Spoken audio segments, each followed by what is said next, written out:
What if the weight of a single choice could shatter the fabric of your existence? Sarah felt that burden pressing on her chest like a storm cloud ready to burst. It was a normal day, the sun shining brightly against a backdrop of azure.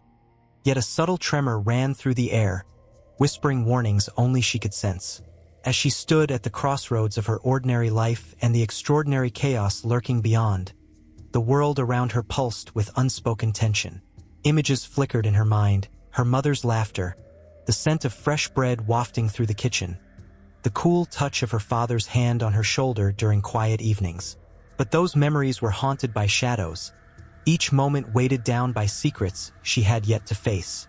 An unmarked letter appeared on her doorstep that morning, its presence both ominous and intriguing, inviting her to reconsider everything she thought she knew.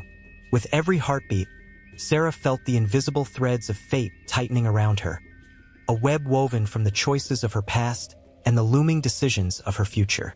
Her fingers trembled as she reached for the letter, its edges crisp and unforgiving. The message inside promised revelations that could tear apart her family's fragile world. Would the truth be a balm for her restless soul, or would it ignite a firestorm that would consume everything she held dear? As the sun dipped lower, casting long shadows across her yard, Sarah noticed a figure lurking just beyond the trees, a silhouette that ignited a flicker of dread. Who were they? What did they want? The questions spun in her mind like wildfire. She could feel the pull of the unknown, a siren's call laced with danger, pushing her toward a destiny she couldn't yet comprehend. Anxiety clawed at her insides, but so did an insatiable curiosity. In the distance, thunder rumbled, echoing her turmoil. It was a reminder that storms often came without warning, just like the secrets buried within her family. Each moment stretched, heavy with anticipation. Would she stand her ground or flee into the night, leaving the shadows and their truths behind? The choice loomed, pulsating like a living thing, taunting her with the potential for both salvation and ruin. Just then, a flicker of movement caught her eye. Was that a shimmer of light or a trick of the fading day? Unbelievable possibilities ricocheted in her mind. Could the answers she sought lie just beyond that threshold? Would confronting the mysterious figure bring clarity or chaos? As the first drops of rain began to fall, each drop seemed to whisper her name, urging her to take action, to step into the storm that awaited her. The air crackled with electricity, a prelude to the tempest that would change everything. With one deep breath, Sarah braced herself. The world behind her glimmered with fleeting comfort, while the unknown stretched out before her, dark and inviting. History was holding its breath, waiting for her decision. What would she choose? The air was thick with the scent of smoke and sweat, hanging heavy over the bustling streets of 19th century America. It was a time when the clattering of horse-drawn carriages echoed like a heartbeat through the cobblestone lanes, where the cries of street vendors mingled with the laughter of children playing in the dirt. In this vibrant tapestry of life, Sarah moved through the crowd, her heart pounding with dreams and fears that mirrored the tumult of the world around her. The year was 1850, and the nation was on the precipice of transformation. The Industrial Revolution was unfurling like a great banner, signaling change that would sweep across the land. Factories rose from the ground like titans, belching smoke into the sky, while the promise of prosperity lured thousands from farms to cities. Yet, beneath the surface, a tension brewed, a rift as deep as the oceans that separated the North from the South. It was a time of dichotomy, where ambition clashed with morality, and hope met despair. Sarah, a young woman in her early 20s, embodied the spirit of her time. Her hands, calloused from hard work, yearned for something more than the confines of her small-town existence. She would often gaze into the distance, her dreams entwined with the whispers of those who spoke of freedom and progress. As she walked, she couldn't help but overhear snippets of conversation that sent chills down her spine. Abolition, they said, the word hanging in the air like smoke, both terrifying and exhilarating. Her heart raced at the thought of standing for something greater than herself, something that could change the very fabric of society. In the distance, the sound of a bell tolled, reminding Sarah of the many lives intertwined within the community. Families were torn apart by the cruel hand of slavery, a truth that lingered like a shadow over the land. The Fugitive Slave Act had just been enacted, a harsh law that demanded the return of escaped slaves to their owners, turning every citizen into a reluctant participant in the dance of oppression. The stories she heard, tales of brave souls risking everything to find freedom in the North, ignited a fire within her. Each account was a spark, feeding her desire to act, to make a difference. The night would fall, and the lanterns would flicker to life, casting shadows that danced along the alleyways. Sarah would join her friends at the local tavern, where discussions swirled like the smoke from their pipes. Men spoke of war, of states' rights, and the looming threat of conflict that felt as inevitable as the sunrise. The debates were intense, voices rising and falling as men gestured passionately, faces flushed with the urgency of their beliefs. But amidst the fiery exchanges, Sarah felt a loneliness, an isolation in her longing for a world where justice reigned, where love conquered hate. Outside, the stars began to twinkle, each one a beacon of hope against the darkness. Yet, not all was bright in Sarah's world. As she navigated the crowded tavern, she occasionally caught the eye of local businessmen who saw her as merely a pretty face, a distraction from the weighty matters at hand. They dismissed her dreams, her aspirations, as the whims of a girl. But Sarah was more than that. She was a vessel for the voices of the oppressed, the unheard cries of those who had suffered for far too long. At the heart of her community lay the Underground Railroad, a network of secret routes and safe houses that aided slaves in their desperate quest for freedom. The very mention of it sent shivers down her spine, both thrilling and terrifying. The bravery of those involved spoke to her, igniting a call to action she could no longer ignore. The tales of Harriet Tubman, the fearless conductor who risked her life time and again, resonated deeply. Sarah envisioned herself as a part of that movement, a small but vital thread in the fabric of change. Yet with the thrill of potential came the weight of fear. The risk was immense. The consequences could be fatal. As whispers of betrayal and capture circulated, the urgency of the cause weighed heavily on Sarah's heart. She could see the faces of those she would leave behind, the family she loved, the friends who depended on her. The thought of stepping into the unknown, of defying the very laws that governed her existence, filled her with a mix of dread and exhilaration. What if she failed? What if she was captured? But then she thought of the souls yearning for a chance at freedom, and the fire within her surged again. Under the cover of night, Sarah made a decision that would ripple through her life like a stone tossed into still water. She would not stand idly by while injustice reigned.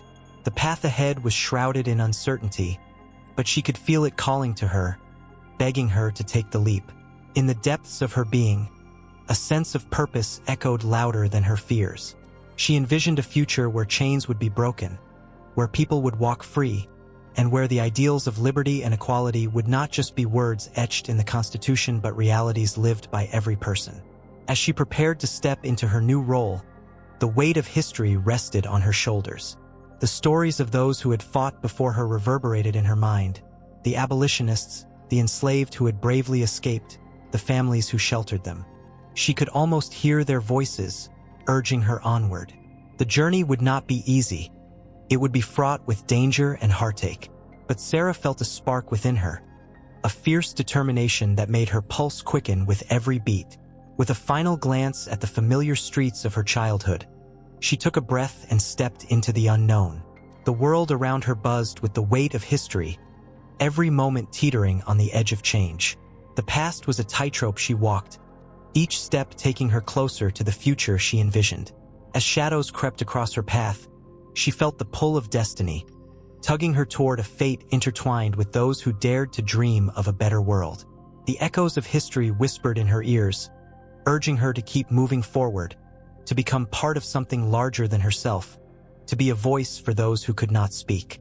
And so, with every heartbeat, every breath, Sarah became more than just a girl in a bustling city. She became a part of a movement, a piece of a larger story that was waiting to unfold. The air was electric with possibility, the shadows ready to yield to the light. In the dimly lit corners of ancient UR, Shadows danced against the walls, whispering the names of forgotten gods and kings. It was in this bustling city, filled with the scent of spices and the sound of merchants bargaining, that Teraka's heartbeat echoed the rhythm of change. The streets thrummed with life, yet the air felt heavy with unspoken dreams and buried ambitions. Here, history was not just written. It lived and breathed, waiting for someone brave enough to challenge the status quo. Tarak, a man of significant stature, stood at a crossroads. He was not just a humble craftsman. He was a man torn between the traditions of his forefathers and the burgeoning whispers of a new faith. Married to Amsalai, a woman whose beauty was rivaled only by her fierce spirit, Tarak was the father of 3 sons, but his heart yearned for his daughter, Sarah, a name that would carry weight in the narrative of history, though she was unaware of it then. Sarah was a child of the stars, born under an unusual alignment that many believed foretold greatness. From a young age, she was wrapped in the warmth of her family's love, but the world around her was fraught with tension and uncertainty. Tarak, a dealer in idols, spent his days crafting statues that symbolized the gods of Uar. The clink of chisel against stone was a familiar lullaby for Sarah, but beneath that comforting sound lay a deeper conflict brewing in her father's soul. Did he truly believe in those carved images that filled their home? Or was he merely a man caught in the web of society's expectations? As Sarah grew, so did her spirit. She was curious, daring to question the very fabric of their existence. Her mother, Amsalai, nurtured that spirit with tales of strength and resilience, often speaking of the women in their lineage who had weathered storms and defied norms. "You are the sun, my daughter," Amsalai would say, her voice a soothing balm. "Shine bright, and do not let anyone dim your light." These moments were jewels in Sarah's memory, but they were tinged with the bittersweet knowledge that the world often favored men. Within the walls of their modest home, Tarak felt the weight of his daughter's dreams pressing against his heart. He loved her fiercely, perhaps more than any of his sons, yet he was bound by the chains of tradition. The unyielding expectations of society loomed over him like an oppressive cloud. He yearned to support Sarah's ambitions, but fear gnawed at him. What if she pursued a path that would lead her away from the family? What if she became a target of ridicule or scorn? These questions haunted him, echoing in the silence of the night. One evening, as the sun dipped below the horizon, painting the sky in hues of orange and purple, Tarak found himself working late in his workshop, an unusual unease settling in his chest. He could hear the distant laughter of children playing outside, their joy a stark reminder of his own unfulfilled dreams. He longed for freedom, for himself and for Sarah. That night, he decided to take a step toward challenging the very beliefs that surrounded him. "Sarah," he called softly, his voice breaking the stillness. She emerged from the shadows, her eyes wide with curiosity. "Come, sit with me." Together, they sat on the cool stone floor as he recounted his own childhood, filled with dreams of adventure and the promise of a life unchained by earthly idols. The words flowed from him in a rush, igniting a spark in Sarah's eyes. "I made a choice once," he confessed, "to follow the path laid out before me. But every day, I wonder what could have been." Tears glistened in Sarah's eyes as Taraka's confession echoed in her heart. She understood the burden he carried, but she also felt the fire within her own spirit awaken. "Father, you can still choose," she said, her voice a mix of hope and defiance. "Together, we can break free from this." With those words, the air thickened with possibility. Tarak felt a surge of courage he hadn't known in years. What if, instead of shaping idols, he embraced the unknown? What if he allowed Sarah to dream bigger than the confines of Uar? The thought brought both thrill and terror. But change often comes with sacrifices. As Sarah began to speak more fervently of her dreams, whispers of dissent began to spread amongst the townspeople. They cast disapproving glances at Tarak, their eyes filled with judgment. "What has gotten into him?" they murmured. "Does he not care for the gods?" The pressure mounted, and Tarak found himself torn between his daughter's aspirations and the anger of the community. He could feel their eyes boring into him, the weight of their expectations pressing down like a heavy stone. Each day became a battle. He wished to support Sarah, yet feared the consequences. One fateful evening, as the sun was swallowed by the darkness, an ominous figure approached Tarak in the marketplace. It was a high priest, his robes billowing like storm clouds. "Your daughter speaks of her own gods," he spat, his voice low and dangerous. "You must silence her before she brings down the wrath of the heavens upon us." Tarak felt his heart race, dread pooling within him. How could he protect Sarah? How could he shield her from the fury of a society steeped in tradition and fear? The fear of losing her to the very beliefs he grappled with clawed at him, tightening its grip around his heart. But Sarah was no ordinary girl. The fire within her could not be easily extinguished. She overheard the priest's words, and instead of retreating, she grew more resolute. "They fear us, Father," she said, her voice steady. "They fear what they do not understand. But we have the power to change that." As the tension built in their lives, Tarak's thoughts whirled. He had a choice to make, a decision that would alter the course of their destiny. The bond between father and daughter was about to be tested in ways they could never have imagined. With the darkness of uncertainty looming overhead, they stood on the precipice of a transformation that would send ripples throughout history. Would they dare to leap into the unknown together? The answer hung in the air, electric with anticipation and fear, poised to shape not just their futures, but the fate of generations to come. In the flickering glow of ancient flames, a quiet village thrummed with life in the cradle of the Euphrates River. Dust motes danced in the air, swirling like lost souls searching for a home. Here, amidst the clay-brick houses and bustling markets, a girl named Sarai was born. She was destined for greatness, though the stars above had yet to whisper her name. Uar was not just a place. It was a living tapestry woven with threads of history, culture, and faith. The ziggurat, a majestic structure rising from the earth, was a silent guardian, watching over the people of Uar as they labored and loved, cried and celebrated. Each stone, placed with care, held echoes of lives lived and dreams dreamt. This was a city where invention blossomed. The wheel, cuneiform writing, and the very concept of time itself were born within these walls. Among the merchants and artisans, there was a sense of purpose, an unyielding hope for a better tomorrow.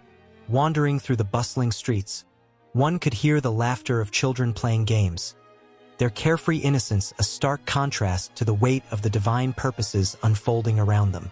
Sarah's laughter would one day blend into this chorus, her spirit a bright thread in the fabric of Uar, and yet she would feel the pull of destiny tugging at her heart. The air was thick with the scent of spices, mingling with the earthy aroma of freshly baked bread. Vendors called out, their voices rich with the promise of treasures. A mother cradled her baby, swaying rhythmically to a lullaby that had been sung for generations. Here in Uar, every day was a prayer, every meal a blessing. But within this vibrant life, shadows loomed, whispering of a future that would challenge the very core of belief. As she grew, Sarai was a child of the sun, her skin kissed by its rays. She played near the riverbanks, dreaming of worlds beyond the horizon. Yet, she often felt an ache in her heart, a longing that went beyond the shores of the Euphrates. The elders spoke of a distant land, a promise of prosperity and safety, a place where the air was fresh and the skies were clear.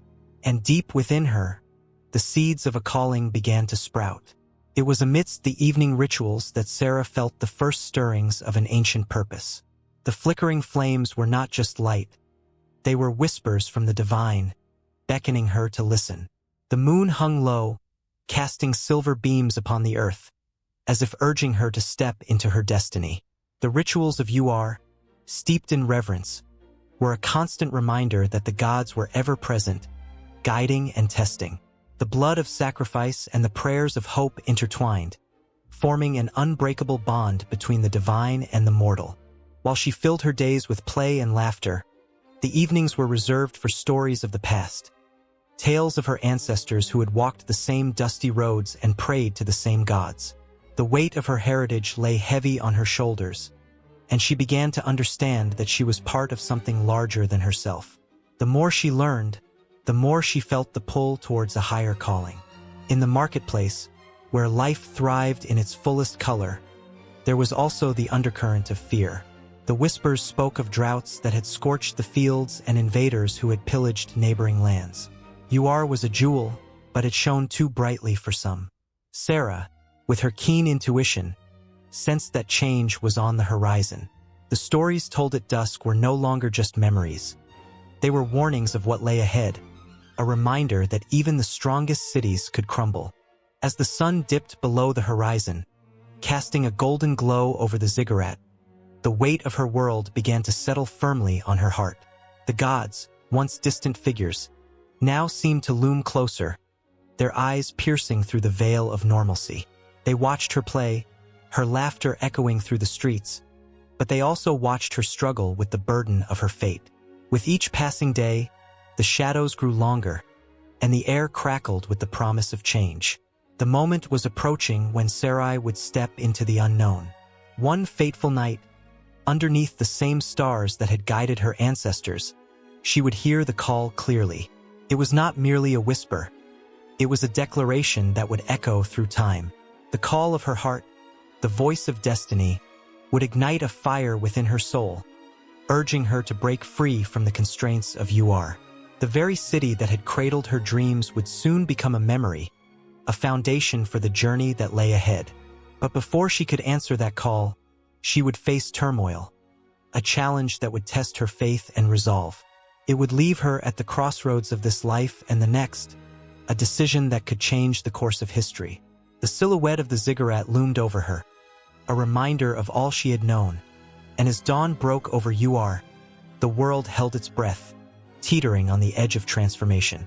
The sound of the river flowed steadily, a timeless reminder of life's relentless march. With each ripple, there came a promise, a hope that surged through the waters. Sarai stood at the banks, her heart racing, knowing that the moment had come. The weight of her lineage surged within her, an ancestral strength urging her to rise. She inhaled deeply, letting the scent of her homeland fill her lungs one last time.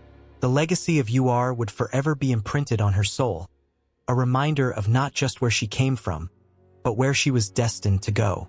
As she turned away from the banks, a figure appeared in the distance, cloaked in shadows but radiating a light of its own. The weight of unspoken promises hung thick in the air, and in that moment, the future she had always yearned for beckoned her to step into the unknown. A world waiting at her feet, filled with the echoes of the past and the whispers of faith yet to be fulfilled. The sun dipped low on the horizon, casting a golden hue over the ancient land of Uar.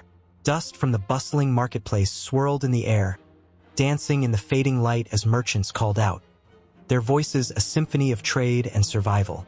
Among the ordinary lives of the people, two figures stood, oblivious to the chaos around them, their fates entwined in a way that would echo through the ages. Abram was a man of quiet strength, his presence commanding yet humble. He had traveled far to reach Uar, a land filled with vibrant life and restless spirits. His eyes, dark and deep, held secrets of a life well lived and burdens well carried. He felt a pull, a calling that tugged at his heart, urging him to seek more than what this world offered. He had left the comforts of his home, driven by a promise he could barely understand. It was a whisper from the heavens, a voice that told him he was destined for something greater. As Abram stood among the throngs of people, his gaze drifted to a small stall adorned with rich fabrics and brilliant colors. His heart raced as he spotted her, Sarai. With hair like spun gold and eyes that sparkled with mischief and wisdom, she was a vision that seemed to transcend the mundane. She laughed, her laughter ringing out like music, and for a moment, time stood still. Sarai was no ordinary woman. She was a daughter of the city, known for her beauty but more so for her fierce spirit. She had weathered the storms of life, her heart hardened by loss but not broken. The world had tried to define her, yet she remained unyielded, an ember glowing fiercely beneath a layer of ash. Though she had long accepted the societal confines placed upon her, a flicker of rebellion still danced in her soul, waiting for the right spark to ignite it. As Abram approached, their eyes locked. A moment suspended in time where destiny unfolded. The air between them crackled with an unspoken understanding, a connection deeper than words could convey. He felt a warmth radiate from her, a light that pierced through the shadows of his past. Sarai, too, felt it. A magnetic force pulling her closer to the stranger with the quiet intensity that stirred something long dormant within her. "Are you a traveler?" Sarai asked, her voice steady despite the tremor of excitement that coursed through her. "You wear the dust of many roads."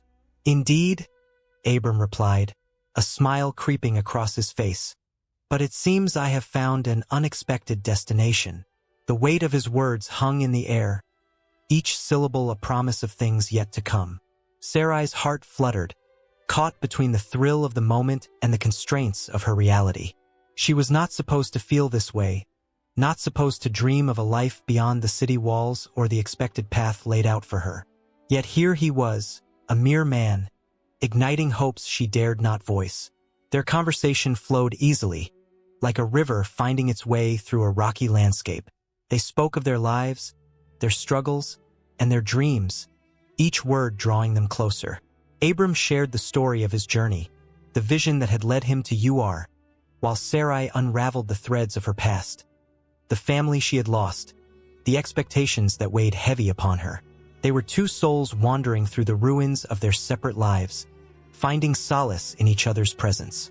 But the world around them was unforgiving. Sarai's family was watchful, her father dreaming of powerful alliances through her marriage. Abram sensed the shadows lurking, the tension that could shatter this fragile moment. Yet, he couldn't turn away from her. She became the light guiding him through the darkness.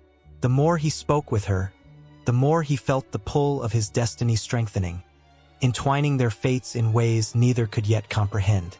As night fell over Ur, the stars began to twinkle like scattered diamonds across the vast sky. The air grew cooler, and the marketplace began to empty. But they remained, caught in a bubble that seemed impervious to the passing time. Sarai dared to lean closer, captivated by the fire in Abram's eyes, the promise of the unknown. She wanted to ask him about the future, about the plans that whispered in the night, but fear held her back. What if he wasn't meant to stay? "Do you believe in signs?"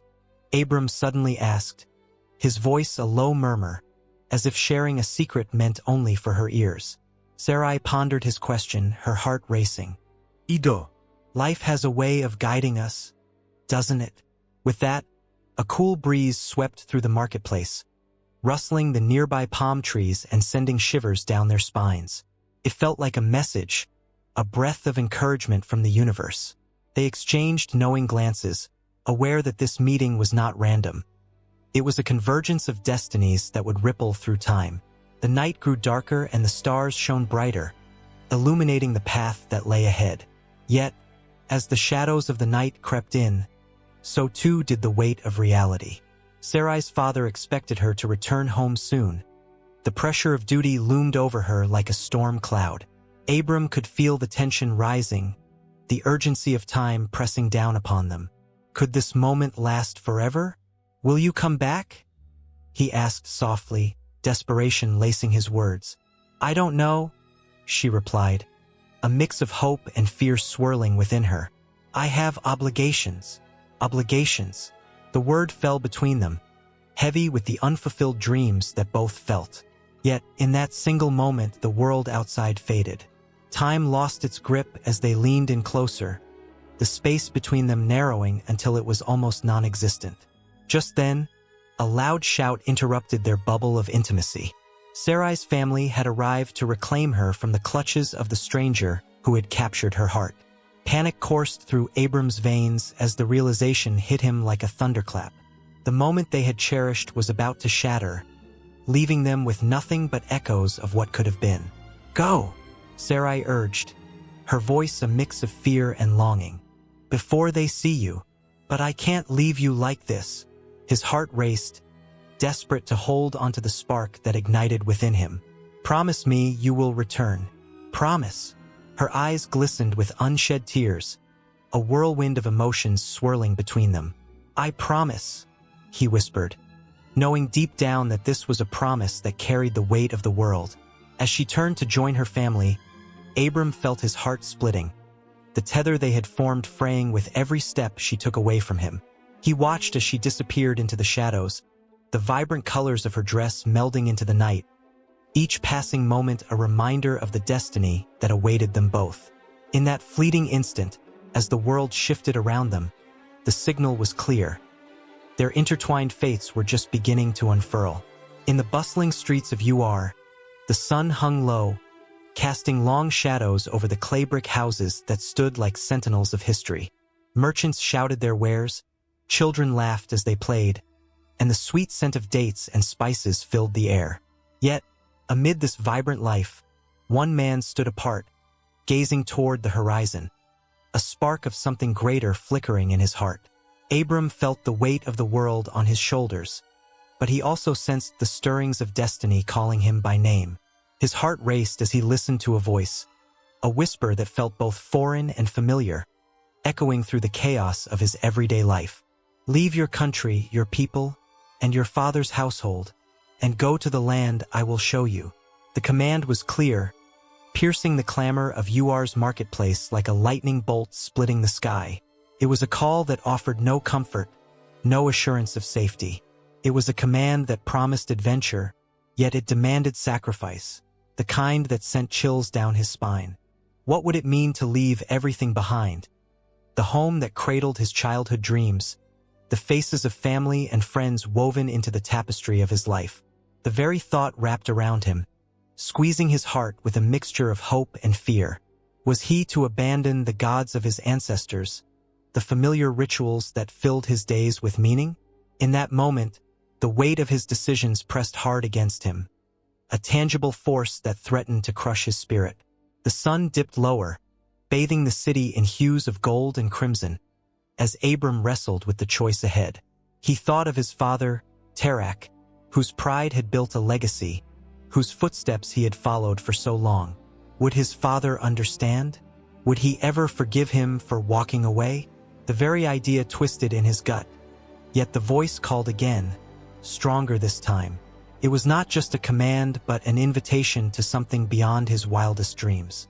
As night fell and stars blanketed the sky, the silence around him was palpable.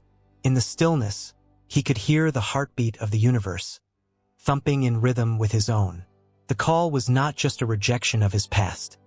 It was a beckoning toward a future that shimmered with possibility. Memories flooded him. His first steps, the stories told by the fire, the laughter shared over meals. Each memory tugged at his heart, but the allure of the unknown was intoxicating, a sweet wine that sent shivers through his veins. In the days that followed, the decision hung over him like a storm cloud, heavy and looming. Abram gathered his family, his wife Sarai by his side, her eyes reflecting both uncertainty and strength. As he shared the vision that had ignited his spirit, he noticed the flicker of fear in her gaze. She, too, felt the weight of his call, the pang of severing ties that had bound them for years. The fear of losing everything was palpable, yet there was something else, a glimmer of hope, a flicker of faith ignited by the promise of a new beginning. They stood together, facing the reality of their choice. Sarai, with her gentle heart and fierce loyalty, took a breath that spoke volumes. "If you go, I go," she said softly, her voice steady as a river flowing against the current. In that moment, Abram felt the weight of her words settle into his bones. He was not alone in this journey.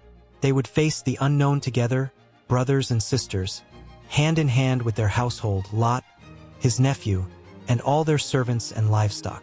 As the dawn broke, casting a pale light over UR, Abram gathered his belongings, the memories of his past tucked carefully away. With each step away from the familiar, he felt the chains of his old life begin to loosen, the burdens drop away like heavy stones cast into the river. UR faded behind them, its bustling streets now a distant echo, replaced by the vastness of the open road ahead. The landscape shifted, from the familiar hills of Mesopotamia to the wild, untamed expanses that lay beyond. Each mile stretched out like an uncharted map, filled with both promise and peril. They crossed rivers and climbed hills, the air thick with the scent of adventure. But with every step, doubt gnawed at Abram's heart. What if they were wrong? What if the land promised to them did not exist? What if they encountered hardships that would break their spirits? The nights spent under a canopy of stars became a refuge for his fears, the flickering flames of their campfire a reminder of the warmth of home left behind. Sarai would sit beside him, her hand resting on his. They would share dreams of a future filled with children, laughter, and a legacy built on faith. But sometimes, as the wind howled through the darkness, Abram's thoughts spiraled into the shadows of uncertainty. What if the voice he heard was a mirage, a trick played by a restless mind? What if he had led them into the abyss? As they journeyed toward a land that remained invisible, Abram often found himself staring at the horizon, searching for signs of life, for the promises that loomed just beyond view. The tension grew with every sunset, the weight of his decisions gathering strength. They were no longer just a family. They had become a band of wanderers, clinging to faith as they faced the unknown future. Days turned into weeks, and the landscape transformed around them. Familiarity faded, replaced by the unique beauty of the wilderness.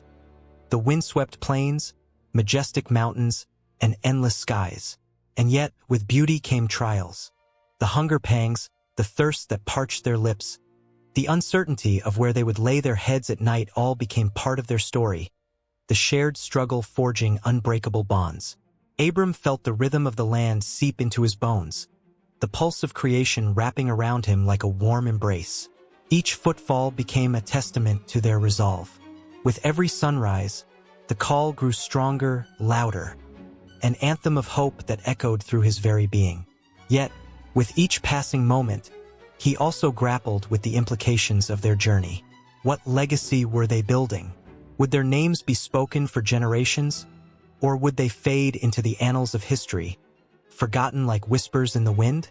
The weight of their choices loomed large, and as the days grew longer, Abram began to understand that their journey wasn't just a physical one. It was, in many ways, a journey of the soul. They were not simply wandering toward a new land. They were carving out a new identity, a new understanding of faith and trust. The promise of a new beginning hung in the air, shimmering like the distant stars, drawing them ever closer, even as the ground beneath their feet shifted and trembled with uncertainty. And so, they pressed on, fueled by faith and courage, into the vast unknown, each step echoing the call that would change everything, forever. The sun hung low in the sky, casting an orange hue over the rugged landscape as Tarak, a man worn by years of hardship, stood at the edge of Ur. The ancient city, with its towering ziggurats and bustling markets, slowly faded behind him, a mere shadow of the life he once knew. The air was thick with the scent of dust and uncertainty, and as he gazed ahead, the vast expanse of the Mesopotamian wilderness loomed like an uncharted sea, both terrifying and thrilling. This was no ordinary departure. It was the beginning of something monumental. With his son Abram at his side, Tarak felt the weight of their family history pressing down on him like a heavy stone. The decision to leave was not made lightly. Ur, a cradle of civilization, had cradled their family for generations, filled with echoes of laughter, feasts, and the warmth of kin. But the gods had whispered strange tidings to Abram, stirring within him an unquenchable longing for a promise that lay beyond the horizon. Tarak's heart tightened as he recalled the moments of doubt that had plagued him, the fears of what lay ahead, and the memories of those they would leave behind.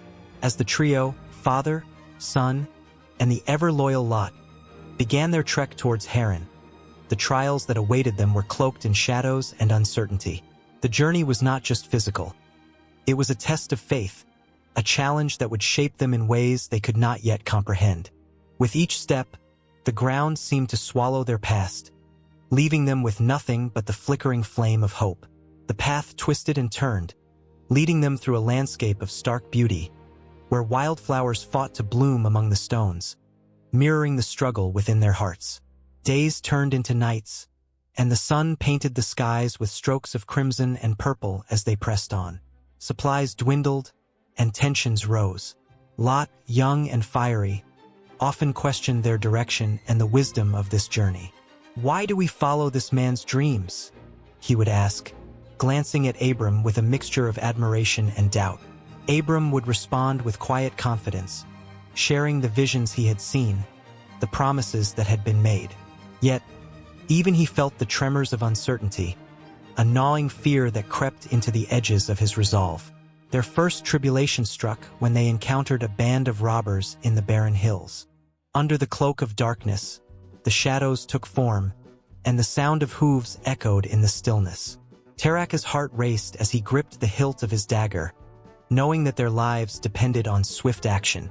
The clash of metal rang out, a cacophony of chaos as they fought fiercely to protect what little they had. Abram, thrust into the heart of the fray, felt the adrenaline surge through his veins as he faced off against a larger man, his resolve hardening into a shield against fear. They emerged bruised but alive, their bond strengthened in the fierce realization that they were not just a family, but a fledgling community, forged in the fires of adversity. Their second trial came from the very land they traversed. The scorching sun beat down mercilessly, and the earth cracked beneath their feet as they ventured through a barren stretch known for its desolation. The air was thick with the stench of sweat and despair, and Terach often found himself haunted by memories of lush fields and flowing rivers. Each step felt like a testament to their sacrifice. "What have we done?" he whispered one evening, staring into the flickering flames of their campfire as the shadows danced around them. His voice carried the weight of 1,000 regrets. Abram, sensing his father's turmoil, spoke up with the certainty that had become his lifeline. "We are chosen for something greater, Father. This journey is ours to make." The words hung in the air, resonating with a power that rekindled hope. Lot nodded, though doubt still flickered in his eyes. The fire crackled, sending sparks into the vast night, and for a moment, they felt invincible against the vastness of the world. Yet the trials were far from over. As they finally approached Haran, the landscape began to change, revealing lush hills and distant mountains, but the relief was short-lived. A sudden storm erupted, dark clouds swirling above them like an angry beast. Rain poured down in torrents, transforming the path into a slippery mire. They stumbled and fell, their spirits battered by the unrelenting forces of nature. Terach, gasping for breath, struggled to keep his family together as they fought against the deluge. "Hold on, we are almost there," he shouted, his voice barely piercing the roar of the storm. But in the chaos, the unthinkable happened. Lot, caught off guard, slipped into a ravine, his cries for help swallowed by the tempest. Abram's heart raced as he lunged forward, reaching for his cousin. "Lot!" His voice was a desperate plea, his hands grasping at the air as the wind howled around them. Time seemed to slow as he plunged into the mud, adrenaline propelling him forward. With sheer determination, he managed to grasp Lot's arm, pulling him from the maw of despair just as the earth threatened to consume them both. As they emerged from the deluge, muddy and breathless, Abram looked at his cousin, their eyes locking in a moment of shared fear and gratitude. "We have to trust," he said, his voice steady despite the storm's fury. The storm began to subside, the clouds parting to reveal a breathtaking sky, and in that moment, the trials they faced transformed into the fabric of their strength. The road to Haran was no longer just a path through the wilderness. It was a crucible that forged their spirits, a reminder that even in darkness, the promise of light awaited just beyond the horizon. With hearts beat in unison, they continued forward, each step a testament to their journey, their struggles, and the faith that bound them together. The promise beckoned them onward, shimmering just out of reach, as they pressed into the unknown, ready to face whatever awaited them beyond the next ridge. The sun hung low in the sky, casting a golden hue over the hills of Canaan, painting the landscape in warm, inviting colors. Yet beneath this serene exterior lay a tumult of emotions and struggles, as the people of Canaan wrestled with their hopes and fears.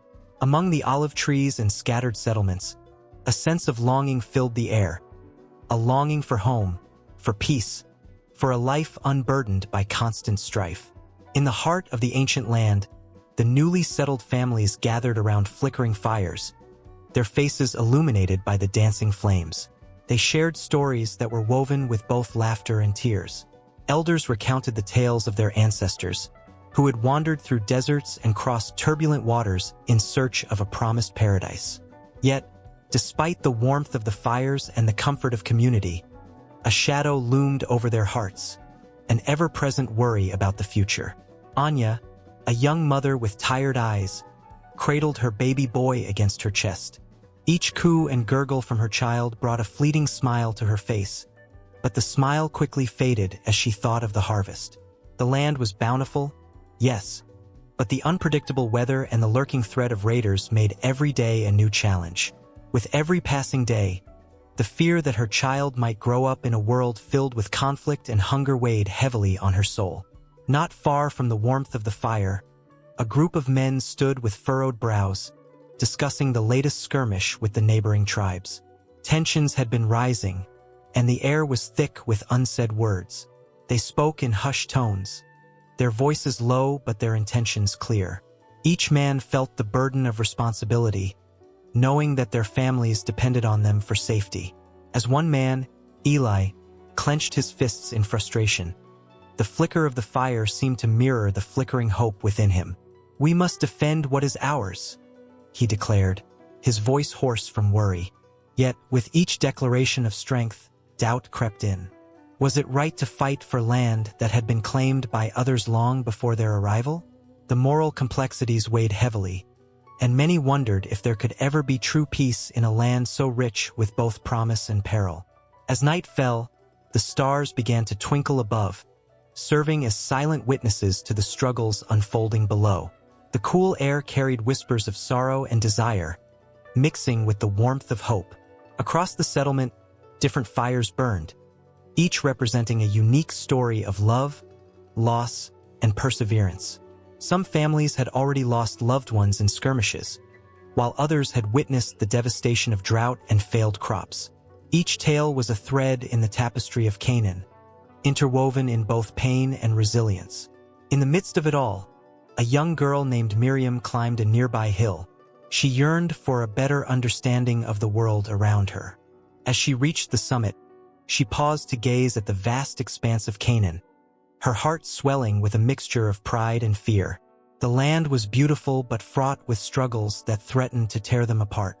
The stories of her people echoed in her mind, stories of strength, love, and the unyielding spirit of those who had faced adversity. She couldn't help but wonder if they could carve a future from this rugged landscape. Suddenly, the stillness of the night was shattered by the distant sound of drums. A war party? The heartbeat of the settlement quickened, and eyes turned toward the horizon. A sense of foreboding swept through the air, electrifying the atmosphere. The elders, their wisdom etched in the lines of their faces, exchanged worried glances. The peace they had fought so hard to maintain was under threat once more.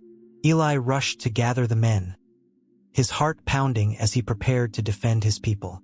The night sky, once serene, now felt heavy with impending conflict. They could hear the rhythmic thumping drawing closer, their own hearts racing in synchronization. Each pulse of the drum seemed to echo their internal struggles, fear battling with courage. As Eli gathered his fellow warriors, Anya clutched her child tighter, her thoughts racing. Would she lose everything she held dear? While the men prepared for what lay ahead, the women and children huddled together, their whispers barely audible over the growing cacophony. They exchanged glances filled with a mixture of fear and resolve, determined to hold onto their families, even as the shadows of uncertainty loomed ever closer. Night stretched on, filled with a tension that seemed to thrum in the very air they breathed. And then it happened, a flash of movement in the darkness. The raiders emerged like ghosts from the shadows, their faces obscured by the night. A blood-curdling cry broke the stillness, sending ripples of panic through the settlement. Eli and the men charged forward, their hearts pounding with a fierce mix of adrenaline and dread. The clash of swords rang out, a sharp contrast to the gentle lullabies sung just hours before. The air was thick with the scent of sweat and fear, as the men fought to protect their families and their land. In that fray, every blow felt like a strike against despair, every fall a testament to their resolve. Anya, now torn between her instinct to flee and her desire to protect her child, felt as if the world had collapsed around her. The flickering flames of their communal fire painted her fear in stark relief. Shadows danced wildly, mirroring the chaos that had erupted. She knew she had to be strong, not just for her son, but for all those who depended on her. As the battle raged on, the stories of the past intertwined with the present, echoing through the hearts of the fighters. They were not just defending a piece of land. They were fighting for their dreams, their families, their very existence. Each swing of a sword represented years of hope, each cry for help a plea for a different future. The sun would rise again over Canaan, but the outcome of this night would shape the lives of everyone who called it home. As the conflict intensified, the boundary between life and death blurred, and the struggle for survival became a poignant reminder of the price of freedom. Amidst the clashing swords and desperate cries, a deeper truth emerged. The fight for life in Canaan was not merely a battle against others, but a struggle against the relentless tide of fate. The evening would end, but the dawn would bring new challenges, ensuring that the story of life in Canaan was far from over. In the stillness of a starlit night, with the vastness of the sky stretching endlessly above, there lay a man named Abram. He was not a king, nor a warrior, but a humble shepherd, gazing upward as if the heavens were whispering secrets only he could hear. The sky seemed to pulse with life, each star a silent witness to a promise yet unspoken. Abram's heart thudded in his chest, heavy with longing and uncertainty. He had left everything behind: his home, his family, his familiar life, and now, adrift in a foreign land, he felt the weight of silence pressing down on him. The air was thick with anticipation, as if the whole universe was holding its breath. Abram stood on the edge of a precipice, caught between the ordinary and the extraordinary. His life had been ordinary, marked by unremarkable days tending to flocks and navigating the routines of pastoral life. But tonight was different. Tonight, the stillness of the night wrapped around him like a cloak, urging him to listen closely. "Look up at the sky," a voice whispered, soft yet commanding. It was not the voice of a man but something far greater. The stars twinkled brightly, each one a flickering flame of hope. "Count them if you can." With every star he counted, a flicker of warmth surged through him, igniting a spark of belief that had lain dormant within. How could he count them? There were too many, a countless multitude shimmering against the inky backdrop of night. Yet in that moment, he felt the weight of a promise unfurling in his soul, one that stretched beyond the stars and reached into the very fabric of his being. "Your descendants will be as numerous as these stars," the voice continued, echoing across the vast expanse of time and space. The promise hung in the air, potent and alive, wrapping around Abram like a warm embrace. It was a promise that spoke not only of numbers but of a legacy, of a future he could not yet see but felt deeply in his bones. Abram's heart raced. It was a promise for a family he had yearned for, a family that seemed impossible in the twilight of his years. His wife, Sarai, was barren, and the hope of children had always felt like a distant dream, a mirage shimmering just beyond his reach. How could this be? He searched the heavens, pleading silently for understanding. The stars twinkled down at him, as if to say, "Trust." But trust is not easily won. It is forged in the fires of doubt and despair. Abram felt the weight of disbelief creeping in, shadowing the bright light of the promise. He was but a man, a frail creature of flesh and bone, wrestling with the enormity of what was being offered. His mind raced with questions, each one heavier than the last. How could he, an old man, father a nation? How could he believe when the very essence of life felt stripped from him? Yet, in that moment of vulnerability, a profound shift took place within him. The divine presence that lingered in the night was palpable, and Abram felt an inexplicable connection to something far beyond himself. It was as if the universe was inviting him into an eternal dance, a rhythm that pulsed with promise and possibility. He remembered the tales passed down through generations, stories of gods who intervened in the lives of mortals, and he felt the stirrings of hope begin to blossom in his heart. Abram, the voice called again, this time with a deep resonance that reverberated through the very soil beneath his feet. I am making a covenant with you. This land you stand on will belong to your descendants. I will be their God, and they will be my people. The promise of land intertwined with the promise of descendants, and at that moment, Abram felt the ground beneath him soften, a sacred connection forming between his heart and the soil. It was as though the earth itself was rejoicing, eager to cradle the future generations that would spring forth from him. The land, with its rolling hills and fertile valleys, whispered of life, of abundance, of a home waiting to be claimed.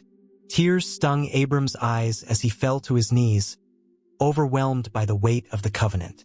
It was not just a vow but an invitation into a relationship woven with love and commitment. He felt small yet significant, a fragile thread in a grand tapestry. The heavens seemed to open wider, cascading light down upon him, illuminating the path ahead, even if obscured by uncertainty. But with every promise comes a challenge, a test of faith that would bend but not break. As the nights turned into years, uncertainty would loom large over Abram's life, casting shadows over the divine assurance that had once filled him with hope. Time stretched, and the promise of descendants remained unfulfilled, a haunting echo in the corridors of his heart. As the stars turned, Abram and Sarai faced the harsh reality of their lives. Each passing season brought the cruel reminder of their barrenness. The silence of their home felt deafening. They would lie awake at night, counting the stars together, but the weight of longing would press heavily on their hearts, dimming the once bright flame of hope. In the shadows of doubt, Sarai devised a plan, a way to grasp the promise with their own hands. "Take my maid, Hagar," she said, her voice trembling with desperation. "Perhaps she can bear a child for us." The suggestion hung in the air, heavy with implications. Abram hesitated, torn between loyalty to his wife and the longing for a child. But as days turned into months, the promise felt further away than ever. And so, with a heart full of trepidation, he agreed. The act was one of desperation, a misguided attempt to fulfill the promise that had been made. In the dim light of that fateful night, a new chapter began, one marked by shadows and uncertainty. Hagar bore a child, and for a moment, it felt as if the promise had finally taken root. But with the birth of a son, the tension in Abram's home grew palpable, a rift opening between the women in his life. The road ahead was fraught with turmoil, each step taken feeling like a leap into the unknown. The stars continued to shine, unyielding and steadfast, as if waiting for Abram to find his way back to the path that had been laid before him. The covenant was not merely a promise. It was a call to faith, a beckoning into a deeper understanding of trust and surrender. And as the sun dipped below the horizon, painting the sky in hues of orange and purple, Abram felt the weight of that promise press upon him anew. It was a promise that would shape not only his life but the lives of generations yet to come. Every heartbeat echoed with the truth that he was part of something much larger than himself, a divine story unfolding within the tapestry of time. Each day was a step toward a destiny intertwined with faith, a dance with uncertainty that would forever change the course of history. The night lingered, whispering secrets that would not remain hidden, and beneath the vast expanse of stars, Abram stood on the brink of something monumental, the tension building, the promise awaiting its fulfillment. In the dim light of a tent, the flickering shadows danced across the walls, their movement reminiscent of the uncertainty that filled Sarah's heart. Outside, the stars twinkled like distant promises, a stark contrast to the turmoil she faced within. For a woman destined to become a matriarch of a great nation, Sarah's influence was profound yet often overlooked, hidden behind the towering figure of her husband, Abraham. Yet she was not merely a passive participant in this divine drama. She was its quiet architect. Sarah's laughter, bright and ringing, often masked the storm brewing in her soul. She had been a source of comfort and strength, yet the weight of her own dreams pressed down on her like the heavy fabric of her tent. It was not enough to simply be the wife of a prophet. She craved a legacy of her own, a legacy that would ripple through time. At times, she felt the sting of jealousy as she watched others in her tribe bear children effortlessly, while she remained barren. The longing for a child gnawed at her, leaving her feeling isolated in a world that prized motherhood above all. As the days turned into years, the promise of descendants felt like a cruel joke. Her husband, Abraham, had received a covenant from God, a declaration that his lineage would be as numerous as the stars. Yet here she sat, unable to fulfill her role in that divine plan. Her heart ached with each whisper of the wind, each echo of laughter from children who played outside their encampment, teasing her with visions of what could have been. But Sarah was not a woman to succumb to despair. Instead, she channeled her anguish into determination. It was in a moment of desperation that her resolve took shape. She devised a plan that would alter the course of their lives forever. "Take my maid, Hagar," she urged Abraham one evening, her voice steady despite the tumult within. "Perhaps she can bear a child on my behalf." It was a decision born of desperation, yet it also illuminated Sarah's strength. She was willing to stretch the boundaries of her faith, to reinterpret the promise made to Abraham, all in the hope of fulfilling her own longings. The weight of her choice echoed through the ages, marking her not just as a wife but as a formidable figure in her own right. Hagar's arrival sparked a chain reaction that would shift the dynamics of the family, creating an atmosphere thick with tension. While Hagar bore Abraham's first son, Ishmael, Sarah's heart twisted with a mixture of relief and jealousy. Her plan had worked, yet it had also unleashed a torrent of emotions she could hardly contain. The once quiet tent brimmed with conflict. Hagar, once a servant, now bore the promise of a future that Sarah felt slipping through her fingers. The relationship among them became a battleground. Hagar's growing confidence only served to magnify Sarah's insecurities. At night, Sarah would lie awake, her thoughts a whirlwind of doubt. Will this child be the one to inherit the promise? She wondered, her heart heavy with fear. Yet, even in the midst of strife, Sarah's influence was undeniable. She made decisions that would alter the fates of not just her family but entire nations. When the time finally came for God's promise to unfold, Sarah found herself once again in a whirlwind of emotions. The day Isaac was born was a moment of triumph wrapped in a bittersweet cloak. The long-awaited child was a living testament to her faith and resilience, a reminder that hope can flourish in the most barren of landscapes. As she cradled her son, a new wave of love washed over her, bringing with it the realization of her own power. With Isaac, she had not only fulfilled a promise, but had also carved her name into the annals of history. But that joy was met with a harsh reality.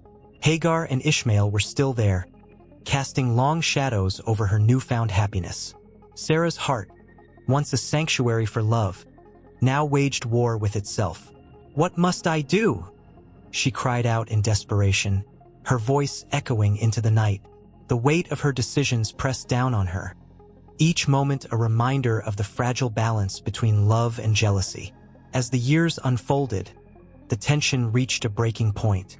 Sarah's command to cast Hagar and Ishmael into the wilderness was not just a personal struggle. It was a dramatic, heart-wrenching decision that would resonate through generations. "They cannot share in my son's inheritance," she proclaimed, her voice fierce yet laced with sorrow. In that moment, she was not just a mother but a woman wielding the power of choice, grappling with the consequences of her actions. As Hagar and Ishmael walked away, Sarah's heart shattered into pieces. Each step they took felt like a dagger to her soul, yet she clung to the belief that this was the only path for her family. The silence that followed was deafening, a stark reminder of the price she had paid for her desires. Yet, in the quiet aftermath, Sarah found a new kind of strength. She was not merely a pawn in someone else's story. She had forged her own destiny with her choices. Time continued its relentless march. Sarah became more than just a woman in a tent. She transformed into a figure of influence, her name echoing through the corridors of history. She was the mother of Isaac, the foremother of a nation, a woman whose decisions shaped the very foundations of faith. With each passing year, she grew wiser, her heart a canvas painted with the colors of love, loss, and resilience. Sarah's story is a tapestry woven with threads of hope and despair, each moment an indelible mark on the timeline of humanity. Her legacy, born from a place of longing and frustration, became a beacon of strength for countless generations. The sacred covenant that began with Abraham was enriched by her influence, her unwavering spirit crafting a narrative that would endure far beyond her lifetime. In the stillness of the night, as she gazed at the stars that once felt so distant, Sarah understood at last that her role was not merely to bear children or uphold her husband's legacy. She was a woman of influence, her story forever intertwined with the divine promises that shaped the course of history. And as she prepared to face the challenges that lay ahead, the weight of her journey seemed lighter, illuminated by the knowledge that she had carved her own path in a world that often sought to silence her voice. The fire of her spirit burned bright, a testament to the unyielding power of a woman who dared to dream. The sun hung low in the sky, casting long shadows across the sands of Egypt. The golden dunes shimmered like a restless ocean, each grain whispering secrets of a past filled with both grandeur and despair. A caravan was making its way through this vast, unforgiving landscape, its camels swaying gently as they trudged forward. At the forefront of this procession was a figure, weary yet determined, a symbol of resilience against the backdrop of ancient wonders and looming dangers. The air was thick with tension. As the sun dipped below the horizon, it painted the sky with hues of crimson and gold. The traveler, a scholar named Amir, felt a shiver run down his spine. He had come to Egypt not simply to study its majestic pyramids or to decipher the hieroglyphs that adorned the temples. He had come to chase a shadow, an artifact said to hold the power of knowledge long forgotten. But with every step, he sensed that the pursuit of wisdom was fraught with peril. Days turned into weeks as Amir navigated through bustling markets in Cairo, where the air was filled with the mingling scents of spices and the clamor of merchants hawking their wares. Yet, beneath the vibrant surface of life here, Amir sensed an undercurrent of fear. Whispers of unrest and rebellion echoed in the alleys. Stories of those who sought to preserve the old ways clashed with the ambitions of those who dreamed of modernity. The tension was palpable, and Amir felt its weight on his shoulders. One evening, as night settled over the city, Amir found himself in a dimly lit tavern. The walls were lined with ancient murals, their colors faded yet still vibrant with stories of gods and pharaohs. He sat at a corner table, listening intently to the conversations around him.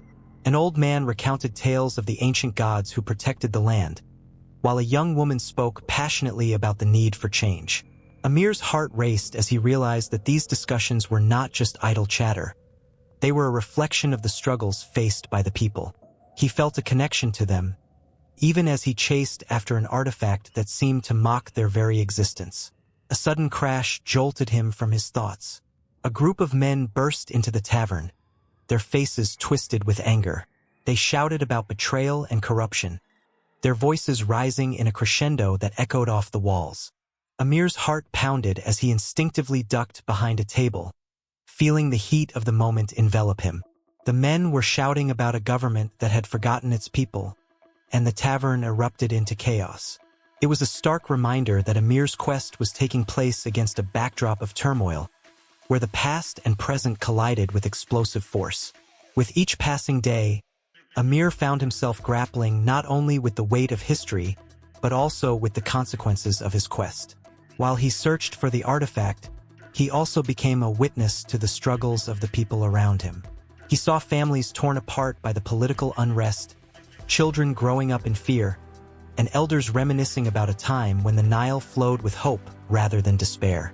The vibrant culture that had once thrived in the shadows of the pyramids was now overshadowed by uncertainty. One fateful night, Amir stumbled upon a hidden chamber beneath the ancient city of Thebes. As he entered, a sense of foreboding washed over him. The air was stale, and the darkness felt alive. He shone his lantern across the walls, and there they were, carvings of pharaohs, their eyes watching him with an intensity that sent chills down his spine.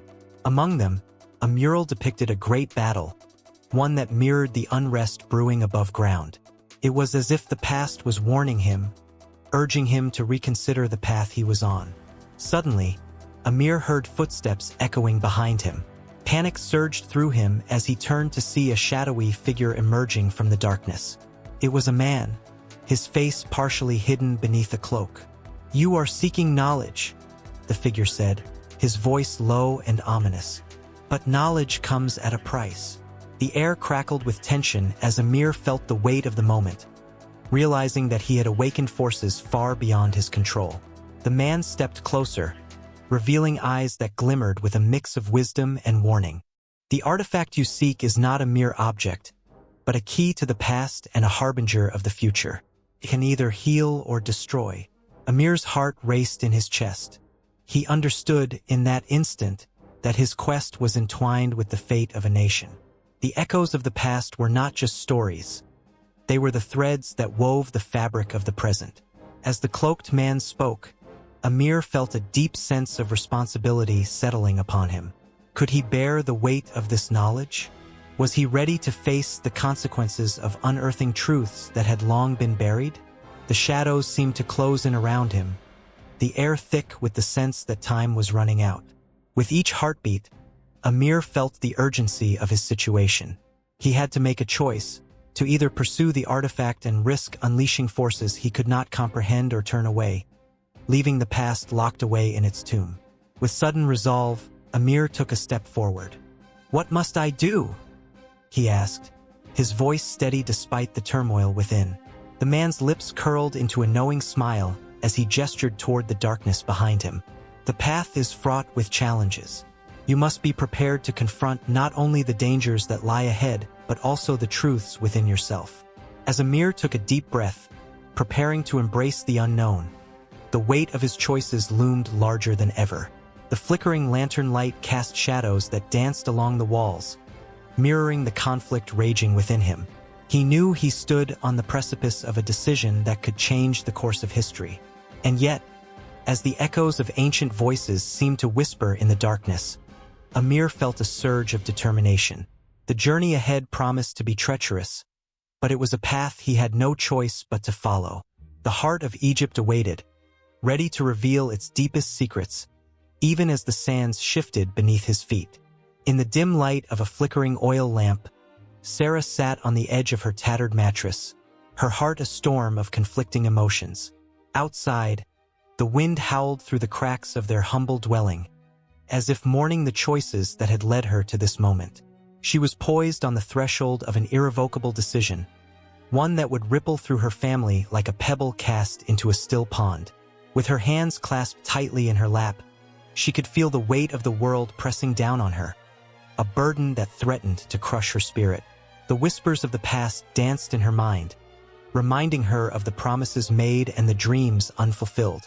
Years of waiting, years of longing for a child that seemed to elude her grasp, had led to this desperate moment.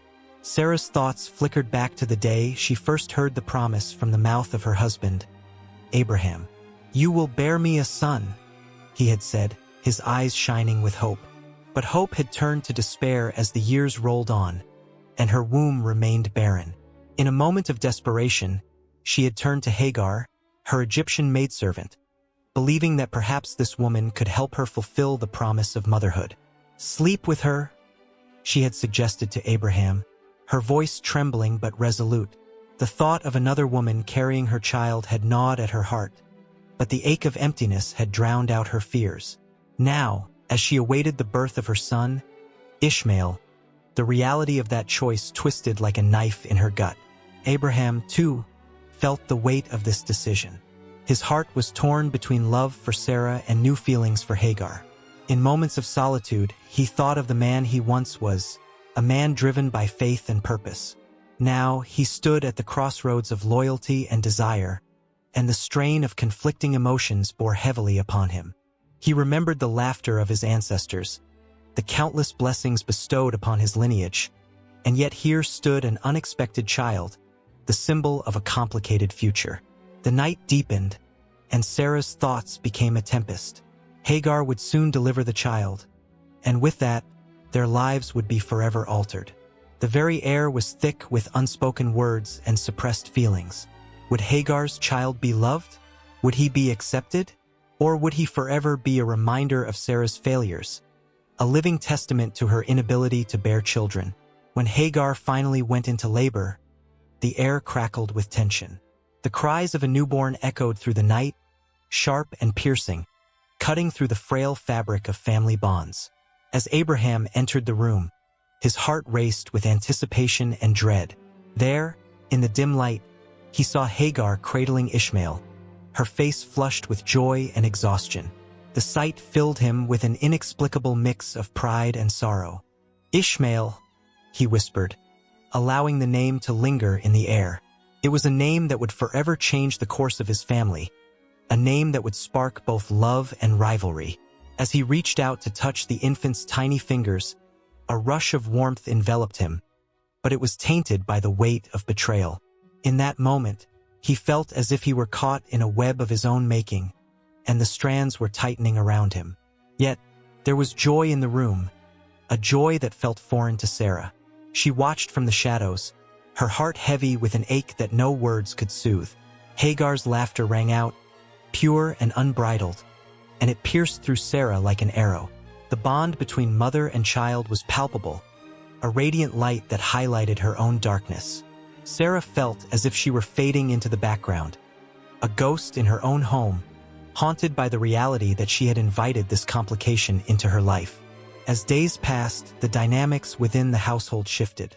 The laughter that once belonged to Sarah now echoed from Hagar's lips, and the warmth of Abraham's affection began to wane, eclipsed by the radiant energy that Ishmael brought into the world.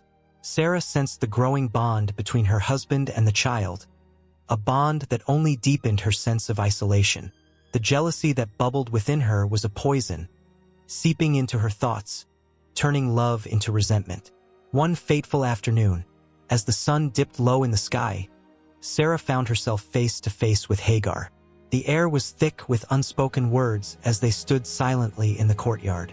Hagar, with her proud stance and eyes glimmering with maternal pride, looked at Sarah as if she were a rival.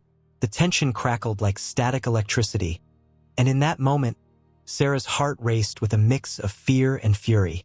"Is this how it's meant to be?" Sarah's voice trembled, barely above a whisper. "You take my place, and he is to be the son of my husband?" Hagar's expression hardened, her pride clashing against Sarah's vulnerability. "I was given a purpose, Sarah. You chose this path for us both." The words hung in the air, heavy with truth and accusation. Sarah felt the walls closing in, the silence amplifying her internal screams.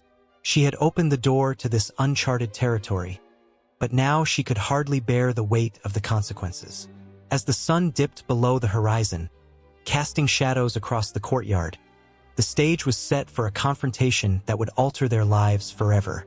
Each woman stood on the precipice of a decision that would echo through the generations. They were entwined in a struggle of love and loss, desire and duty, and the air crackled with emotions too raw to contain. With each heartbeat, the complexities of their family dynamics deepened, and the bond between mother and child became a battleground. Tensions flared, the air thick with unexpressed feelings, leaving everyone to wonder how this tangled web would unravel. Little did they know, the story was only just beginning, and the waves of conflict would soon wash over them all, leaving no one untouched. The sun hung low in the sky, casting long shadows across the arid desert, each grain of sand whispering secrets of ancient times. Hagar, a woman of strength and resilience, stood there, her heart pounding like a drumbeat in her chest. She was the Egyptian servant of Sarah, the wife of Abraham, a figure of both reverence and jealousy in the harsh landscape of their lives. As the wind picked up, swirling dust around her, she felt each grain like a reminder of her own precarious position in this world. Hagar could feel the weight of Sarah's gaze on her, heavy and filled with unspoken words. It was a gaze that held power and pain, envy and desperation. Hagar remembered her arrival at Abraham's tent, the way the air had shimmered with promise and the taste of hope had lingered in her mouth. But that hope felt distant now, like a mirage fading in the relentless heat. Sarah had once treated her with kindness, but as time passed, the very bond they shared became a thorny vine that choked Hagar's spirit. Sarah's laughter had turned brittle, like old bones in the wind, and the generosity that had brought Hagar to this place seemed forgotten. Hagar's heart quivered with the memories of shared moments, when they had woven baskets together, or when Sarah had shared stories of her youth, filled with dreams and laughter. Now, those memories were tainted by Sarah's growing bitterness, a fire that burned hotter with each passing day. The moment the idea of Hagar bearing a child for Sarah had been born, everything had changed. It was a solution, a desperate grasp for hope in a world where a woman's worth was often measured by her ability to bear children. Hagar had felt the weight of that decision, a heavy cloak draped over her shoulders. She had become a vessel, a means to an end, her own dreams and desires fading like the sun sinking below the horizon. As she lay with Abraham, a man whose very name was etched into the fabric of time, she had felt both honored and ashamed. The act itself had been intertwined with confusion, a complex dance of power and submission. Hagar had become pregnant, her body swelling with new life, a bittersweet miracle that was meant to bridge the gap between Sarah's longing and reality. But now, with her belly rounding and her heart aching, she felt more like a pawn in a cruel game than a cherished participant in a divine plan. The moment her child was born, his tiny cries breaking the silence of the night, was the moment Hagar's world shifted again.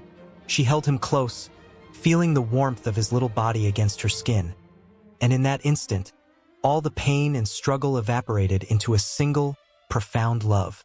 Ishmael, she had named him, a name that meant God hears. But even that joy was shadowed by Sarah's rage, a tempest that erupted when she saw the child at her breast. Hagar had seen the madness in Sarah's eyes, a wild storm fueled by jealousy and a sense of betrayal. "Look at her," Sarah had shouted in a voice that echoed through the tents, her words sharp enough to cut through the air. "She thinks she is greater than I am because she has borne a son for my husband. I will not have it." Hagar remembered clenching her fists at her sides, her heart racing as she faced the woman who had once been her friend. How had it come to this? The love that had once warmed their bond had turned to ice. Days turned into weeks, and the tension thickened, wrapping around them like a suffocating blanket. Hagar watched as Sarah's rage grew, each glance filled with venom, each word a dagger aimed straight at her heart. And then came the day when Sarah could bear it no longer. "Cast out this slave," she demanded of Abraham, her voice a relentless tide of fury. "For the son of this slave will never share in the inheritance with my son." Hagar felt the ground shift beneath her feet, the earth trembling with the weight of her new reality.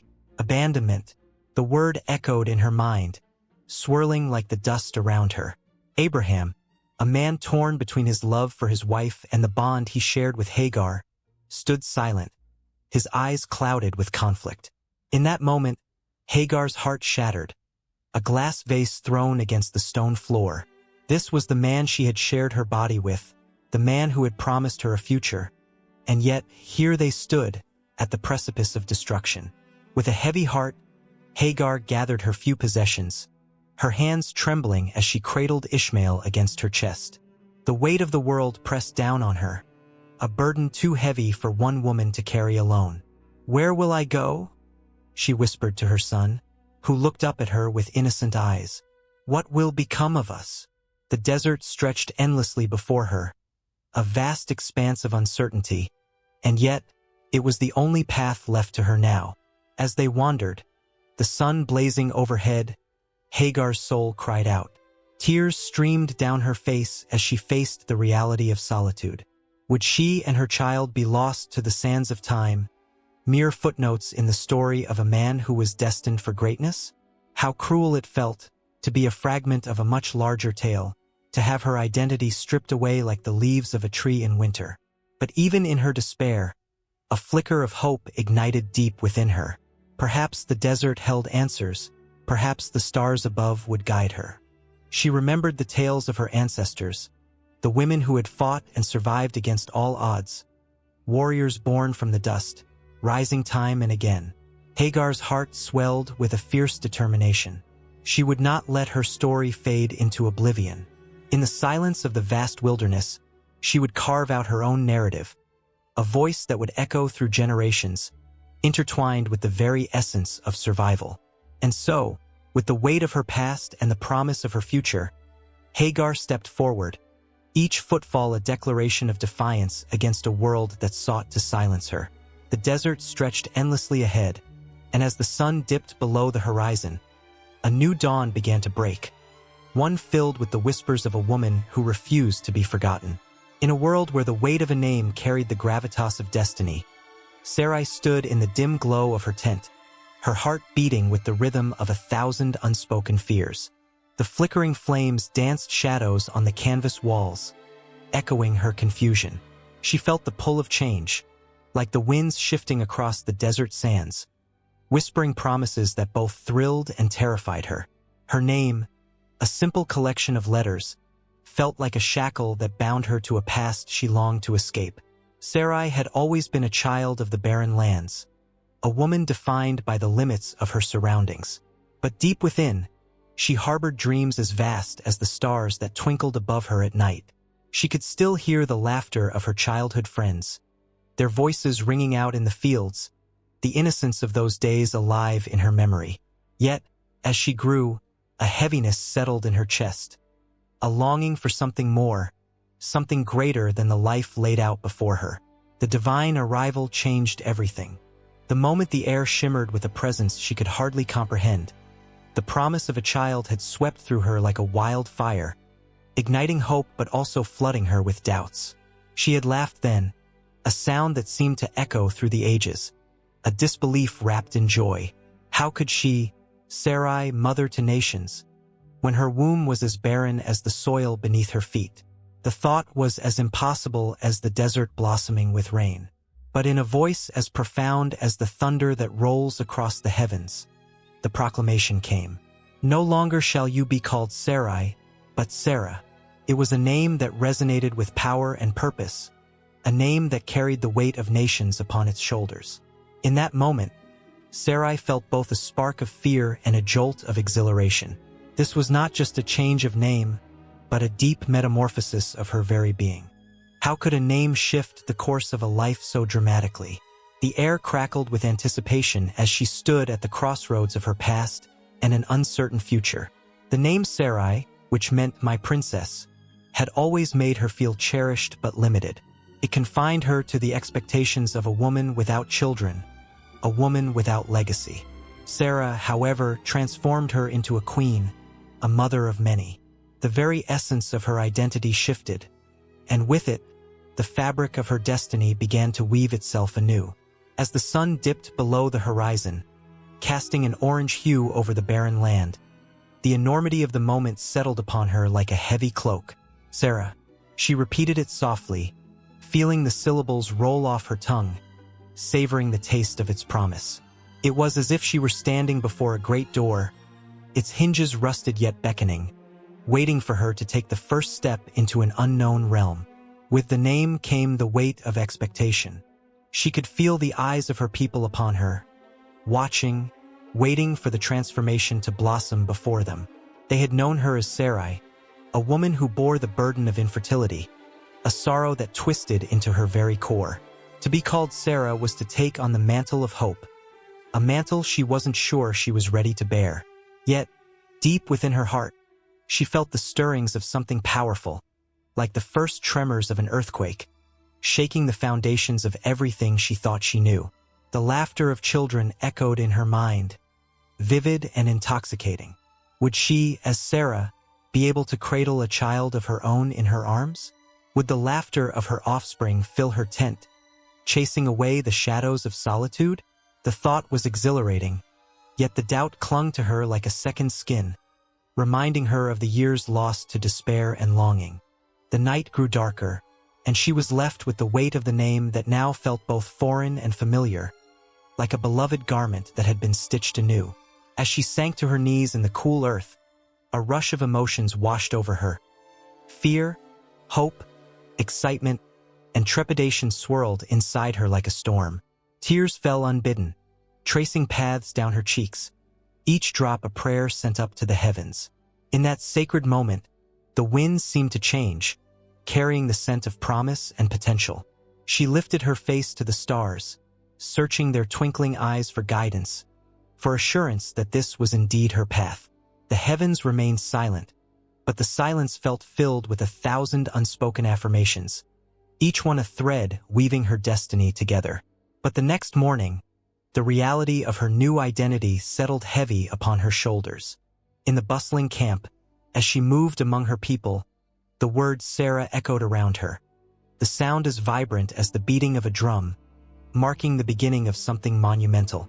The women looked at her with a mix of reverence and curiosity, their whispers weaving a tapestry of hope amongst themselves. The men spoke of her in tones heavy with respect, the air thick with expectation. Yet, as she encountered the sun-scorched sands of everyday life, doubt crept in like a thief in the night. Would she truly become the mother of nations? What if she could not fulfill this divine promise? The very thought sent a shiver down her spine, a cold reminder of her years of despair.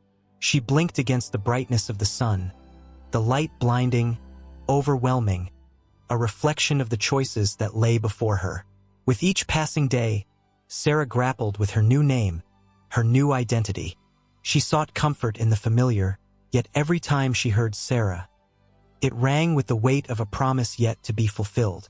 She longed to embrace this new chapter, yet the shadows of her past loomed large, ever threatening to consume the fragile flicker of hope within her. And so, on that sun-drenched morning, as the world spun around her, Sarah stood at the edge of her own transformation, teetering between the Sarai she had been and the Sarah she was meant to become. Each heartbeat echoed like a war drum, propelling her forward into a future that shimmered with both the brilliance of possibility and the shadows of doubt. The very air buzzed with anticipation, the whispers of destiny calling her name. Sarah, Sarah, Sarah. A hush fell over the tent, a thick silence that felt like the calm before a storm. Inside, the air was charged, heavy with anticipation as the crowd waited for the words that would shatter their expectations or confirm their wildest hopes. It was a moment pregnant with possibility, where joy and skepticism danced together in a delicate balance. Everyone knew this wasn't just any announcement. It was a promise, a lifeline, or perhaps a cruel joke. Abraham stood at the center, his eyes scanning the faces around him, searching for signs of belief or doubt. His heart raced, a wild drumbeat in his chest, as he thought of the years gone by, years filled with longing and despair. The whispers of the past echoed in his mind, tales of barren lands and empty cradles. He could feel the weight of their gazes, each person waiting to see if he would deliver the news they both desperately wanted to hear and feared might never come. The flaps of the tent fluttered slightly, allowing a cool breeze to slip in, carrying with it the sweet scent of blooming flowers from the nearby fields. It reminded everyone of life, of growth, of the hopes they had buried deep within their hearts. Sarah, his beloved wife, stood beside him, her hands trembling as she clutched the fabric of her dress. Her eyes were wide, sparkling with a hint of that familiar glimmer of hope, but underlined by an unmistakable shadow of doubt.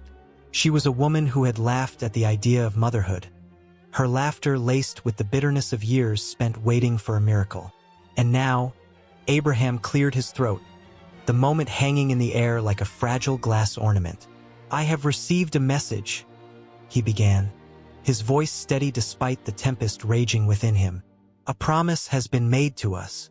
The silence deepened, stretching taut as a bowstring. "We shall have a son."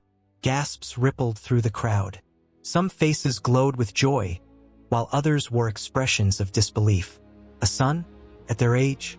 It was a notion that seemed too fantastical, teetering on the edge of absurdity. Murmurs broke out, caught between the thrill of possibility and the chains of skepticism. "He's too old," someone whispered. "And she has laughed at the thought." Sarah's laugh had indeed echoed through the years, a haunting melody that had once filled the air with the sharp sting of reality. She had always known the truth, had stitched together the pieces of a life tinged with loss. Yet, here was Abraham, standing tall, his faith a beacon against the storm of doubt. Could it be? Could the divine promise finally break through the long, dark night that had enveloped them for so long? As the emotions swirled around them, the crowd shifted like the wind. Some embraced each other, tears spilling over cheeks, while others stood rigid, arms crossed, their skepticism like a fortress guarding against hope. The tension was palpable, an electric current that left everyone feeling alive yet uncertain, as though they were perched on the edge of a great chasm. Sarah's heart raced, her mind racing even faster. She had dreamt of this moment, yet it filled her with an unsettling mixture of hope and fear. Would she dare allow herself to believe, to embrace the notion that she would nurture a life within her? She glanced at Abraham, whose faith shone brightly like the sun. There was a deep well of love and hope in his gaze, and for a fleeting moment, she felt a flicker of that warmth. But then, the shadows crept back in, the years of waiting, the painful silence of an empty home. In the back, an elder spoke up, his voice thick with years of experience and doubt. "Abraham, my friend, you have always dreamed of greatness, but can you truly expect the impossible? We are but mortals, bound by time and nature." His words hung in the air like a dark cloud, casting a shadow over the budding hope. The tension crackled, and the crowd seemed to hold its breath, caught between faith and fear. Yet, with every doubt cast, Abraham's resolve only deepened. "We cannot limit the divine," he responded, his voice rising above the murmurs. "The one who created the heavens and the earth can surely accomplish what seems impossible to us." His words were a rallying cry, stirring the hearts of those who dared to hope. And just as quickly as the laughter had faded, it rose again, bubbling forth from Sarah's lips, a sound both beautiful and broken. It was a laugh born of disbelief, of joy, of all the years she had tucked away her dreams like fragile treasures. "Shall I bear a son at my age?" she called out, her voice trembling yet vibrant. The crowd shifted, caught in the whirlwind of emotion, some laughing along with her, and others shaking their heads, still clinging to skepticism. Abraham, undeterred, stepped forward. "Let this be a time of joy rather than confusion. Let us embrace the miracle that is before us." There was a fire in his words, igniting a flicker of belief in the hearts of some. The crowd began to stir, whispers transforming into conversations, a blend of joy and doubt weaving together in an intricate tapestry of human emotion. Yet, as the excitement surged, so did the fear of disappointment, of shattered dreams once again. The anticipation was a double-edged sword, cutting deep into the fabric of their lives. Each heartbeat echoed the fragility of hope, each breath a reminder of what was at stake. In that moment, under the expansive sky that seemed to cradle them all, the tension shifted, morphing into something more profound. The promise of Isaac was not just about one child. It was a promise that spoke to the very essence of faith, of love, and the human spirit's desire to rise above the mundane. As the night wore on, the winds of change began to swirl around them, whispering secrets of the future, of a legacy yet to unfold. The crowd's emotions mirrored the night sky, a canvas painted with stars both bright and dim. Would they find the courage to believe? Would their hearts open wide enough to embrace the joy that was threatening to burst forth? And as the stars twinkled above, so did their hopes, each a fragile reminder that miracles often begin in the most unexpected places, waiting patiently for believers to take that leap into the unknown. In the quiet stillness of the desert night, a star-studded sky cast shimmering light over the encampment of Abraham and Sarah. The air was heavy with the scent of desert blooms, and the faint crackle of a flickering fire danced in the darkness. It was a night like no other, filled with promise and the weight of years. Abraham, aged but steadfast, looked up at the endless expanse above him, where countless stars sparkled like diamonds scattered across black velvet. Each twinkle felt like a whisper of hope, a reminder of the divine promise he had clung to for decades. For 25 years, the couple had waited, longing, praying, and dreaming of a child. Sarah, once vibrant and full of dreams, had grown weary with the passing years. Her laughter had faded, replaced by a shadow of doubt. At 79, she felt the cruel weight of time pressing against her heart, and the thought of motherhood seemed both a distant fantasy and an unbearable burden. The promise of descendants, as numerous as the stars, felt like a cruel joke. Abraham, however, remained steadfast, holding tight to the promise of God, a flickering flame of faith amidst the growing darkness of despair. As the fire crackled and cast flickering shadows, Sarah watched her husband with a mixture of admiration and sorrow. The lines on his face told stories of countless nights spent in prayer, nights filled with visions of a future that seemed perpetually out of reach. She felt a pang in her heart, a longing for their dreams to bear fruit, yet a quiet resignation whispered in her ear, a reminder of her age and the seemingly impossible nature of their hopes. It was then that the air shifted, thickening with anticipation. The flickering flames seemed to dance more wildly, as if responding to an unseen presence. In that moment, the world around them faded, and Sarah felt an electric jolt of energy coursing through her veins. A voice, familiar yet foreign, broke through the silence, echoing through the stillness like a thunderclap. "This time next year, Sarah will bear a son." The weight of the words hung in the air, and Sarah's heart raced. Laughter escaped her lips, a sharp sound that echoed against the quiet of the night. Me, a mother, after all these years, felt impossible, absurd. She covered her face with trembling hands, unsure if she should cry or laugh. The absurdity of it all wrapped around her like a shroud, and yet there was a flicker of something deeper, an ember of hope that had not yet extinguished. Abraham turned to her, concern etched into his brow. "What troubles you, my love?" he asked softly, as he stepped closer, his strong hands reaching for hers. His grip was warm, grounding her amidst the swirling storm of emotions. "Can it truly be?" she whispered, her voice barely audible. "Can I really bring forth life?" The question hung in the air, a fragile thread woven with doubt and yearning. Abraham, sensing the tumult within her, squeezed her hands tighter, his heart filled with an unwavering belief. "God has promised us, Sarah. His words are not empty. They are life itself." Yet the shadows of doubt loomed large. Sarah's heart was a battlefield, caught between the echoes of past disappointments and the glimmer of a future she had long since stopped believing in. Memories of whispered conversations and tearful nights spent wondering what they had done wrong flooded her thoughts. Had they failed to meet God's expectations? Or was it simply not in his plan? Amidst the swirling chaos, the fire crackled and popped, sending sparks spiraling into the night sky. Abraham knelt beside her, and with a gentle touch, he turned her face toward him.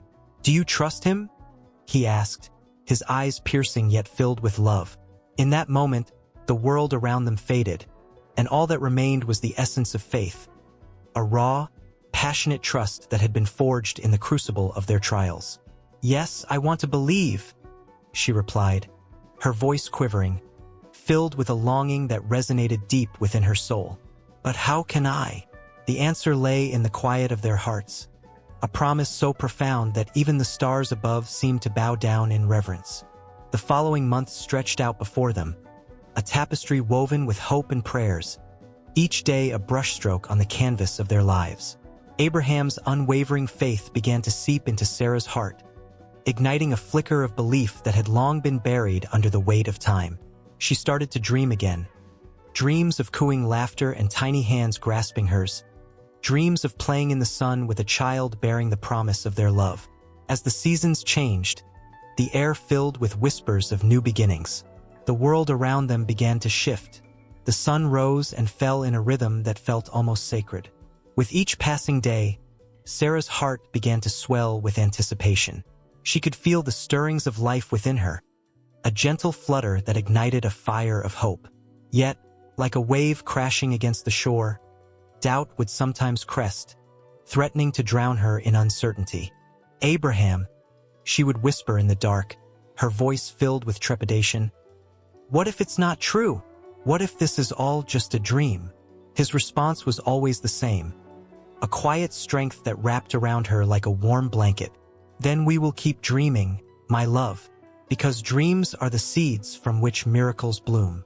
And bloom they did, as the sun rose over their tent on a morning that felt different, alive with possibility. The air crackled with anticipation, a tangible energy that coursed through the desert. As Sarah laid her hand over her belly, she felt a warmth radiate from within, a promise that had taken root. In a world brimming with uncertainty, the miracle of life was on the horizon, and it was ready to break free. The sun dipped low in the sky, casting a golden hue across the landscape. The world held its breath, poised on the brink of a great revelation, and deep within the heart of Sarah and Abraham, faith flared brighter than ever, illuminating a path to what was yet to come. A child born of hope, love, and the unwavering belief that miracles were possible. The sun hung low in the sky, casting a warm golden hue over the ancient city of Hebron. Shadows danced on the ground as Sarah watched her son Isaac play in the distance, a small figure darting between the olive trees. Each laugh that bubbled from his lips echoed through the tranquil air, a sound that filled her heart with an inexplicable joy. The bond they shared was unlike any other. It was woven from threads of love, sacrifice, and unyielding faith. From the moment Isaac took his first breath, Sarah knew her life had forever changed. She had waited so long for this child, a miracle born from years of longing and prayer. In a world that often seemed harsh and unforgiving, Isaac was a beacon of hope. Sarah had faced countless trials, but nothing could dim the light he brought into her life. The joy of motherhood enveloped her like a warm blanket, shielding her heart from the frigid winds of doubt and despair. As Isaac ran through the grove, chasing butterflies, Sarah's thoughts drifted back to the promise made long ago. God had spoken to Abraham, telling him that they would be the parents of a great nation. Yet, the years of waiting had been filled with uncertainty and heartache. Those moments of doubt had forged an unbreakable bond between mother and son, woven together by a shared understanding of the challenges they faced. Sarah often marveled at how life had a way of testing their faith, yet here they were, together against all odds. The laughter faded and was replaced by a moment of stillness. Isaac crouched down, eyes wide with wonder as he examined a tiny flower. It was a simple act, yet it held the weight of 1,000 unspoken emotions. Sarah felt the sting of tears pressing behind her eyes, realizing that every moment with her son was precious.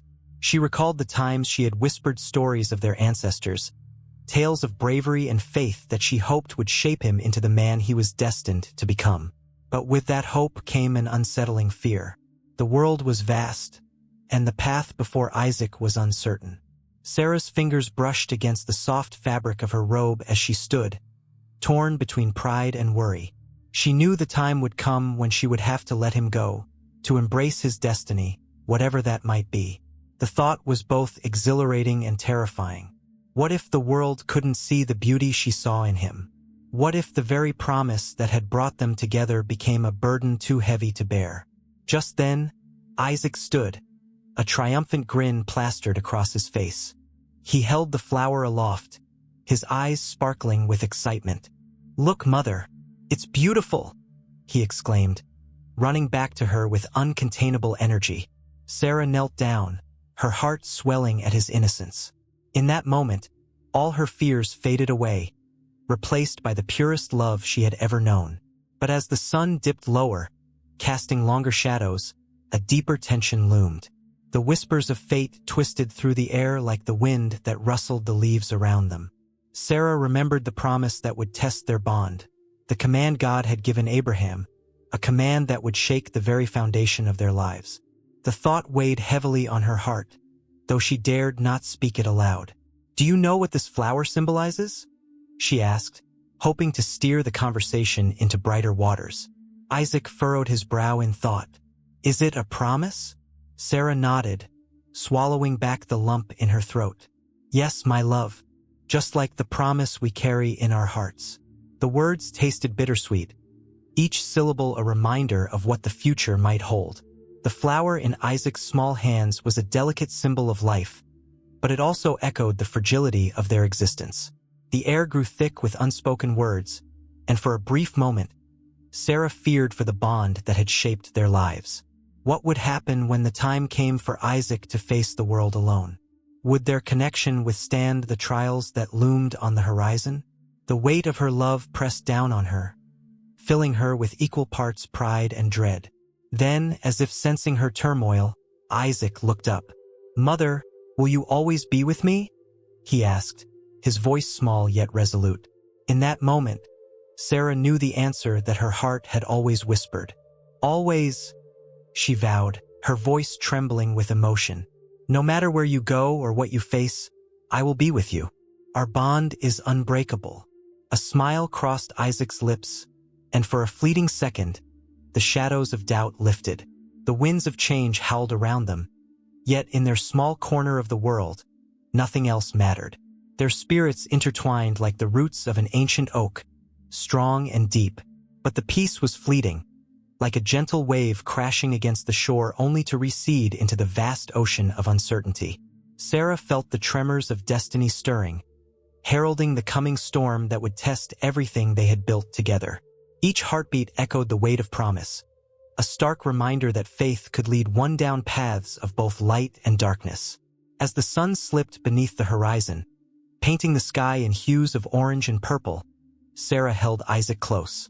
The warmth of his small body against hers was a reminder of the love that had transcended all challenges. Every moment they shared was a testament to resilience, yet the looming test threatened to fracture the very foundation of their relationship. In the fading light, their laughter mingled with the whispers of the evening breeze, a haunting melody that would resonate through the ages. The bond between Sarah and Isaac was a tapestry woven with threads of joy, fear, and unwavering love. And as the stars began to twinkle in the darkening sky, the promise of the future lay ahead, mysterious, daunting, and filled with the echoes of their hearts intertwined, ready to face whatever lay beyond the horizon. The sun hung low in the sky, casting a golden hue over the barren landscape of Canaan. It was a beauty tinged with unease, as shadows stretched long and deep, whispering secrets of a troubled heart. Hagar stood at the edge of the tent, her face turned toward the horizon. The wind ruffled her hair, a gentle caress that felt oddly like a farewell. She could hear the distant laughter of Sarah and the playful squeals of Isaac, their joy piercing through the veil of her solitude like shards of glass. Hagar's heart pounded in her chest, each beat echoing a growing sense of dread. In the vast expanse of time, decisions drifted like dust in the evening light, light that felt warm yet hollow. The air was thick with tension, an unspoken understanding that things could not remain as they were. The day had begun with an ordinary routine, yet it had morphed into something irrevocably different. Hagar recalled a time when her presence had been welcomed, seen as a blessing rather than a burden. Her mind flashed back to the day she had first arrived in Abraham's camp, a young woman with hope swirling in her eyes, a promise in her heart. But now, she was lost in a world where her worth was measured by the shadows of others' desires. A decision loomed like a dark cloud overhead, heavy with the weight of heartbreak. Sarah, once a kind mistress, had become a portrait of jealousy and rage, a tempest fueled by fear and insecurity. The first flickers of jealousy had ignited when Hagar bore Abraham's first son, Ishmael. It had been a moment of triumph for Hagar, but a bitter reminder for Sarah, who felt her own womanhood overshadowed by the slave who had become her rival. As Hagar prepared food for the day, her thoughts swirled like the dust beneath her feet. Each morsel she shaped felt like a reminder of the home she had built, a fragile sanctuary that could be shattered at any moment. During quieter times, she would recount stories of her people, tales of strength and resilience, hoping to weave the threads of her heritage into the fabric of a new life. But with each passing glance from Sarah, the threads slowly unraveled, leaving her exposed and vulnerable. "Send her away." Sarah's voice had sliced through the air like a knife, sharp and unforgiving. The very words felt like a blow to Hagar's soul. Abraham, torn between two women, had stood silent, his gaze wavering. Hagar could see it in his eyes, the conflict that raged within him. He loved her son, Ishmael, but he also loved Sarah, the woman he had waited for so long. It was an impossible choice, one that plunged into the depths of a father's heart, echoing with the cries of love and loss. Hagar's breath caught in her throat as she remembered the moment she had overheard their conversation. Her heart had raced, a wild drumbeat of fear and uncertainty. She had felt the world tilt beneath her feet, her dreams crumbling like the dry earth beneath the noonday sun. The thought of leaving the only home she knew, the only family she could claim, choked her with despair. Yet, deep inside her, a flicker of determination ignited. She was more than just a servant. She was a mother, fiercely protective of her child. That night, as she lay beside Ishmael, his small body curled against her, she found solace in his presence. She traced the outline of his tiny fingers, imagining the great man he would one day become. The stars glittered above them, distant and indifferent, as if they, too, were witnesses to her heartbreak. The cries of the night were a symphony of sorrow, each note a reminder of what was to come. The weight of her impending expulsion pressed heavily on her chest, but she understood that her love for Ishmael demanded courage. The following morning dawned gray and foreboding. Hagar's heart was a storm of emotions as she gathered her few belongings. The tent felt larger than life, each corner a reminder of laughter, tears, and dreams that would now be left behind. With every step toward the edge of the camp, she felt the ground shift beneath her. The sands of time had slipped through her fingers, leaving her stranded in a sea of uncertainty. Abraham stood before her, his face a mask of anguish, yet resolute. "You must go," he said softly, the weight of his words wrapping around her like a shroud. She looked into his eyes, searching for a hint of the man who had once been her protector, but found only a man torn by a cruel choice. Hagar felt the heat of anger rise within her, battling against the sorrow that threatened to consume her.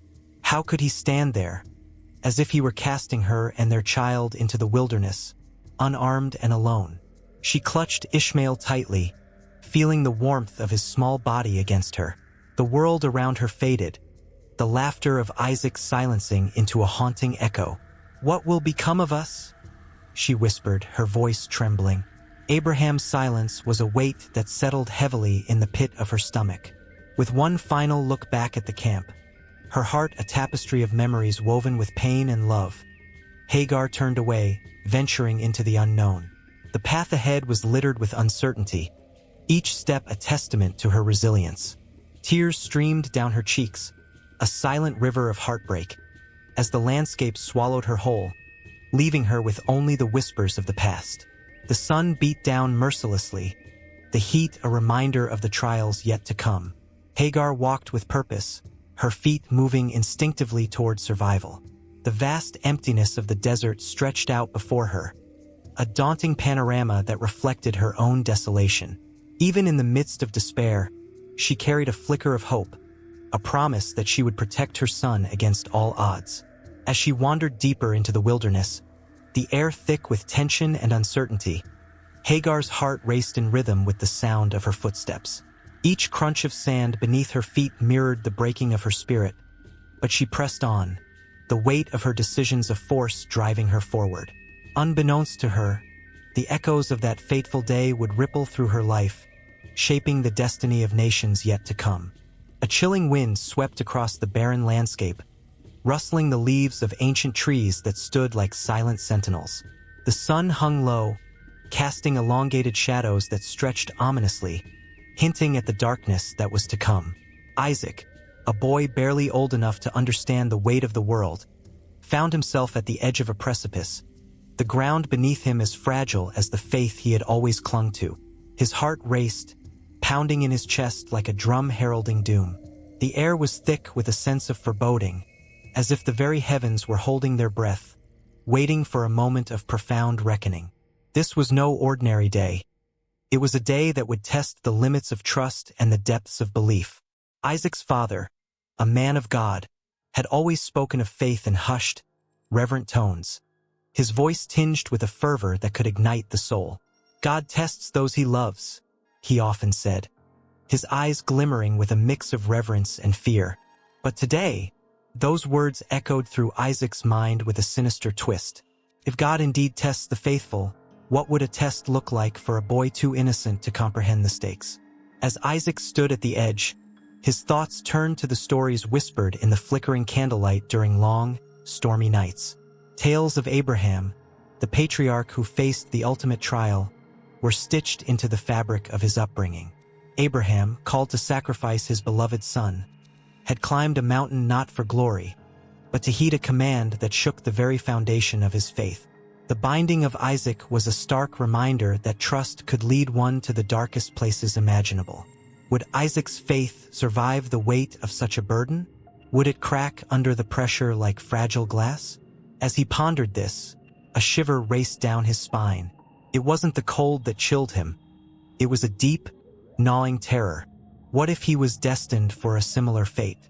The thought gripped him like an iron vice, squeezing tightly until it hurt to breathe. In a nearby grove, the whispers of the past seemed to swirl like autumn leaves caught in a gust. They spoke of centuries gone by, where faith was not merely a belief but a way of life. In ancient lands, where altars were built with stones warmed by the blood of sacrifices, people grappled with their beliefs. They struggled to reconcile the love of a nurturing deity with the demands of unwavering loyalty. How many had stood where Isaac stood, their souls laid bare, trembling under the scrutiny of the divine? A rustling noise pulled Isaac from his musings, and he turned to find a figure approaching. It was his father, a silhouette against the dying light, moving with a purpose that sent a fresh wave of dread coursing through Isaac's veins. The man's eyes were filled with an intensity that sent chills spiraling through him. "Isaac," he called, his voice both commanding and tender. "Come with me. There is something we must do." The boy's instincts screamed at him to run, to flee from the ominous air that clung to his father like a shroud. Yet, he felt an invisible thread of trust binding him to the man who had nurtured him, taught him the ways of faith. Would that thread hold? Isaac followed, his pulse quickening, uncertainty gnawing at his heart with every step. They entered the grove, the trees towering above them like ancient giants, witnesses to the unfolding drama. His father turned to him, a gleam of determination flickering in his eyes. "Today, you will learn what it means to trust completely." Isaac's breath caught in his throat. What did he mean? A part of him screamed in protest, but another part, a darker, more primal part, recognized the gravity of the moment. The stories of old flooded his mind again, and he found himself grappling with their implications. Was he to be the offering? Would his father's faith lead to his own undoing? With each word spoken, the air grew heavier, the tension palpable. "You must understand," his father continued, voice trembling, "that faith isn't merely a shield, can be a sword cutting through the darkness. It binds us to something greater, but it also asks for sacrifice." Isaac felt his heart racing, a tumult of emotions crashing within him. Was there a reason behind this? Had he done something wrong? Desperation clawed at his insides as he searched for answers in his father's eyes, but all he found was a storm, a tempest of love and fear swirling within. The sun dipped lower, and shadows danced menacingly around them, slipping closer as if mocking the reverence of the moment. Isaac's body trembled as memories of laughter and warmth flickered, now overshadowed by a dawning realization that faith could demand more than he was willing to give. Could demand everything. "Isaac," his father said, voice thick with emotion, "trust in the Lord. He has a plan, and sometimes that plan includes things we cannot understand." But how could he trust when his heart was gripped by fear? The stories of Abraham echoed in his mind, each word a haunting reminder of what it meant to submit completely. Would he be strong enough to endure the trial that lay ahead? The weight of generations bore down on him, and he felt like a single leaf in a storm, helpless and at the mercy of forces far beyond his control. The shadows deepened, wrapping around them like a blanket of dread. Isaac stood at the crossroads of faith and fear, the tension coiling tighter and tighter until it felt like something had to snap. Would he emerge from this test unscathed, or would he be left shattered, a mere specter of the boy he once was? With each heartbeat, the air thickened, the moment stretched, and Isaac felt the world around him fade into a blur of uncertainty. All that remained was the weight of his father's gaze and the terrifying question of trust. The cold wind howled through the narrow streets, carrying a foreboding chill that seemed to whisper secrets of despair. In a small, dimly lit room, Sarah lay still, her breath shallow, her spirit slowly flickering like a dying flame. Around her, the shadows of her once vibrant life danced with echoes of laughter and love. But now they morphed into a heavy silence that pressed down on the hearts of those who gathered to bid farewell. It was the spring of 1863, a time of turmoil with the nation torn apart by civil war. Sarah was not just another name in history. She was the heartbeat of a family, the glue that held fragile bonds together. Her kind spirit had touched everyone, from the local baker who delivered fresh bread each morning to the children who played in the streets, their laughter mingling with her gentle voice. As the clock ticked away, her loved ones began to feel the weight of their impending loss. Each chime resonated with the knowledge that time was slipping away, and soon, they would be left with only memories. The room was filled with an array of emotions. Grief, love, anger, and disbelief mingled together. Her husband, Thomas, sat at her side, holding her frail hand, his tears carving paths down his worn face. His heart, once so full of dreams and plans, now felt like a fragile glass, ready to shatter at the slightest touch. How could he face the world without Sarah? Their lives were woven together through the years, through laughter shared over candlelit dinners and quiet moments spent watching the stars. Every memory was a thread, and now, the tapestry of their life was unraveling before his eyes. As night drew its dark curtain, the dim light of the oil lamp flickered, casting eerie shadows on the walls. It was as if the very room was mourning, the air thick with unspoken words. Sarah's eyes fluttered open for a brief moment, and in that instant, all the love she held within surged forth. She struggled to speak, her voice barely audible, but it was a message that transcended mere words. Her gaze met Thomas's, and though she could not articulate her thoughts, he felt it. A surge of warmth, a silent promise that love would endure beyond the grave. Outside, the world continued its relentless march. Soldiers marched, their boots echoing on cobblestones as the sounds of war rumbled in the distance.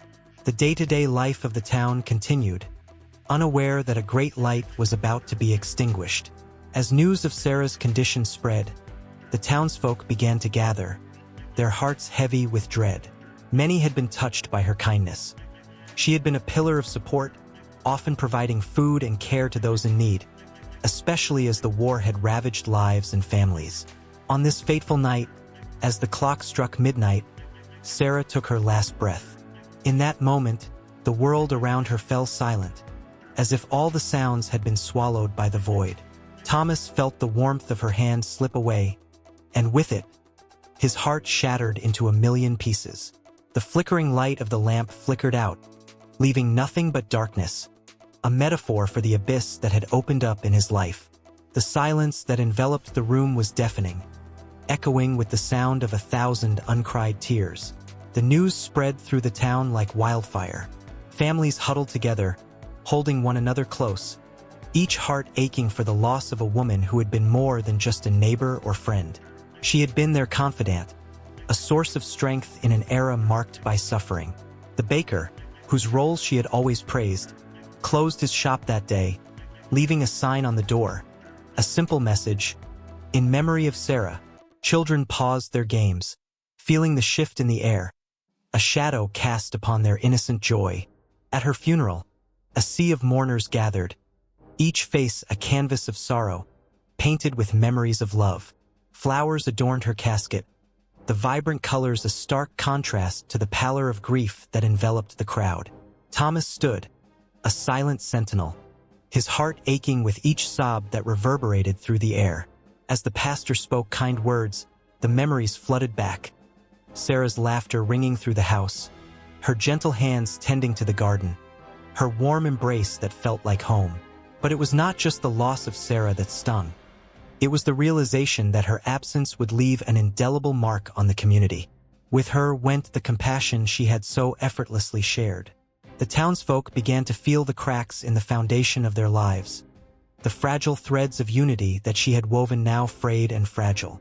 In the days that followed, their sorrow morphed into a palpable tension. Neighbors who once greeted one another with smiles now passed in silence, void of the warmth Sarah had fostered among them. In the weeks that followed, the town struggled to fill the void left by Sarah's absence. The baker found himself missing her encouraging words, while the children, once so carefree, wandered the streets, their laughter replaced by a profound sadness. Each person grappled with their grief in their own way. Some turned to their work, pouring themselves into tasks that distracted them from the ache in their hearts. Others clung to memories, recounting stories that suddenly felt too precious to let fade into the past. Thomas, however, was lost in a fog of despair. Days turned into weeks, and he wandered the town, a ghost of the man he once was. He would find himself standing in the garden they had tended together, staring at the flowers that Sarah had lovingly planted, their vibrant colors a painful reminder of the life that once flourished there. Every petal, every leaf, seemed to whisper her name, and he could almost hear her laughter carried on the wind. It was a heavy weight to bear, the knowledge that the world had shifted. A gaping hole had been carved into the fabric of their lives. As he walked through the town, he began to notice how her legacy was woven into every corner. The children who played in the park where she had taught them to fly kites, the families who had found solace in her warm meals during the cold nights of winter, the flowers blooming from her garden, now a symbol of lost hope.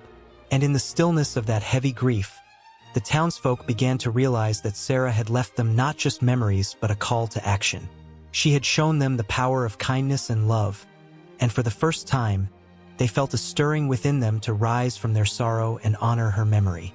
Though she was gone, her spirit lingered, urging them to come together, to rebuild what had been broken, to reignite the flame of compassion she had kindled in them. As whispers of Sarah's impact spread, they found themselves bound by a shared purpose, to carry forward her legacy of love and kindness. It was a flicker of hope amidst the despair, an ember that began to grow, feeding on the memories of a woman who had touched so many lives. The town was poised on the brink of transformation, a glimmer of light breaking through the fog of grief. But as they gathered to discuss how to honor Sarah, a new challenge loomed on the horizon, one that would test the strength of their resolve and the very fabric of their community. The sun hung low in the sky, casting a warm golden hue over the land of Canaan. The air was thick with anticipation as Abraham, the patriarch with a heart heavy from mourning, stood before the sons of hate.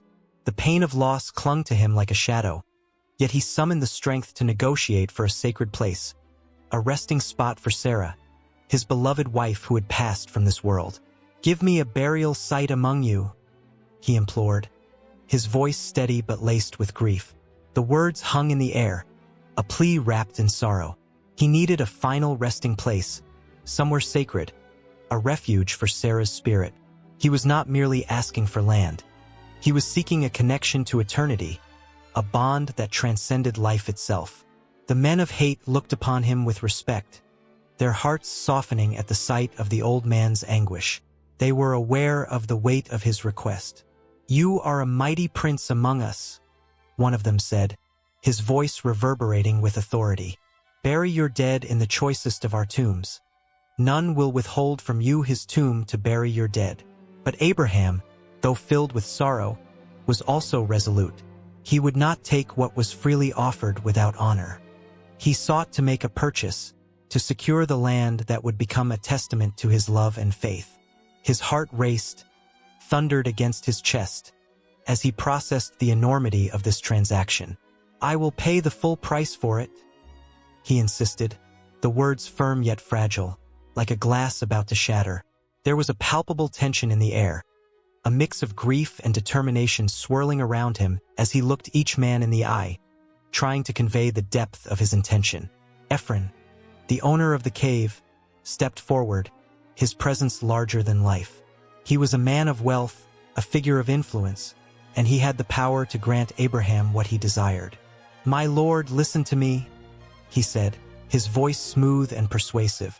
"The land is worth 400 shekels of silver. But what is that between us?" Abraham's heart sank at the mention of the price. For 100 shekels. It was a significant sum, but to him it was a small price to pay for a place of rest for Sarah. The ache in his chest deepened, but he stood firm, unwilling to be swayed by Ephron's feigned generosity. This tomb had to be his by right, not by gift. "I will give you the money," Abraham replied, a spark of resolve igniting within him. "I want to make this deal." The weight of the moment pressed upon him, and the air felt electric, charged with the unsaid promises of love and loss. Ephron, sensing Abraham's determination, nodded.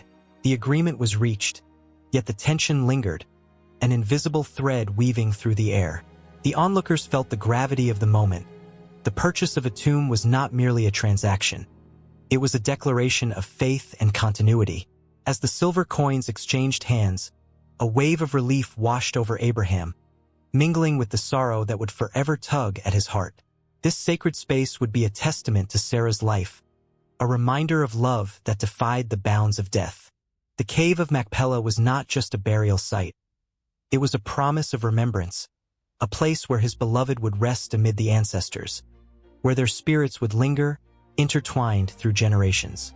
The echoes of their transaction faded, but the air still buzzed with the weight of the event. Abraham stepped into the cave, his heart heavy yet filled with reverence.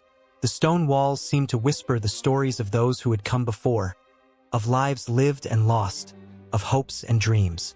He could almost feel the presence of Sarah beside him, her laughter echoing in the shadows, her spirit tethered to this land they had traversed together. As he stood there, the shadows deepened, and dusk began to envelop the land, casting an ethereal glow. The cave felt alive, resonating with the essence of life's cycle. He carefully laid Sarah's body to rest, his heart breaking anew with each gentle touch. Tears cascaded down his cheeks, mingling with the dust of the earth, the ground that would forever cradle her. In that somber moment, time seemed to stretch and bend. He whispered words of love, promises of remembrance, of a bond that could never be severed. "You will not be forgotten, my love," he murmured, his voice trembling with emotion. "In this place of rest, you will always be with me."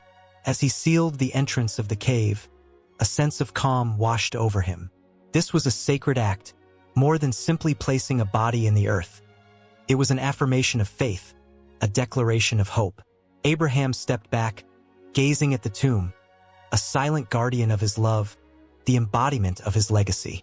The stars began to twinkle above, a celestial reminder of the promise that had been made long ago, a covenant that stretched through time. With each breath, he felt the weight of history pressing upon him, and he understood that this cave would hold stories yet to be told, lives yet to be lived. It was not just a resting place. It was a cradle of continuity, where past, present, and future intertwined. Abraham turned away from the cave, the night wrapping around him like a cloak of sorrow and solace. He walked back toward the city, the echoes of his footsteps mingling with the whispers of the wind. The landscape before him held the promise of tomorrow, yet his heart remained tethered to that sacred space, where love had been interred beneath the earth. In the distance, shadows danced in the flickering light of oil lamps, and the chatter of the townsfolk filled the air. Life continued to move forward, but for Abraham, time felt suspended. He had secured a piece of eternity, a sanctuary of memory. And as he moved through the streets, the weight of his loss was countered by the strength of his faith. The purchase of the cave of Machpelah was more than a transaction. It was an unbreakable bond, a testament to a love that would echo through ages, transcending the very fabric of life and death. And as the night deepened, one could almost hear the whispers of the ancestors, the sighs of those who had once walked the earth, enveloping Abraham in a warm embrace, assuring him that he was never truly alone. Even as he faced the future, the cave stood firm, a beacon of hope and remembrance, waiting for the stories yet to unfold, the dreams yet to be realized, a bridge between the realms of the living and the departed. The air was thick with an unsettling stillness, a silence that almost screamed in the wake of Sarah's absence.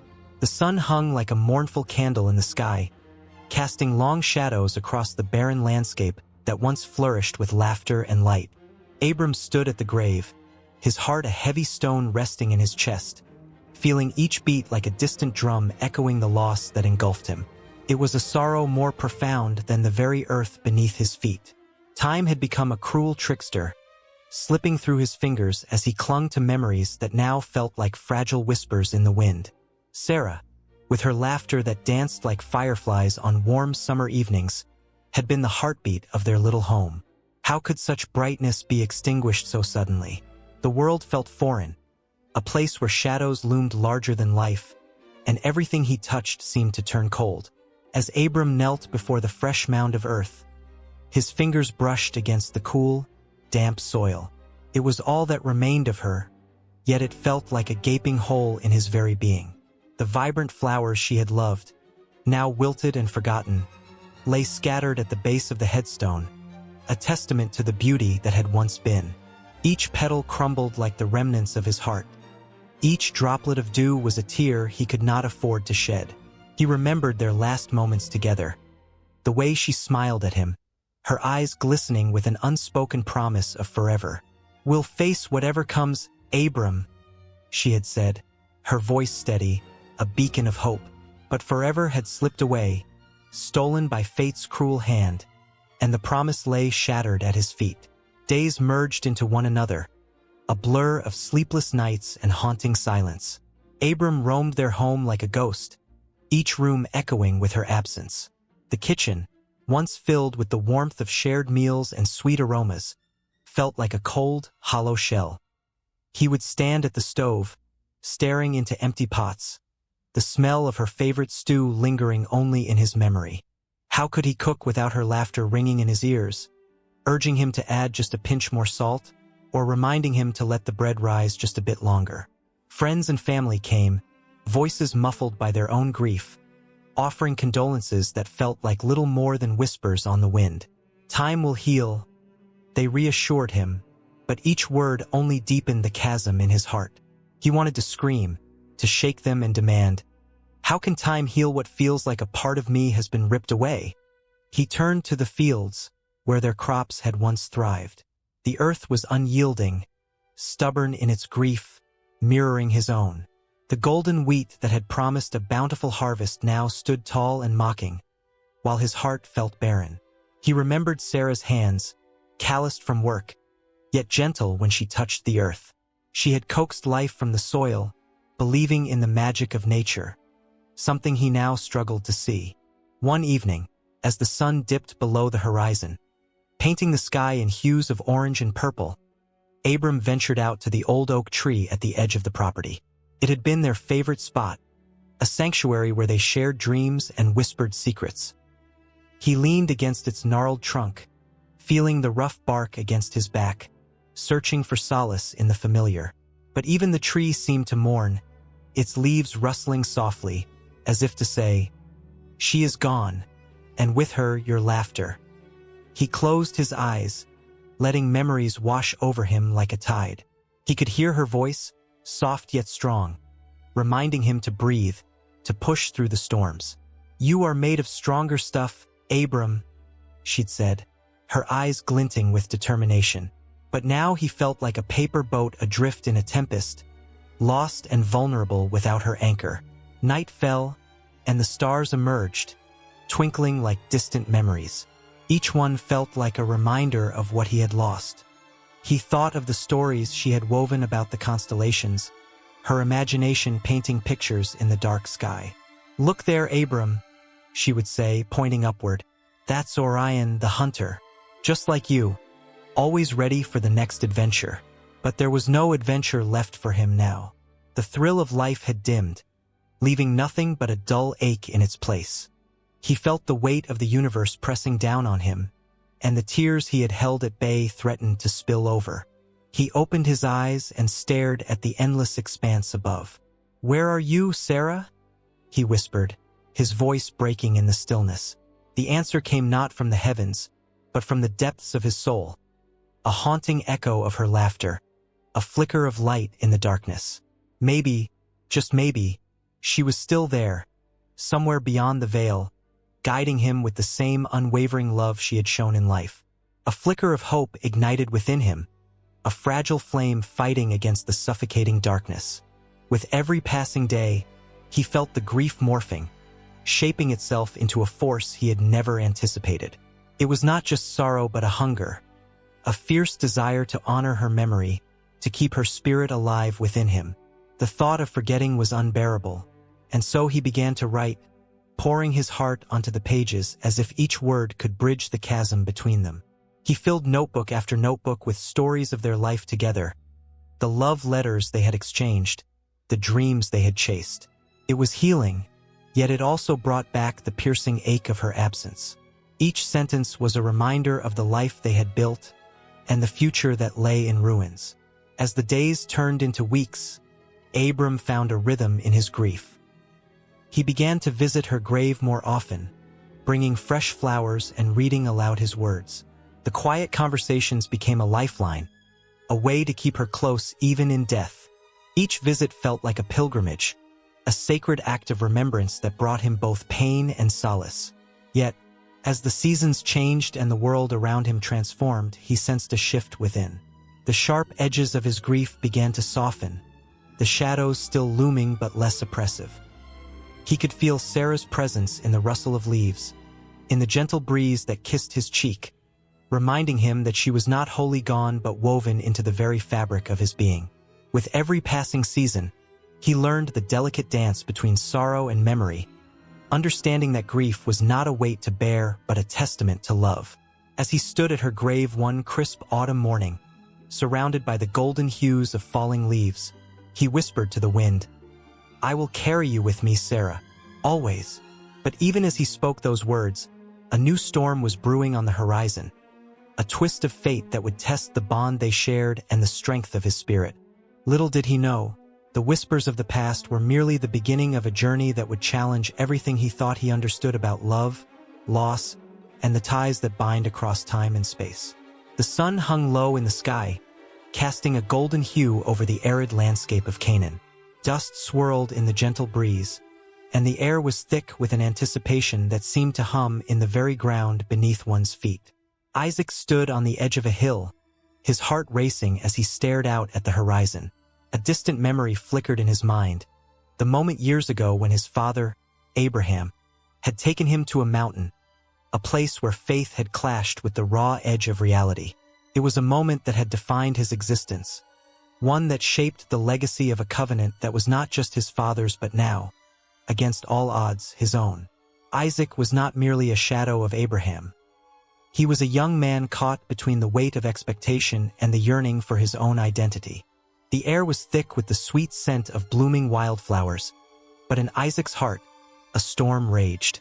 He had listened to the stories of his father's encounters with God, of promises that stretched through generations, but now the mantle of that divine promise rested heavily on his shoulders. What if he faltered? What if he was not the one to carry it forward? The days passed with a blend of routine and reflection. Isaac found comfort in the fields where he would often wander alone, tending to the flocks that had grown under his care. Each sheep, each bleat echoed with the whispers of his ancestors, reminding him of the covenant that had begun with his father, but was now entwined with his own destiny.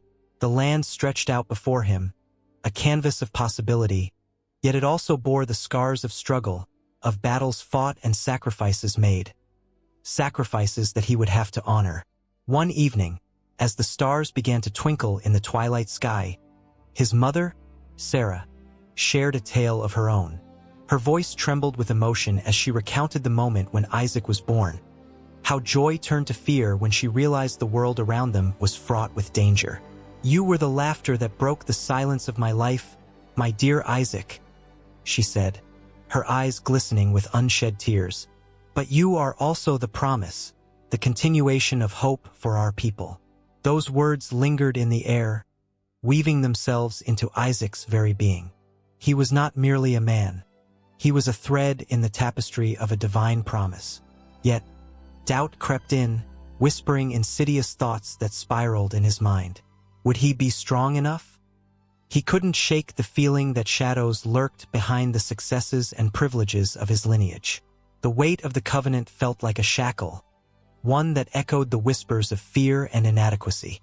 Would God truly speak to him as he had to Abraham? It was a question that haunted him, especially in the stillness of the night, when the stars seemed to judge him. One fateful afternoon, while he was meditating by the well, Isaac noticed a figure approaching. It was Rebekah, her beauty striking like a star piercing through the dark. She carried a jug, and as she drew closer, her laughter rang like music in the air. Isaac felt a flutter in his heart, but beneath that flutter was a deeper sense of recognition. She was the one who would be woven into his story, the partner chosen to help carry the weight of the covenant forward. Their eyes met, and in that moment, an unspoken understanding passed between them. Together, they would navigate the uncertainties of life, fortified by a bond that seemed ordained. As the weeks turned into months, their life together bloomed. They shared laughter and dreams, but the echoes of the covenant loomed over them. The promise of descendants as numerous as the stars hung like a banner over their home. Yet every blessing carried the weight of expectation. Isaac longed to forge a path of his own, but how could he when the very air around him crackled with ancestral promises? Then, one evening, the skies darkened, and a storm rolled in. Isaac looked out the window, the wind howling like a chorus of voices reminding him of his fears. It was during these restless nights that the voice of God broke through the chaos. Isaac, it called, deep and resonant, filled with an authority that silenced his doubts. You are the vessel of my covenant. Trust in me as your father did. Tears streamed down Isaac's face as he knelt in prayer, overwhelmed with emotion. The burdens he carried lightened, replaced by a profound sense of purpose. He was not merely living in the shadow of Abraham. He was stepping into his own light, ready to embrace the role that had been destined for him. It was a moment that would ignite a fire in his heart, pushing him to lead not just with authority but with compassion. A leader who would nurture his people, tending to their needs as a shepherd does to his flock. Yet, even as he felt the swell of courage, the winds of change began to whip through the camp. Rivalries simmered just beneath the surface, and whispers of conflict emerged among neighboring tribes. Isaac understood that the legacy of peace and prosperity came at a price.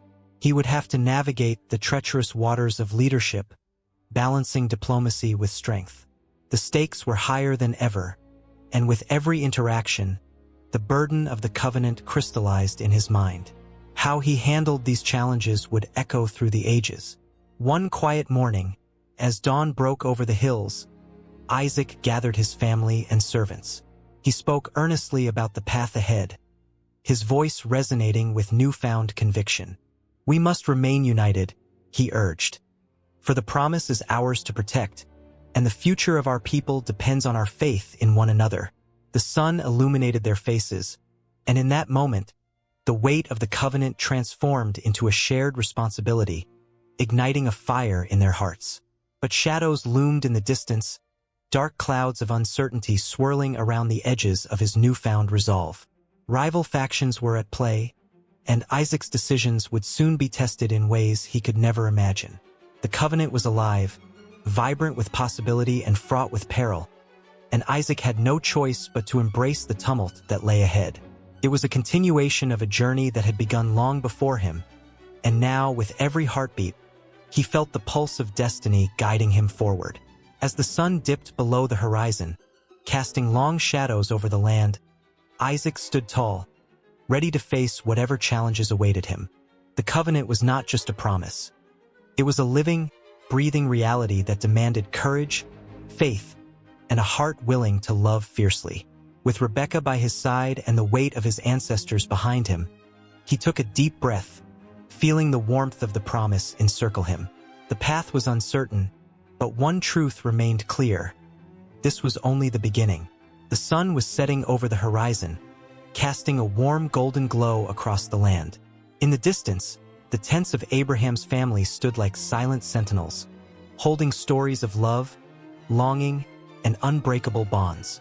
Within those canvas walls, a young man named Isaac sat, his heart heavy with a sense of duty and expectation. He could feel the weight of his mother's influence, even in her absence. Sarah, his mother, had always been a guiding light, her laughter echoing through the desert air. But now, as the evening breeze whispered through the palm trees, Isaac was at a crossroads that would shape not only his future, but the destiny of generations to come. It was no small matter to choose a wife, especially when the legacy of their family hinged on this choice. Sarah had been a woman of incredible strength, a matriarch whose very essence resonated with the promises God had made to Abraham. Isaac could almost hear her voice, clear and gentle, reminding him of the importance of love and faith. The stories of her faithfulness and unwavering spirit danced in his mind like flickering candlelight.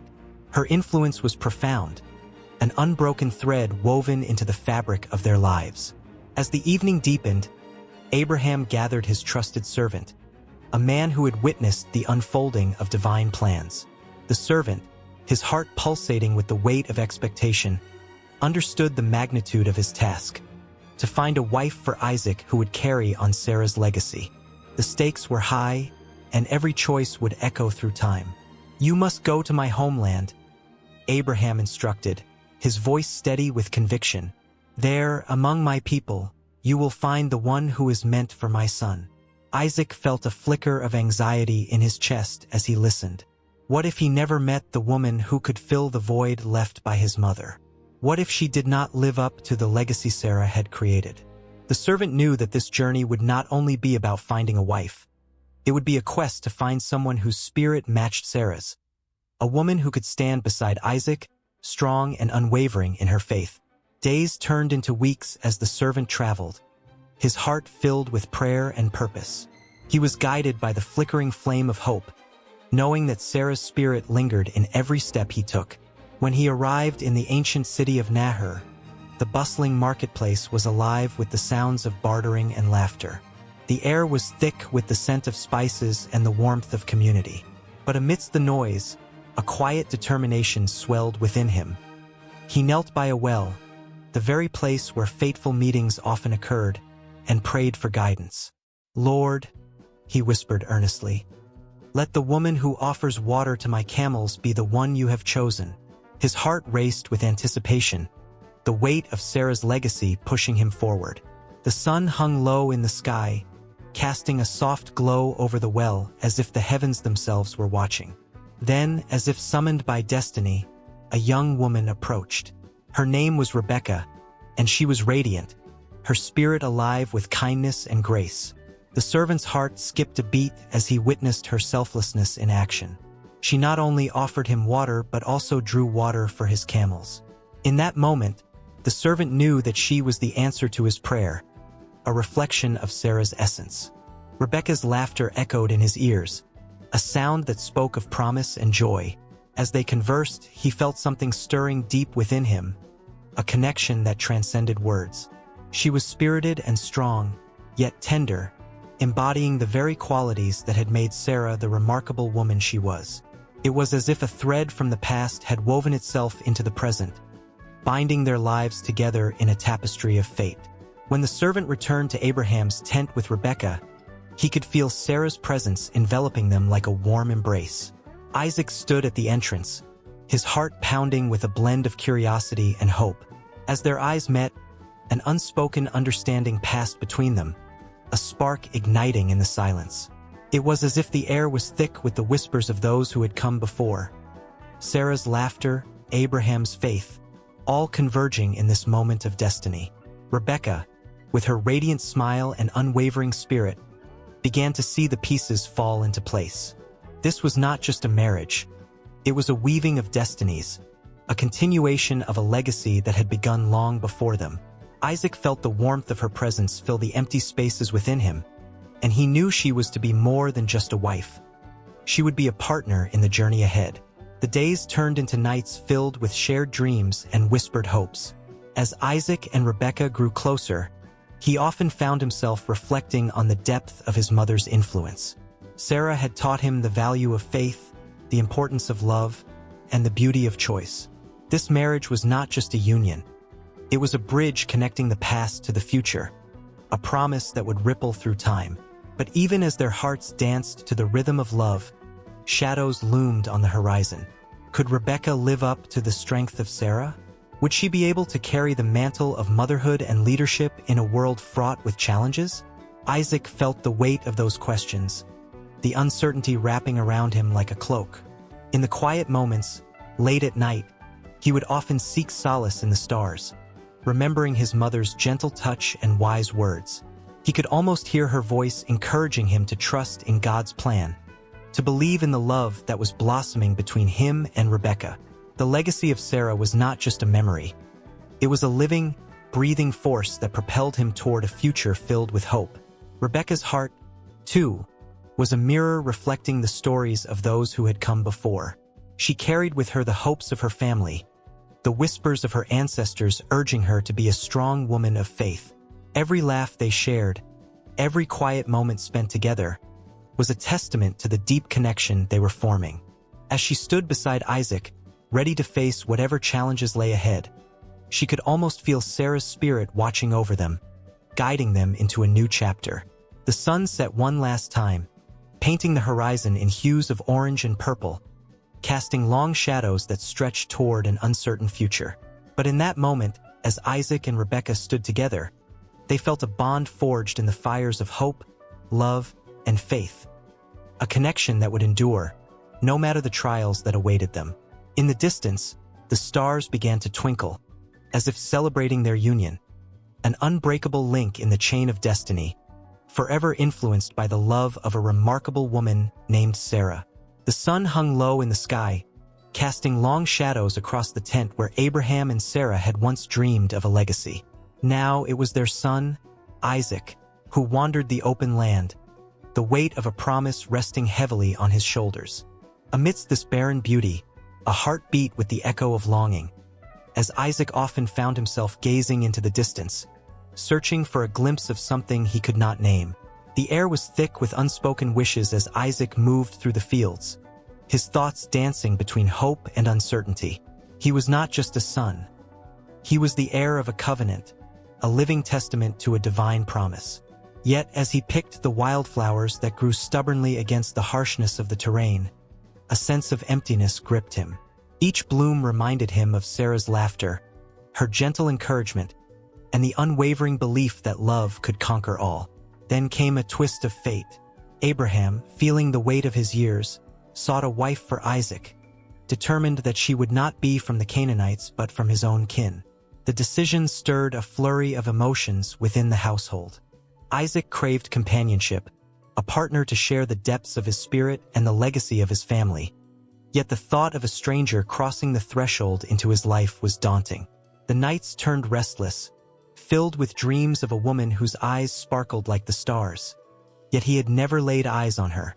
Abraham summoned his most trusted servant, a man with a heart full of loyalty and a mind sharp as a blade. "Go back to my homeland," he instructed, "and find a wife for my son." The servant, filled with a mixture of excitement and trepidation, pledged his life to this quest, knowing that every step would lead him closer to a destiny that would weave through the fabric of generations. As the servant journeyed over rocky mountains and through lush valleys, he prayed for guidance, his heart heavy with the task ahead. He traveled for days, the sun beating down upon him, each mile echoing the heartbeat of Isaac, who waited with bated breath. The servant arrived at the city of Nahor, where he stood by a well, a place where women came to draw water, a symbol of life and sustenance. The sun began to set, painting the sky with hues of gold and crimson, when he spoke softly to the Lord. "Let the girl who offers me water and offers to water my camels be the one you have chosen for Isaac." And with that prayer, the world held its breath. Moments later, Rebekah appeared, radiant and graceful. She moved with an elegance that seemed to still the very air around her. Her brown hair flowed like a river down her back, and her kind eyes sparkled with a life that promised adventure. As she approached the well, the servant's heart raced at the sight of her. With every step she took, the air thickened with a sense of destiny. "Please drink, my lord," she said as she filled her pitcher, her voice like a melody in the cool evening air. And as she continued, offering water to his camels, the servant knew that she was the answer to his prayer. He felt a surge of joy and gratitude, recognizing the divine touch that had guided him to this moment. "Who are you?" he asked, unable to hide his excitement. When she revealed her lineage, claiming to be of the family of Nahor, the servant could barely contain his joy. He fell to the ground in worship, grateful for the path that had led him here.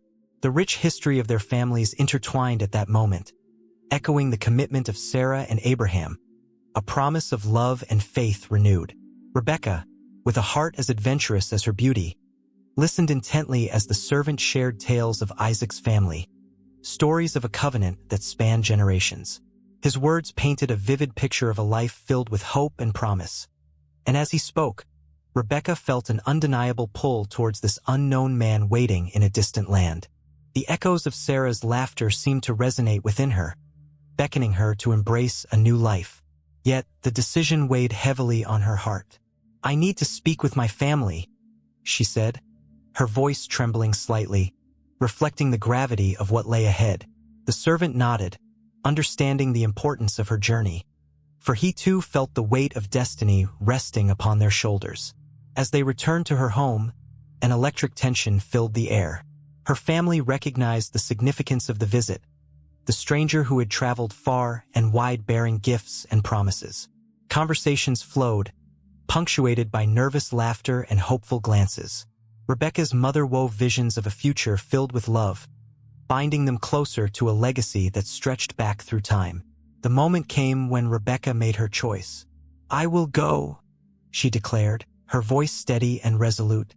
The words hung in the air like a declaration of freedom wrapped in courage. Her family embraced her, tears mingling with smiles, and a bittersweet sense of farewell consumed the room. The path was set, and with the servant by her side, she ventured into the unknown. Days later, the sun dipped below the horizon as Isaac wandered the fields, his heart a tapestry of hope and anxiety. The earth seemed to breathe in rhythm with his own pulse, a silent witness to his longing.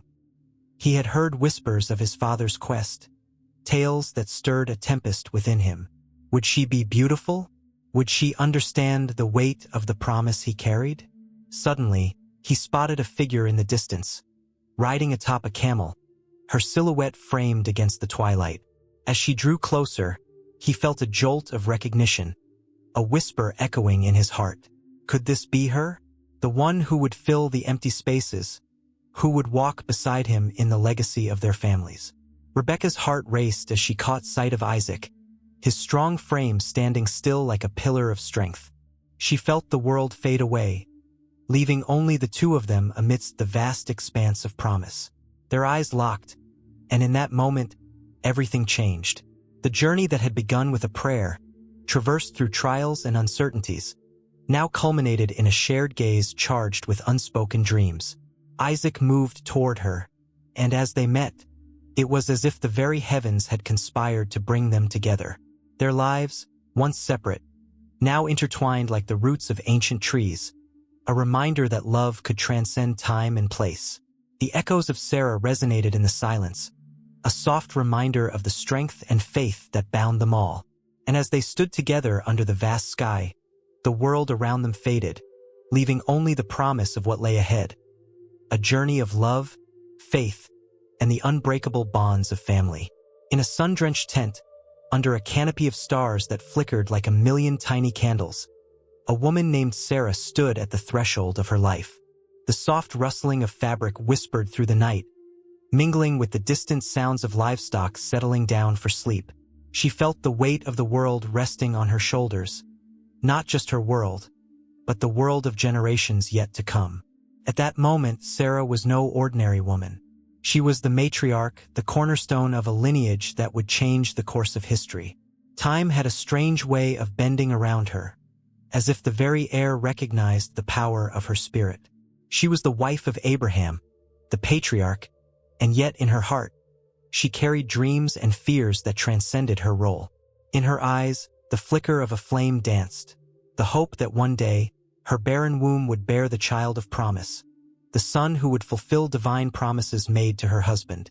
The silence of the night was punctuated only by her whispered prayers, each one a plea for strength, for faith to weather the storm of doubt that often threatened to engulf her. Sarah's story was not merely a tale of longing. It was a testament to resilience. Can you imagine the heartbreak? The laughter that once erupted from the very idea of children had turned to echoes of silence in an empty nursery. Society's whispers were sharp like thorns, digging into her heart. Is she cursed? They wondered, as she watched each of her friends cradle their babies, feeling as if she stood outside the door of a world she could never enter. In the years that passed, Sarah witnessed the chilling passage of time. Decade after decade, the sunlight faded her hopes, yet she remained steadfast. She became a master at wearing a mask of strength. The laughter she shared with Abraham often hidden the heartache she bore. But one day, a strange visitor arrived, and with him came a promise that made the very ground beneath her tremble. "You will have a son," he proclaimed, and as the words hung in the air, Sarah felt an avalanche of disbelief tumble through her mind. She laughed, a sharp sound that cut through the tense atmosphere like a knife. Yet the divine word was unyielding. When the time came, against all worldly logic and expectation, Sarah held her son Isaac in her arms. The moment was electric, a divine spark igniting centuries of belief and hope. It wasn't just a baby. He was the embodiment of God's promise, a miracle that illuminated the darkness of her years. The joy in her heart was a wild, unfettered dance. The ache of barrenness transformed into laughter and love. But Sarah's journey was not without its shadows. As she raised Isaac, her heart was a tumultuous sea, filled with fierce love but also deep-seated fears. Would he fulfill the promise that had brought her so much hope? Would he carry the legacy she had fought so hard to create? The weight of her responsibility was heavy, pressing against her chest. She was no ordinary woman. She was the matriarch, and the lineage she nurtured would weave through the fabric of time. Tensions flared within her household as well. Sarah's relationship with Hagar, the maidservant, grew fraught with jealousy and competition when Hagar bore a son, Ishmael. The laughter that once filled her tent turned into bitter silence, filled with unspoken words and heavy hearts. Sarah's position as matriarch was tested. She felt the gnawing fear of inadequacy. Was she enough to protect Isaac's future? Did she have the right to demand Ishmael's banishment, even when it meant tearing apart a family?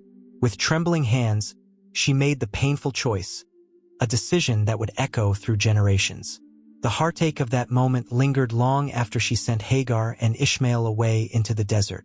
The harsh winds whispered her name, a reminder of the sacrifices she made for the greater good, for the promise that surged brightly ahead. The memory of that day clung to her like shadows, yet she held on to the hope that Isaac would be the fulfillment of all that had been foretold. As years turned into decades, Sarah's life was a tapestry woven with threads of joy, sorrow, love, and loss. Each moment she lived contributed to the legacy that unfolded with Isaac, who would father Jacob and Esau. The name of the God she worshipped echoed through the generations, carried by the descendants of her beloved son. Yet, within her heart, she knew that her role as a matriarch would never fade. She was the one who believed against all odds, the one who held tightly to faith even when despair loomed large. One morning, as the sun broke across the horizon, casting golden rays into her tent, Sarah felt a wave of peace wash over her. She had fulfilled her purpose in ways she had never imagined. It was not just her son she had nurtured. It was a promise that would swell into a nation. The air felt charged with a profound sense of understanding, as if the very universe recognized her sacrifices and love. Her life was a testimony to the unyielding spirit of women who dared to hope, to dream, and to fight against the tides of time and circumstance.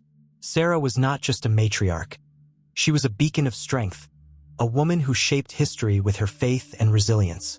As the sun dipped below the horizon, casting a warm glow over the landscape, Sarah's heartbeat echoed in the stillness of the night. She could almost hear the whispers of her descendants, the laughter of Isaac, the joy of countless generations yet to come, a resonant promise of what lay ahead. And in that moment, with her legacy forever etched in the annals of time, she knew that the story of her life was just the beginning, a thread intricately woven into a grand tapestry that would continue to unfold. The dawn of a new chapter was on the horizon, one filled with names and stories that would echo through eternity. The sun dipped low in the sky, casting a golden hue over the small town of Elmsworth. Children laughed and played in the streets, their carefree voices echoing against the clapboard houses. Yet, in the quiet sanctuary of the local church, a different kind of energy pulsed through the air. It was a weighty presence, one that spoke of unwavering faith and the promise of leadership. Sarah, the town's unofficial matriarch, stood at the front of the congregation, her hands clasped tightly in front of her, her eyes brimming with an intensity that was almost palpable. Sarah had long been more than just a figurehead in her community. She embodied a fierce spirit that drew people in, igniting something deep within them. Her journey began decades earlier, under the shadow of the Great Depression, a time when hope seemed like a distant memory. Families struggled to put food on the table, yet Sarah found a way to weave threads of faith into the very fabric of their lives. She started a soup kitchen in her home, inviting the weary and downtrodden to gather, eat, and share stories. As the aroma of warm broth filled the air, the essence of community flourished around her. With each passing year, Sarah's influence expanded. She formed outreach programs that reached the most vulnerable, extending her hands to those drowning in despair. It was not just about providing meals, it was about restoring dignity. When the first elderly widow walked through her door, trembling with uncertainty, Sarah enveloped her in a warm embrace, whispering words of encouragement that resonated long after the meal was consumed. "You belong here," she would say, her voice steady as a rock, erasing the shadows of loneliness. As the years went by, the church became a beacon of hope, and Sarah a lighthouse keeper in a storm-tossed sea. Her leadership was not born from a place of authority but from a genuine desire to uplift those around her. She rallied the townsfolk, igniting their spirits with her fervent belief that together they could overcome any obstacle. When the town faced a devastating flood, it was Sarah who stood at the forefront, organizing volunteers, distributing supplies, and ensuring that every child had a warm coat to wear. The streets filled with mud and debris, yet Sarah's voice rang out above the chaos, a clarion call to action that filled hearts with courage. Sarah's faith was the bedrock of her leadership, a radiant light that shone through her unwavering commitment. She often spoke of the power of collective belief, reminding her congregation that they were stronger together. One evening, amid the flickering candlelight of a prayer meeting, she shared her favorite verse, "With God, all things are possible." The room erupted in applause, but it was her own quiet conviction that resonated the loudest. Every word she spoke seemed to seep into the souls of those present, transforming doubt into hope and despair into determination. Yet, amid the harmony of her life's mission, the shadows of vulnerability crept in. Sarah faced her own trials, moments when her faith wavered and her spirit felt heavy. The loss of her beloved husband, Henry, sent ripples through her heart. He had been her rock, her confidant, the one who understood her dreams in a way no one else could. In the weeks that followed his passing, the congregation held their breath, uncertain of how she would navigate the storm. But Sarah, ever resilient, emerged from her grief with a renewed fire. She stood before her community, tears glistening in her eyes, and with raw vulnerability, she spoke of loss and love. It was in that moment they saw her strength, not in her ability to be invincible, but in her willingness to be human. Weeks turned into months, and Sarah's legacy only grew stronger. She began mentoring young leaders, instilling in them the values she held dear: compassion, integrity, and selflessness. They gathered in the church basement, where the scent of fresh coffee mingled with hope and ambition. Sarah would listen intently as they shared their dreams, offering guidance that came from a well of experience. "Lead with your heart," she would say, "and the world will follow." One young woman, Anna, stood out among the group. Shy and reserved, she struggled to find her voice. But Sarah saw the flicker of potential in her eyes and dedicated herself to drawing it out. Through late-night talks and shared laughter, Anna blossomed, her confidence growing like wildflowers in spring. On a rainy Sunday morning, when Anna finally stepped up to lead the service, Sarah watched from the back, pride swelling in her chest. The congregation hung on Anna's every word, and in that moment, Sarah understood that her mission was not just to lead, but to create an army of leaders who would carry on her legacy. As seasons changed and time marched on, the church remained a sanctuary, a place where the spirit of community thrived. Sarah's name became synonymous with kindness, a beacon of light that guided countless souls. But even as she stood at the center of it all, she was never one to seek the spotlight. Instead, she reveled in the joy of seeing others shine, her laughter ringing out like music in the hall during potlucks, her warm hugs enveloping everyone who walked through the doors. Still, life had its own plans. The whispers of illness began to circle, subtle at first, like a shadow creeping beneath the door. Despite the signs, Sarah continued her work, her spirit unyielding. One evening, as she returned from a community meeting, fatigue washed over her like a tidal wave, but she brushed it aside. With the resolve that defined her, she prepared for another Sunday service, believing wholeheartedly that her purpose was not yet fulfilled. But the truth was undeniable. One crisp autumn morning, as the leaves danced in hues of orange and gold, Sarah gathered her community for a final meeting. Her voice trembled as she addressed the congregation for the last time, the love and gratitude flowing from her words. She spoke of the beauty of their shared journey, the bonds they had forged, and the lives they had touched. "This is not goodbye," she said, her eyes glistening with unshed tears, "but a passing of the torch." In that sacred space, where faith had intertwined with leadership, Sarah's legacy took root, ready to blossom in the hands of those she had inspired. The congregation left that day with a renewed sense of purpose, a promise to carry her spirit forward. And as the sun set behind the hills, casting a soft glow over Elmsworth, the echoes of Sarah's laughter lingered, a reminder of the power of faith, love, and relentless leadership that could never truly fade away.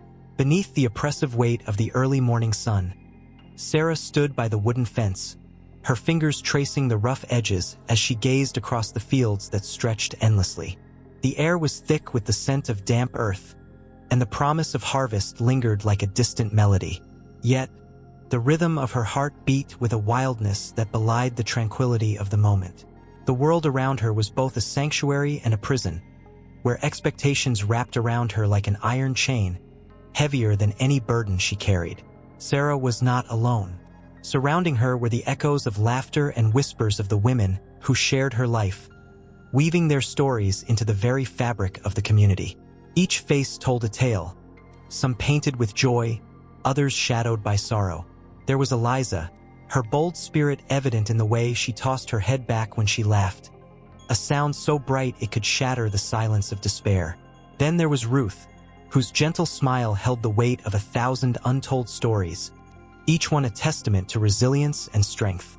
And there was Mary, the youngest of the group, her eyes wide with dreams that danced just out of reach, like fireflies on a summer night. These women were bound by a shared purpose, a collective strength that pulsed through their veins. Together, they navigated a world dominated by men, where their voices were often silenced and their ambitions dismissed. Yet, in the shadows of domesticity, they crafted revolutions of their own. Sarah recalled the evenings spent huddled around flickering candlelight, the air thick with anticipation as they discussed everything from their hopes for the future to the whispers of discontent that rippled through the town. Their dreams were often met with skepticism, yet they persisted, each woman a flickering flame refusing to be snuffed out. The scars of history marked their lives, deep lines etched into their faces, revealing tales of struggle and sacrifice. The American Revolutionary War had ushered in a new era, but it also highlighted the confines of their existence. Women like Sarah were left to manage farms, raise children, and support their men who served as soldiers, often without recognition or reward. The weight of responsibility sat heavily on their shoulders, and yet they found ways to rise above, to claim their space in a world that so often overlooked them. As the sun dipped lower in the sky, casting long shadows across the land, Sarah felt a stirring within her. It was as if the very earth beneath her feet whispered secrets of endurance and the power of unity.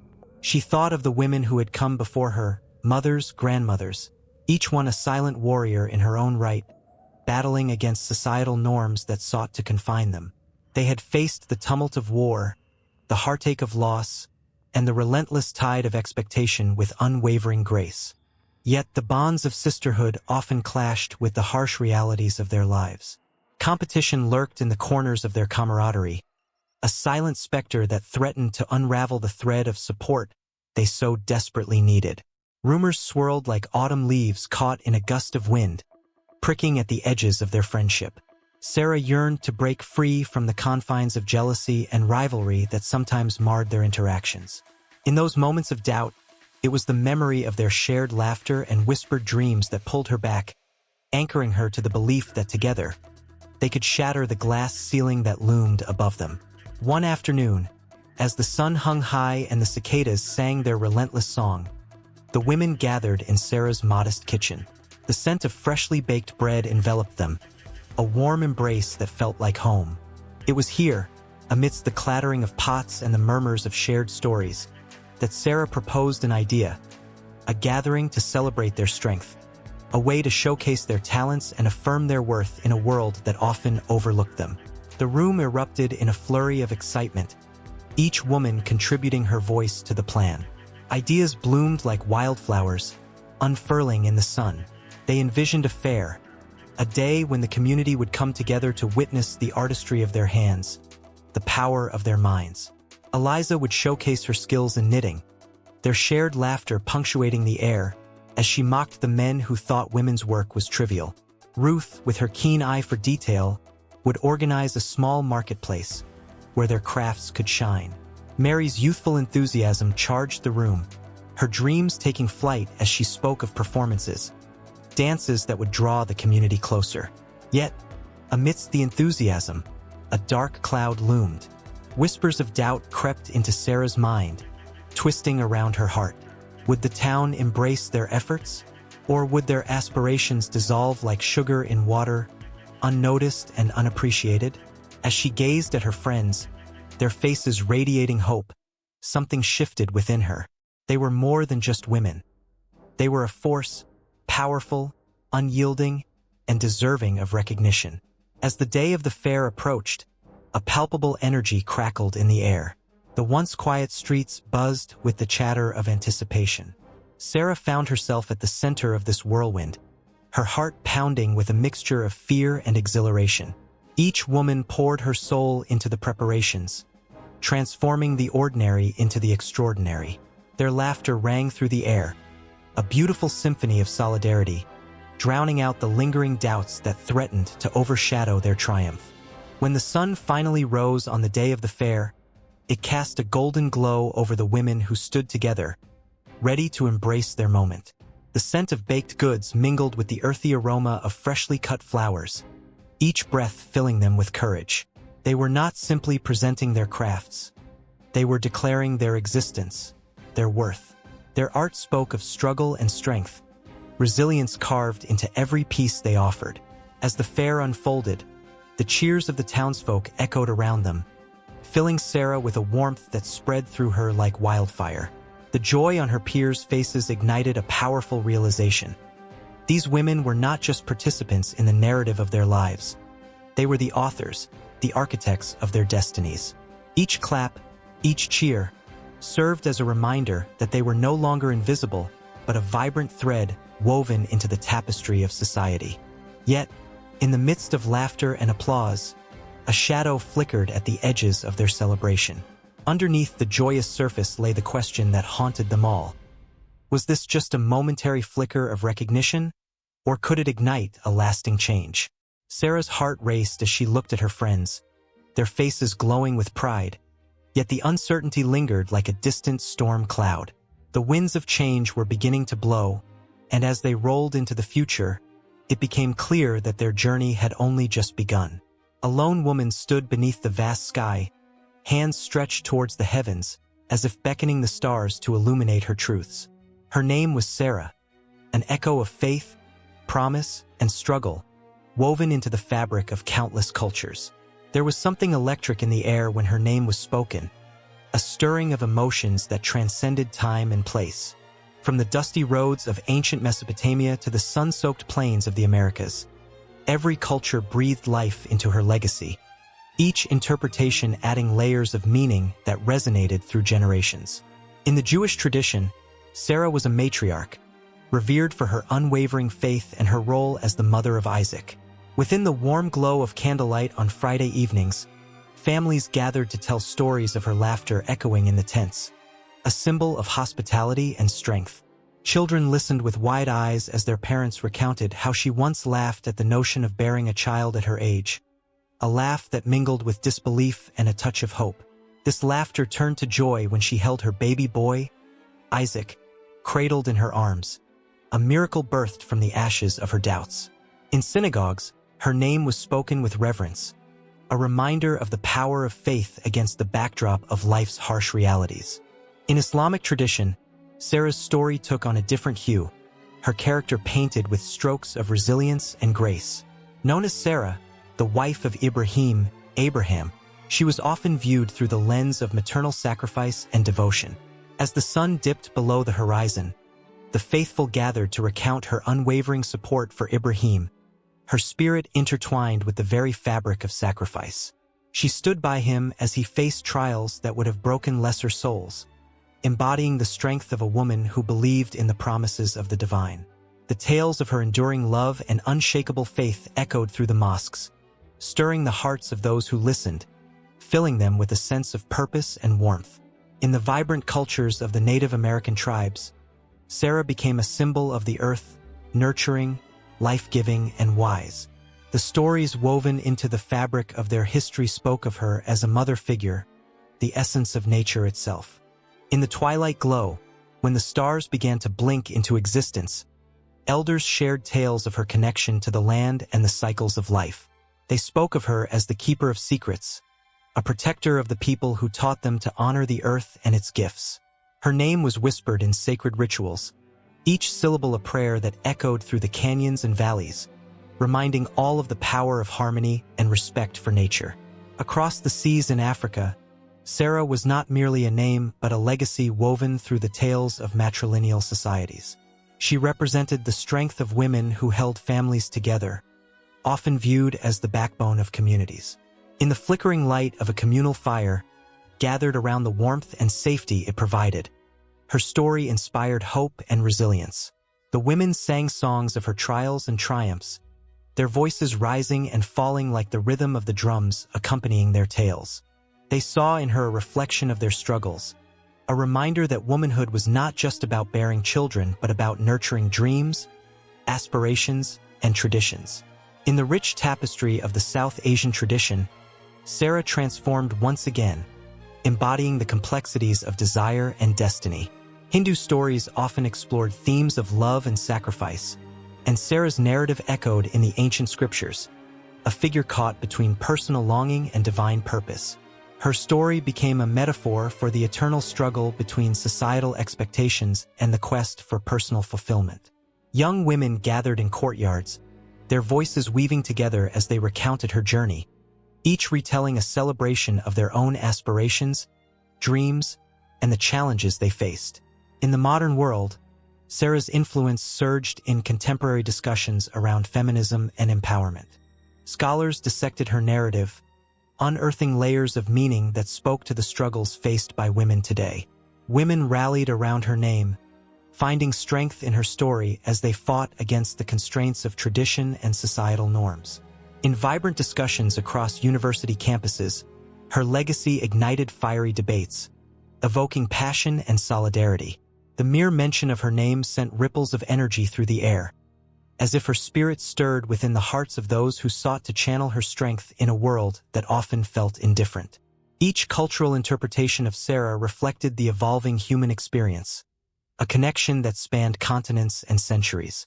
Her name became synonymous with hope, resilience, and unwavering faith, resonating with anyone who had ever dared to dream against the odds. The stories surrounding her were not mere tales but lifelines, offering solace and strength to those who wrestled with their own doubts and fears. As the night deepened, the stars shimmered brightly overhead, a tapestry of stories interwoven with the threads of Sarah's legacy. Each culture, Each tradition painted her with its unique brush, creating an ever-expanding canvas filled with emotion and longing. The laughter of children, the prayers of mothers, the wisdom of elders, and the fiery passion of young activists all converged in a celestial celebration of a woman whose spirit defied time. And in this vast constellation of interpretations, there lay an undeniable truth. Sarah was more than a figure from ancient texts. She was a living embodiment of humanity's quest for meaning, connection, and belonging. As her story continued to unfold across the world, the echoes of her laughter and the warmth of her spirit lingered in the air, inviting all to reflect on their own journeys, their own struggles, and the powerful bonds that unite them across tradition and time. In the dusky glow of a forgotten Parisian café, a figure hunches over a canvas, her brow furrowed with concentration. The air is thick with the scent of wet paint and unspoken dreams. This is not merely a painter. This is a woman capturing the essence of Sarah, a name that reverberates through centuries, echoing in the hearts of many. As the brush glides across the surface, the artist's mind wanders through time, to the ways Sarah has been portrayed in art and literature, each stroke a testament to her enduring presence. In the ancient writings of the Mesopotamians, Sarah is a figure wrapped in layers of complexity. She is not just a wife or a mother. She embodies hope and resilience. The stories tell of her beauty, a captivating charm that could bend the will of kings. Her laughter, like a ripple across the Euphrates, carries with it the promise of new beginnings. The tablets whisper of her moments of despair, too, the sting of barrenness, the haunting silence in her tent. Each word, carefully chiseled, paints a portrait of a woman grappling with fate, making her a muse for many generations to come. As time marches forward, Sarah appears in the vibrant frescoes of the Renaissance, a period where artists sought to capture not only beauty but the very soul of their subjects. In these grand works, she stands regal and divine, bathed in light that seems to shine from within. Her eyes, pools of wisdom, tell of trials and triumphs. The rich colors speak of her nobility but also of her vulnerability. An artist in Florence dips his brush into the vibrant hues of his palette, capturing the moment when Sarah hears the promise of a child, and the joy that floods her heart bursts forth in a cascade of color. The canvas quivers with emotion, and centuries later, viewers still stare, breath held, as if they, too, can feel the flutter of hope. Fast forward to the 19th century, where Sarah transforms again, emerging from the shadows of myth and into the embrace of literary giants. An author, inspired by tales of old, scribbles furiously by candlelight. In his words, Sarah becomes a symbol of defiance, her story intertwined with the fight for women's voices to be heard. The ink flows like blood, drenched in passion and purpose. In this world, Sarah is not just a figure from scripture. She is an echo of every woman yearning for autonomy, a beacon for the suffragette movements that will rise in the centuries to follow. Each line ignites a fire in the reader's heart, a call to arms that resonates across the ages. The 20th century brings forth a new wave of creativity, as artists and writers grapple with modernity. In the flickering light of silent films, Sarah is reimagined on screen, her journey unfolding in dramatic whispers and sweeping gestures. The camera captures her face, a canvas of emotions, reflecting the joys and sorrows of countless women. The audience sits on the edge of their seats, breathless, as she laughs, cries, and endures. The flickering images stir something deep within, a connection to the past that feels alive and palpable. Her essence, though interpreted through the lens of a new age, remains unchanged, the embodiment of strength and vulnerability intertwined. With the onset of postmodernism, Sarah finds her way into the works of contemporary artists and writers who bend conventions, challenging the very fabric of storytelling. No longer just a figure of the past, she becomes a symbol for the complexities of identity in a fragmented world. In the pages of a bold novel, her character leaps off the page, capturing the struggles of women navigating the duality of tradition and modernity. Voices clash, and Sarah becomes a battleground for ideas, her strength illuminating the dark corners of ignorance, inspiring the reader to reflect on their own lives. As the artist in Paris steps back from her canvas, she studies the portrait of Sarah she has created. It's not just a reflection of a single woman. It's a tapestry woven from the threads of countless experiences. Each brushstroke encapsulates the laughter of joy, the tears of sorrow, the quiet moments of reflection, and the loud declarations of defiance.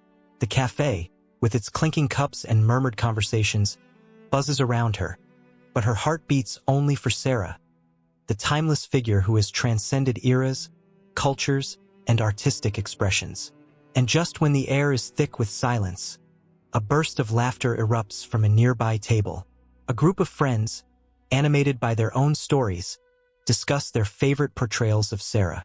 One mentions a powerful play that reinterprets her tale, casting her in roles that reflect modern struggles while honoring her roots. The dialogue flows, each person sharing their connection to her, revealing how she mirrors their own lives, how her struggles resonate in today's world. The artist listens, captivated. The conversation is electric, igniting a spark within her creative soul.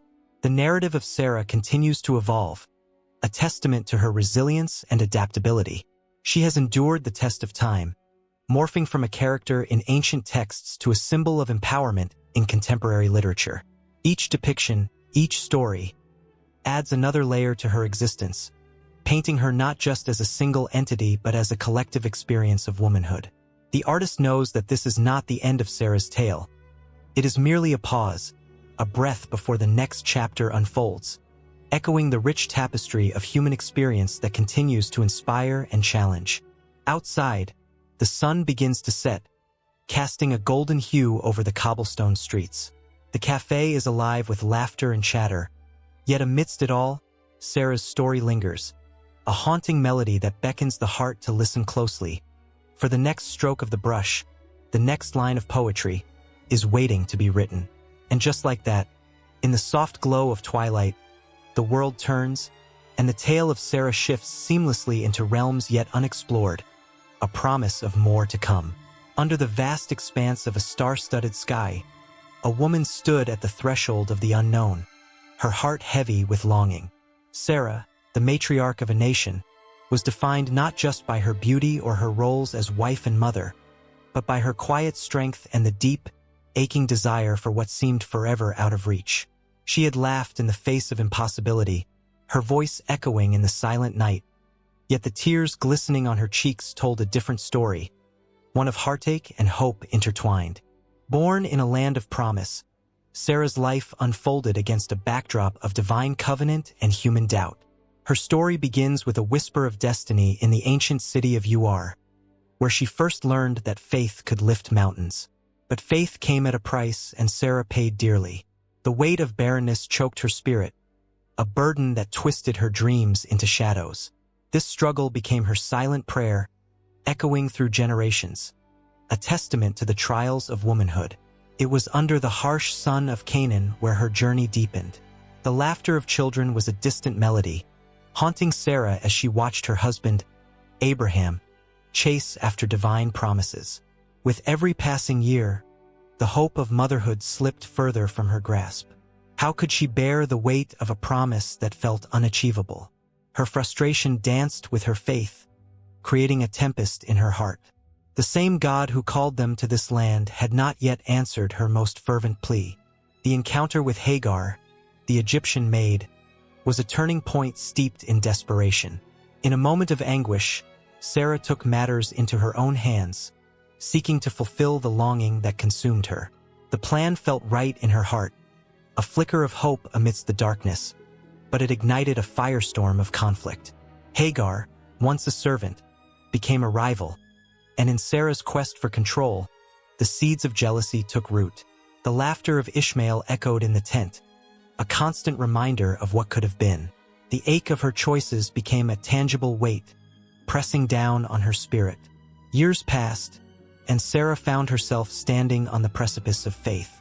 At the age of 90, an unexpected visitor arrived with a proclamation that would shatter her reality. "You will bear a son." The words hung in the air, pregnant with promise yet tinged with disbelief.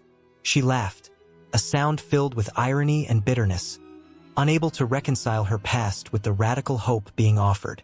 How could her barren womb blossom like a flower after a long, harsh winter? The laughter was a facade, masking the tumult within.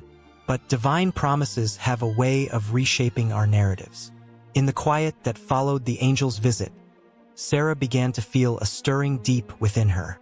Suddenly, the impossible didn't seem so far away. The echoes of her earlier laughter transformed, becoming a joyous anthem that resonated through the ages. Isaac, the child of laughter, arrived, a living testament to the faith that had been forged through trials. In that moment, Sarah's laughter was no longer a cry of despair, but a melody of joy, reverberating across the generations.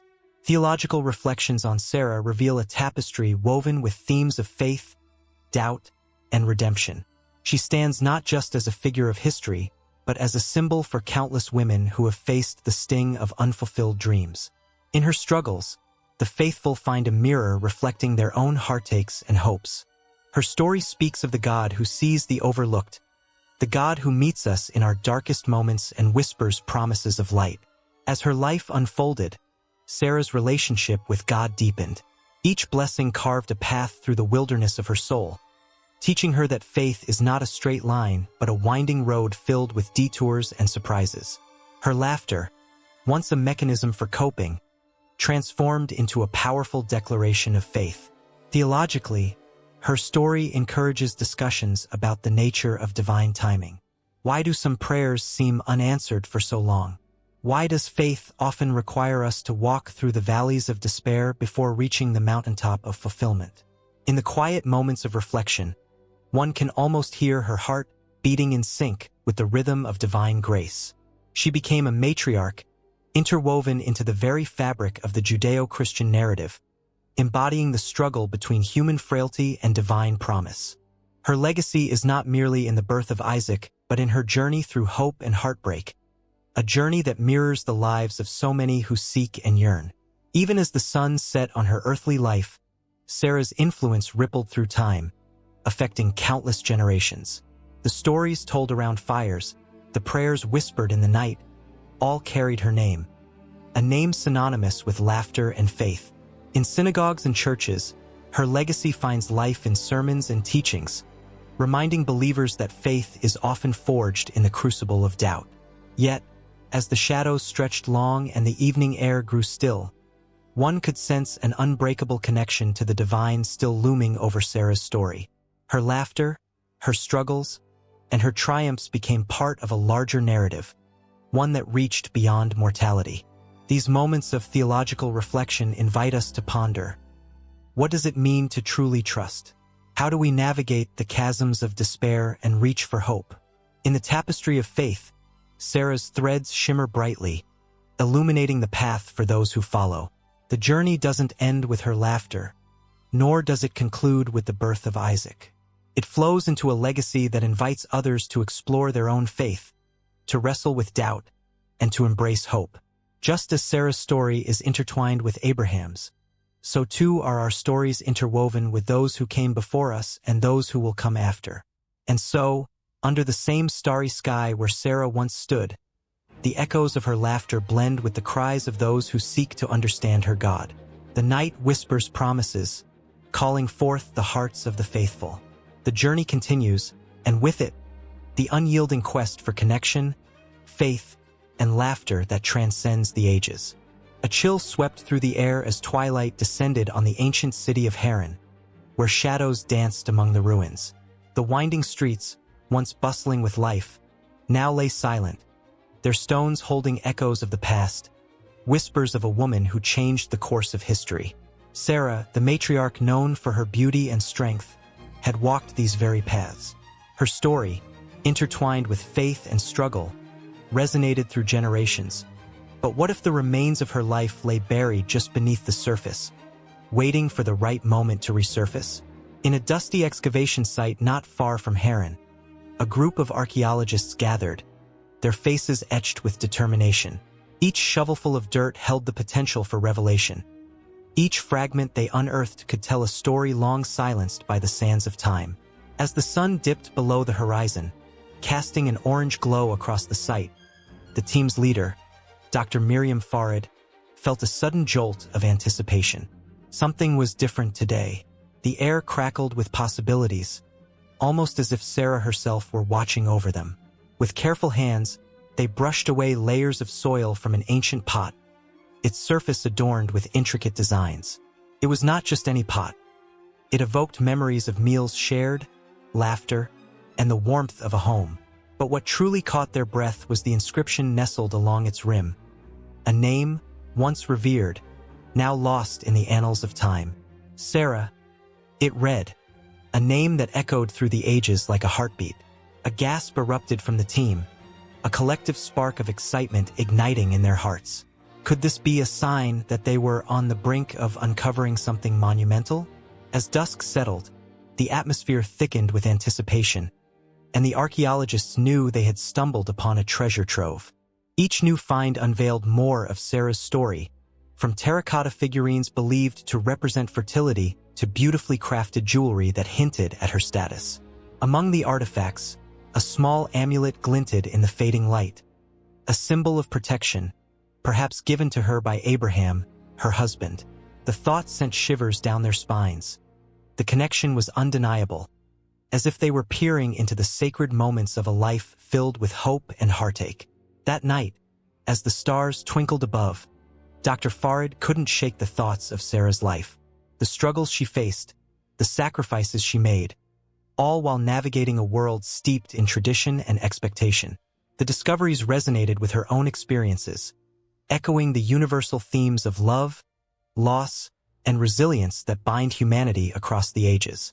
Each artifact was a thread in a tapestry that told not just Sarah's story, but the story of countless women who had walked a similar path. Days turned into weeks, and the site flourished with discoveries. They unearthed a small altar, its stones worn smooth by time, perhaps a place where Sarah offered prayers for guidance and strength. The archaeologists gathered around, their eyes wide in reverence. Dr. Farid felt a deep connection to the past, imagining Sarah kneeling there, her heart full of dreams and fears, seeking solace in her faith.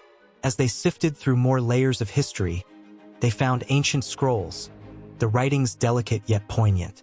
Each line transported them to a time when Sarah's world was filled with uncertainty, yet her faith shone like a beacon. The scrolls mentioned not just her, but the family dynamics, the societal pressures, and the dreams that went unfulfilled. Dr. Farid's heart ached for Sarah, for the weight of her journey, for the legacy she would leave behind. Tension heightened within the team as rumors began to circulate about the significance of their findings. Scholars from around the world expressed interest, clamoring to witness what might turn out to be a defining moment in their understanding of early civilization and its matriarchs. The excitement was palpable, but so was the pressure. Would they be able to honor Sarah's legacy while ensuring the integrity of their discoveries?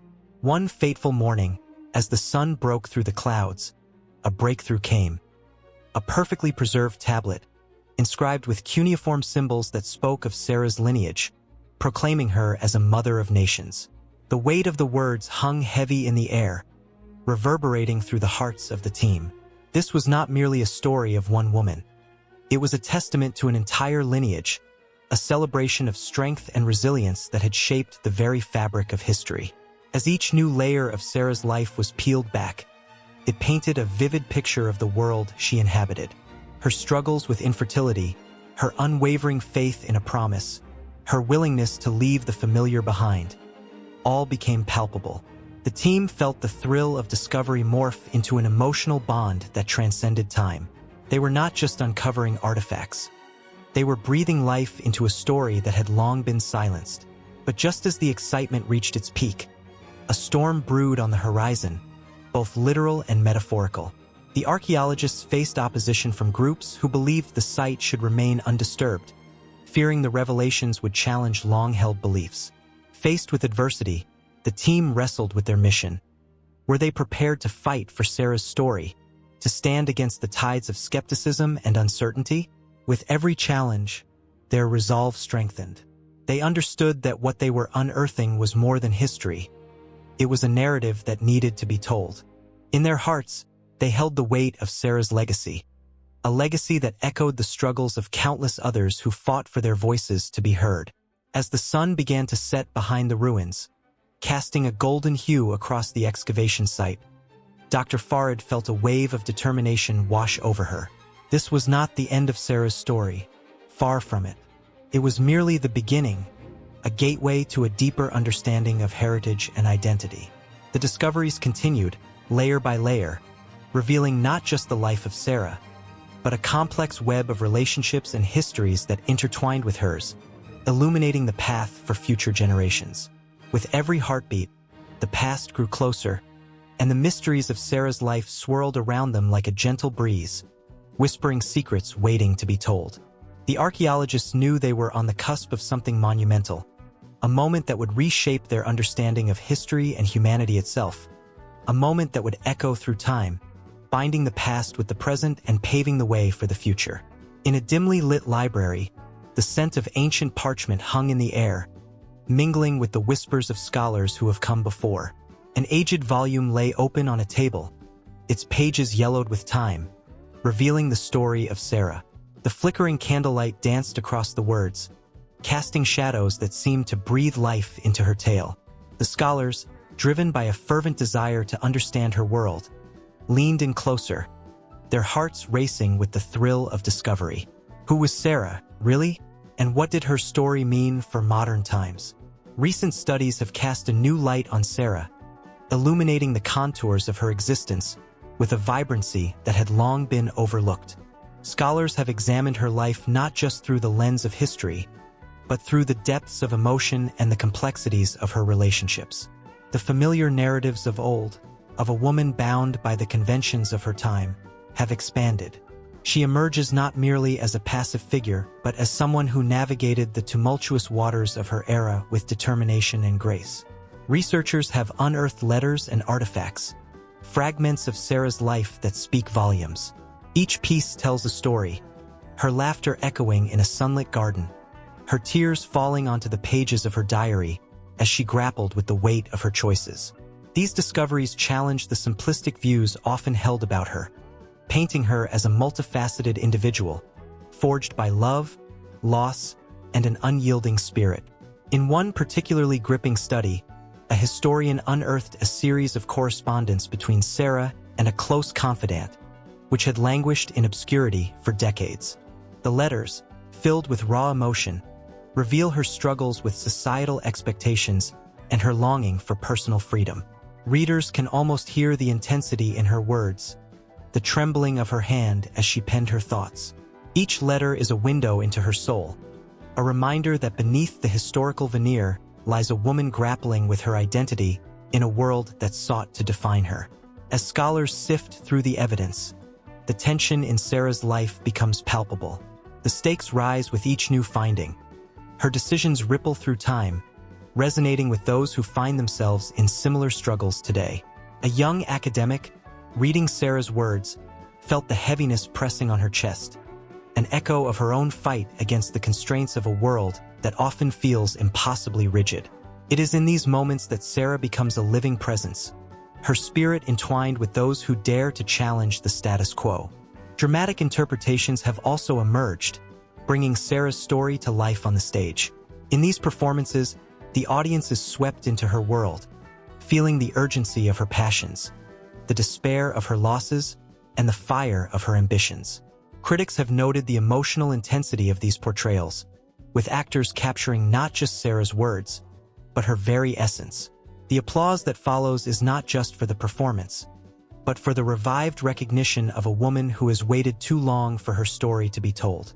In academic circles, debates have sparked like wildfire. Scholars passionately argue over interpretations, their voices rising in fervor as they dissect Sarah's choices, weighing her decisions against the norms of her time.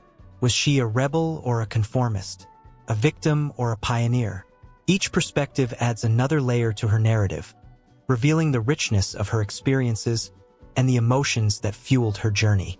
Tensions rise with each argument, scholars almost feeling the heat of Sarah's defiance as they grapple with the implications of her life. The discussions bleed into public forums, where everyday people engage with Sarah's legacy. They share their own experiences, drawing parallels between her struggles and their own.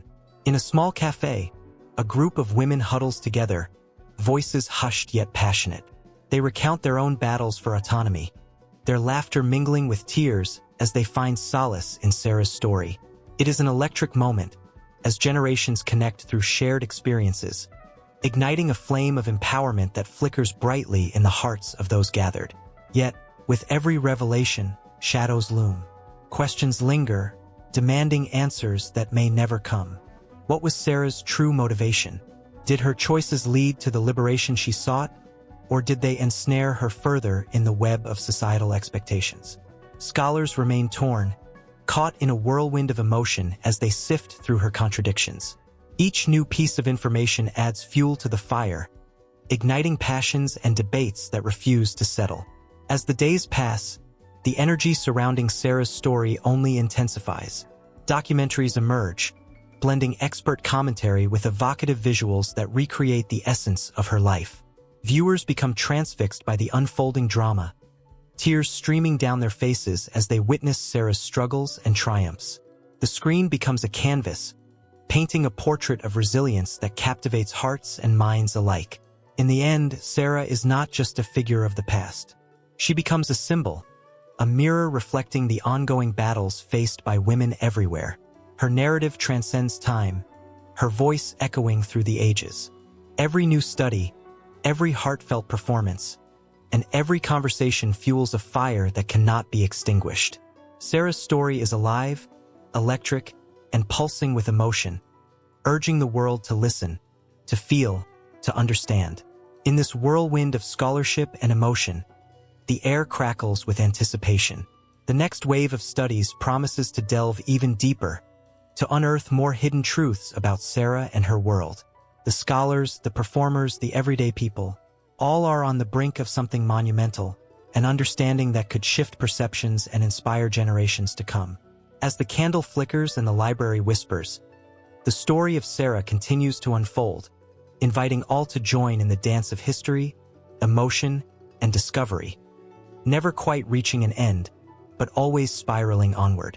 In the dim light of a flickering fire, shadows danced across the faces of women who bore the weight of their families, their stories etched in the fabric of time. Among them, Sarah's beauty shone like a rare jewel, yet her life was a tapestry woven with threads of heartache and hope. She stood as a pillar among the biblical matriarchs, a figure whose legacy rippled through generations, marked by laughter and tears, joy and despair. Sarah, the wife of Abraham, was not just a woman of beauty but a symbol of resilience. Born in a culture where a woman's worth was often tied to her ability to bear children, Sarah faced the bitter sting of barrenness. The aching void of motherhood weighed heavily on her heart, a sorrow shared by many women throughout history. Yet, the promise of God lingered like a distant melody, whispering hope into her aching soul. In contrast, Rachel and Leah, sisters caught in a web of rivalry, reflected a different struggle. Rachel, beloved and beautiful, longed for the children that never came as easily, while Leah, often overlooked, bore sons for Jacob, her heart fractured between duty and desire. The tension between them painted a vivid picture of what it meant to be a woman in a patriarchal world, where love was often conditional and worth measured by offspring. Each cry of Rachel for her son echoed in the halls of time, reminding all of the desperation that can grip a woman's heart. As Sarah's story unfolded, her journey took a dramatic turn when she decided to take matters into her own hands. Desperate for a child, she offered her maid, Hagar, to Abraham, a decision that would haunt her for years. Hagar's story, too, was one of pain and sacrifice, as she bore Ishmael, a child born of desperation rather than love. The tension in their lives culminated in a storm of emotions, revealing the complex layers of motherhood, jealousy, and divine promise that bound them together in an unbreakable bond. In the midst of this turmoil, Sarah's laughter emerged as a force of purity. When the angels foretold her the birth of Isaac, her reaction was a blend of disbelief and joy. "Is anything too hard for the Lord?" they asked, and in that moment, Sarah became a symbol of faith, a woman who, despite the years of waiting, dared to believe in the impossible. Her laughter, filled with both doubt and delight, echoed through the ages, a reminder that hope can blossom even in barren soil. As shadows shifted, the stories of other matriarchs intertwined with hers. Naomi, a widow in a foreign land, faced the bitterness of loss with the strength to nurture her daughter-in-law, Ruth. Their bond, forged in hardship, illuminated the power of loyalty and love. Ruth's commitment to Naomi and her subsequent place in the lineage of David showcased the divine tapestry being woven, one where every thread mattered, including the threads of Sarah's anguish and triumph. Contrast this with the fierce determination of Deborah, a prophetess and judge, who shattered the mold of women's roles in her time. While Sarah embodied the struggles of a matriarch awaiting fulfillment, Deborah wielded authority like a sword, leading her people to victory in battle. The stories of these women, while distinct, wove together a narrative rich in emotion, each one a testament to the different paths a woman could take in a world often defined by men. As Sarah aged, her journey did not end with the birth of Isaac. The trials of motherhood transformed her, shaping her into a woman who would confront the complexities of her family. The moment when she demanded that Abraham cast out Hagar and Ishmael was not merely an act of cruelty but a fierce maternal instinct to protect her promised child. This conflict simmered with tension, reflecting the struggles faced by women throughout history who were torn between their desires and responsibilities. The beauty of Sarah's legacy was not confined to her own narrative. It echoed in the lives of the matriarchs who followed. Tamar, in her boldness, played a crucial role in securing the family line that would lead to David. Her story intertwined with the complexities of justice and survival, reminding all that the quest for dignity could sometimes lead a woman to take drastic measures.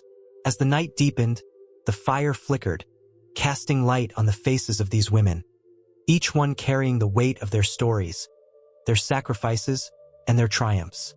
The threads of their lives intertwined, creating a rich tapestry of faith, struggle, and the unyielding power of love. The matriarchs were not just figures of the past.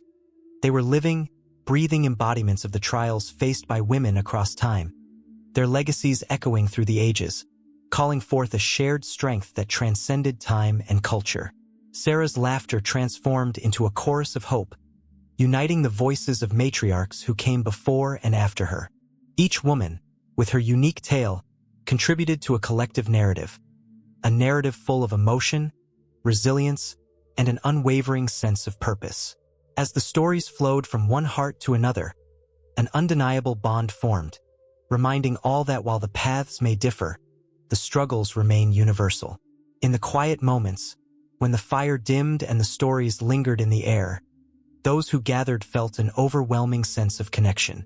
They shared in the sorrow of Sarah's barrenness, the rivalry of Rachel and Leah, the loyalty of Ruth, and the courage of Deborah.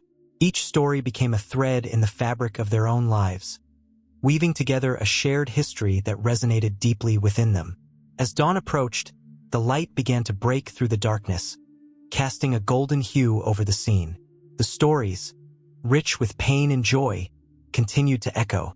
The lives of these matriarchs were not just ancient tales. They were living reminders of the power of faith, love, and sacrifice. And as the sun rose, illuminating their faces, it became clear that the journey of these remarkable women would continue to unfold, their legacies eternal, forever intertwined in the hearts of those who dared to remember their stories. The sun hung low in the sky, casting long shadows across the dusty terrain of Canaan. A breeze whispered through the air, carrying the scent of wildflowers that bloomed defiantly among the rocks. In this ancient land, a woman named Sarah stood at a crossroads, her heart a tempest of emotions. Each breath she took echoed the weight of her years filled with longing, struggle, and an unwavering belief that had been etched in her soul. She was not just a woman of her time. She was a beacon of hope in a world often shrouded in despair. Sarah had faced ridicule, disappointment, and the harshness of reality. But through it all, she remained steadfast in her faith. It was a faith that would be tested by fire, forged in the trials of life, and tempered by the promise of a future that seemed impossible. At the age of 90, when most women would have settled into the comfort of their twilight years, Sarah learned that she was to bear a child. The news struck her like lightning, a mix of disbelief and sheer wonder flooding through her. Could it be true? The laughter that escaped her lips was tinged with a bittersweet irony. How could she, so long barren, be chosen for such a miraculous gift? Yet beneath that laughter lay the trembling roots of an indomitable faith. In her heart, she felt a flicker of hope, fragile yet fierce. Sarah's journey was not just about her personal desires. It symbolized the broader struggle of humanity. She was a woman who had every reason to doubt, to turn away from the promise that seemed so distant. Yet here she stood, poised on the brink of a miracle. Her faith was not blind. It was a conscious choice to believe in something greater than herself. As Sarah processed this news, she grappled with her own fears and insecurities, revealing the complexity of her character. When she overheard the angels reiterating the promise to her husband, Abraham, the tension in her heart grew. She felt a mix of joy and disbelief. How could she be a mother when her body had long ceased to be fertile? Yet, it was in those moments of doubt that Sarah's faith shone the brightest. She didn't shy away from her feelings. Instead, she embraced them. She allowed herself to feel the weight of the promise and the discomfort of uncertainty. It was a lesson in vulnerability, teaching contemporary readers the importance of facing fears rather than hiding from them. As Sarah watched her husband prepare for the journey ahead, she felt a surge of love and loyalty. Abraham had been called to leave everything familiar behind, and she, as his partner, would follow him into the unknown. Their lives were intertwined in a tapestry woven from shared dreams and sacrifices. But beneath the surface of this partnership lay an unshakable bond, an unwavering faith that propelled them forward, even amidst the unknown. One night, as the stars twinkled above like diamonds scattered across velvet, Sarah found herself seated in her tent, the darkness wrapping around her like a comforting shroud. It was during these quiet moments that her thoughts would race, her heart wrestling with the promises made to her. She knew that waiting often brings its own burdens. Every month that passed without a child felt like a weight pressing down on her shoulders. Yet it was during those long nights that her faith was fortified. The quiet made her ponder not just the what-ifs, but the why-nots. Why shouldn't she believe that her dream was possible, no matter how distant it seemed? Then came the day when everything shifted. In a whirlwind of emotion and divine intervention, Sarah held her newborn son, Isaac, for the first time. The moment was electric, an amalgamation of tears, laughter, and disbelief. Her heart swelled as she cradled him against her chest, feeling the warmth of life bloom within her arms. This was more than just a baby. He was a living testament to faith, a promise fulfilled against all odds. The laughter that had once echoed in her heart now rang out freely. It echoed across the land, a sound that resonated through time. Sarah had become a mother not just in body but in spirit. In this moment, she embodied the essence of faith, resilient and triumphant. Her story transcended the ages, a model for those who would grapple with their own doubts and fears. But Sarah's tale didn't end there. The trials of faith continued, each moment a reminder that belief is not a one-time event. It is a lifelong journey. As the years passed, there would be ups and downs, challenges that would test the very foundation of her newfound joy. Yet each obstacle was met with the knowledge that faith, once ignited, could never be extinguished. It only grew brighter amid the darkness. Her legacy became a guiding light for generations. From the dusty paths of Canaan to modern cities bustling with life, Sarah's faith resonated in the hearts of those who faced their own challenges. The lessons she imparted were clear. It's okay to feel fear, to question and to doubt. But above all, it's essential to hold on to hope. And as her story flowed through history, it seamlessly intertwined with those of countless others who walked the same road of uncertainty. Each life echoed her struggles and triumphs, a reminder that faith is not merely a concept. It is an experience, raw, real, and deeply human. The story of Sarah became a living testament, a torch passed from one generation to the next, illuminating the path for those brave enough to walk it. The gentle breeze carried whispers of her story, a melody of faith that would endure through time. As one chapter faded into another, the lessons learned from Sarah remained vivid, powerful, and unyielding, forever etched in the hearts of those who dared to dream. In a world where shadows loomed larger than the figures they concealed, Sarah stood, her heart beating like a war drum. She was a woman of her time, yet her essence echoed across centuries, reverberating with the struggles and triumphs of those who came after her. Every whisper of her name stirred the dust of ancient tales, and within that dust lay stories not often told, stories of strength, loss, and the relentless pursuit of agency. Sarah, the wife of Abraham, was more than a mere footnote in the annals of history, a background character in a narrative dominated by men. She bore the weight of society's expectations, a crown of silence resting upon her brow. But what if her silence was not a sign of weakness, but rather a quiet rebellion? What if her laughter, often drowned out by the proclamations of her husband, held secrets that could shake the very foundations of the patriarchal society around her? The evening air was thick with tension as Sarah sat beneath the sprawling branches of an ancient oak, its roots deep in the earth, yet its branches reaching towards the heavens. She listened to the laughter of the women gathered nearby, their stories weaving a tapestry of shared experiences and unspoken dreams. They spoke of their lives, of love and heartache, of the burdens they carried in a world that often dismissed their voices. And as she heard their tales, a fire ignited within her, a flicker of defiance against the roles imposed upon her. Frustration simmered in Sarah's chest. The world saw her as the epitome of a dutiful wife, obedient and submissive. But her heart sang a different tune, one that echoed the dreams of those who dared to defy convention. She longed for a narrative that celebrated her as a full, complex human being, not just a player in someone else's story.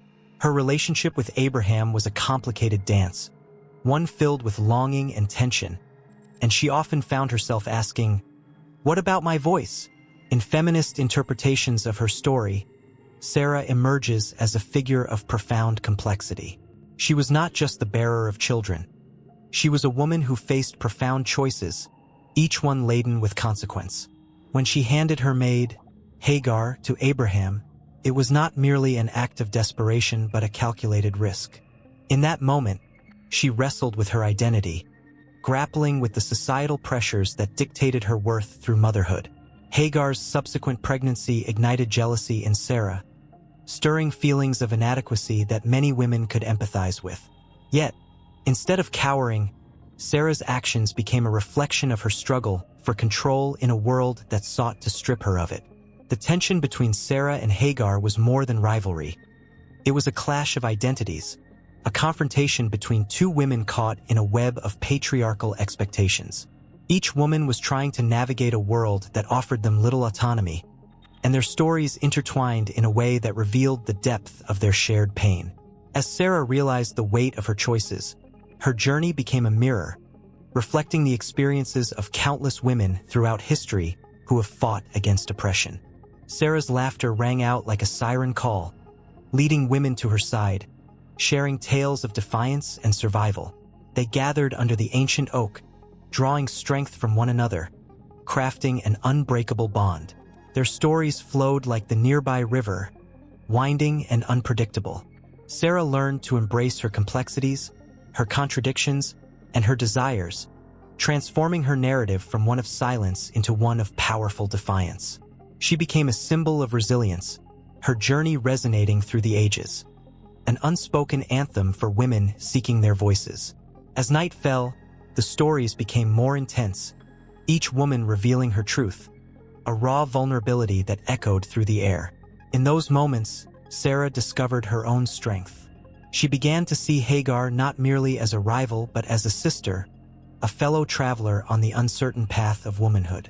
They were bound by shared experiences, and from their conflict arose a newfound understanding. Together, they could reclaim their narratives, weaving a new story that would not only honor their struggles, but also inspire future generations to embrace their power.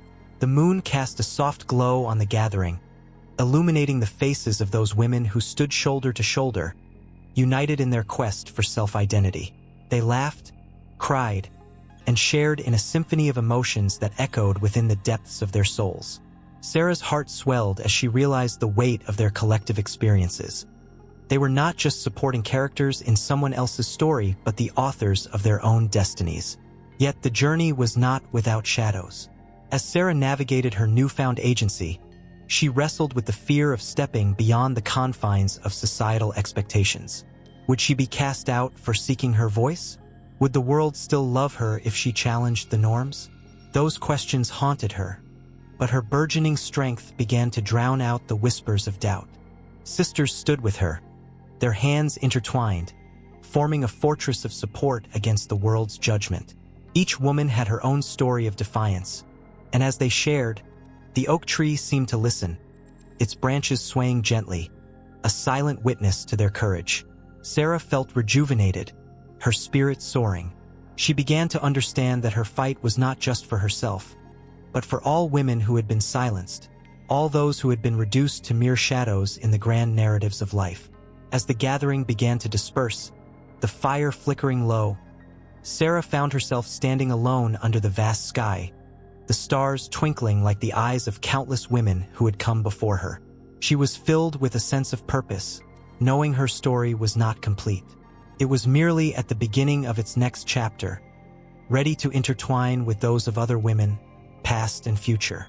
With each heartbeat, she felt the echoes of their struggles, the weight of their stories, and the promise of her own transformation. In that moment, Sarah became more than just a name in history. She transformed into a beacon, illuminating the paths of women everywhere. The air around her vibrated with the energy of those who had fought, bled, and triumphed, and she stepped forth, ready to reclaim her narrative. The oak stood tall, the soft wind whispered secrets, and within Sarah, the beginnings of a revolution stirred. A revolution not just of one woman, but of countless voices rising in unison, demanding to be heard. Sarah stood alone in the dimly lit church, the heavy scent of aged wood and burning candles wrapping around her like a comforting shawl. Outside, the wind howled, rattling the stained glass windows that told stories of saints who had endured their own trials. She had come here seeking solace, a moment of peace amid the storm swirling in her life. The flickering flames caught the glimmer of tears in her eyes, each drop a testament to the battles she had fought and the faith that had held her together. At just 25, Sarah had faced more than most would in a lifetime. She grew up in a small town, cradled by rolling hills and bustling fields, where her family worked hard just to make ends meet. Her parents, devout believers, taught her that faith was like a shield, strong and impenetrable. Yet, as she knelt before the altar, she felt that shield growing dented and worn. The weight of recent events pressed heavily on her heart, making it hard to breathe. Just 2 months earlier, her younger brother Jacob had been diagnosed with leukemia. The news hit Sarah like a thunderbolt, shattering the world she had known. Jacob, with his mischievous grin and boundless energy, had always been her light, her joy. The thought of losing him was a darkness she couldn't comprehend. She recalled the day they sat under the oak tree in their backyard, sharing dreams and laughter. Now, that laughter echoed hauntingly in her memory, tainted by the shadow of illness. Days turned into weeks, and the hospital became a second home. The sterile smell of antiseptic filled the air, mingling with the sterile hum of machines and the quiet whispers of doctors. Each time Sarah saw Jacob lying in that hospital bed, frail and fighting, she felt her heart splinter. She tried to be strong for him, but inside, she was a storm, raging and desperate. And yet, in those moments of despair, she found herself reaching for something greater than herself. It was during one of those long, weary nights that a nurse named Emily entered the room. With gentle eyes and a kind smile, she shared her own story of faith and healing. "I once thought I'd lost everything," she said softly, "but through my darkest moments, faith held my hand. It gave me strength when I had none." Those words ignited a flicker of hope within Sarah. Could faith really be the anchor she needed? Could it help her find the strength to face the unimaginable? As the days turned into a blur of treatments and uncertainty, Sarah began to pray, not just for Jacob, but for herself. She prayed for strength, for understanding, for courage. In the quiet corners of her mind, she whispered her fears and hopes to the universe. With each prayer, she began to feel a shift, a gradual lifting of the heavy fog that clouded her heart. The faith she had inherited from her parents, which had once felt distant, began to pulse within her like a heartbeat. One evening, while sitting by Jacob's bedside, she took his hand in hers. "You're the strongest person I know," she whispered, feeling the warmth of his small fingers. "We're going to get through this. I believe that." Jacob opened his eyes, his gaze locking onto hers, filled with trust and innocence that only a child could possess. It was in that moment, staring into his brave little eyes, that Sarah felt something shift inside her.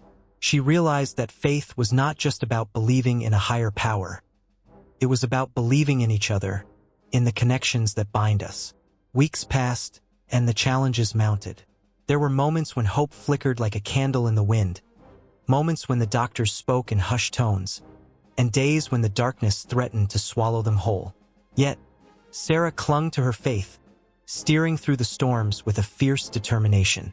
She led prayer circles in the hospital waiting room, gathering families who were also fighting their own battles. Together, they shared stories of hope and resilience, each story weaving a tapestry of strength and unity that buoyed them all. One night, as she lay awake on the cot beside Jacob, she heard him whisper her name. "Sarah." His voice was weak but steady. "Do you think God is watching us?" It was a simple question, but it pierced her soul. She turned to him, her heart racing. "I believe he is," she said, her voice unwavering. "And I believe he's right here with us." In that moment, Sarah realized that faith was not a crutch. It was a lifeline. It was the belief that even in the darkest times, there was a flicker of light to guide her way. With renewed strength, Sarah began to write, documenting their journey. She filled pages with prayers, fears, and triumphs, transforming her pain into a narrative of hope that she would share with others facing their own struggles. Then came the day when Jacob's doctor walked into the room with a smile that lit up the sterile space. "We have good news," she announced, her voice a melody of encouragement. The words blurred for a moment as Sarah absorbed the reality of them. Jacob was responding well to treatment. The shadows that had loomed so large began to lift, revealing glimmers of sunlight that had been hidden away. Sarah's heart soared, a mixture of joy and disbelief washing over her.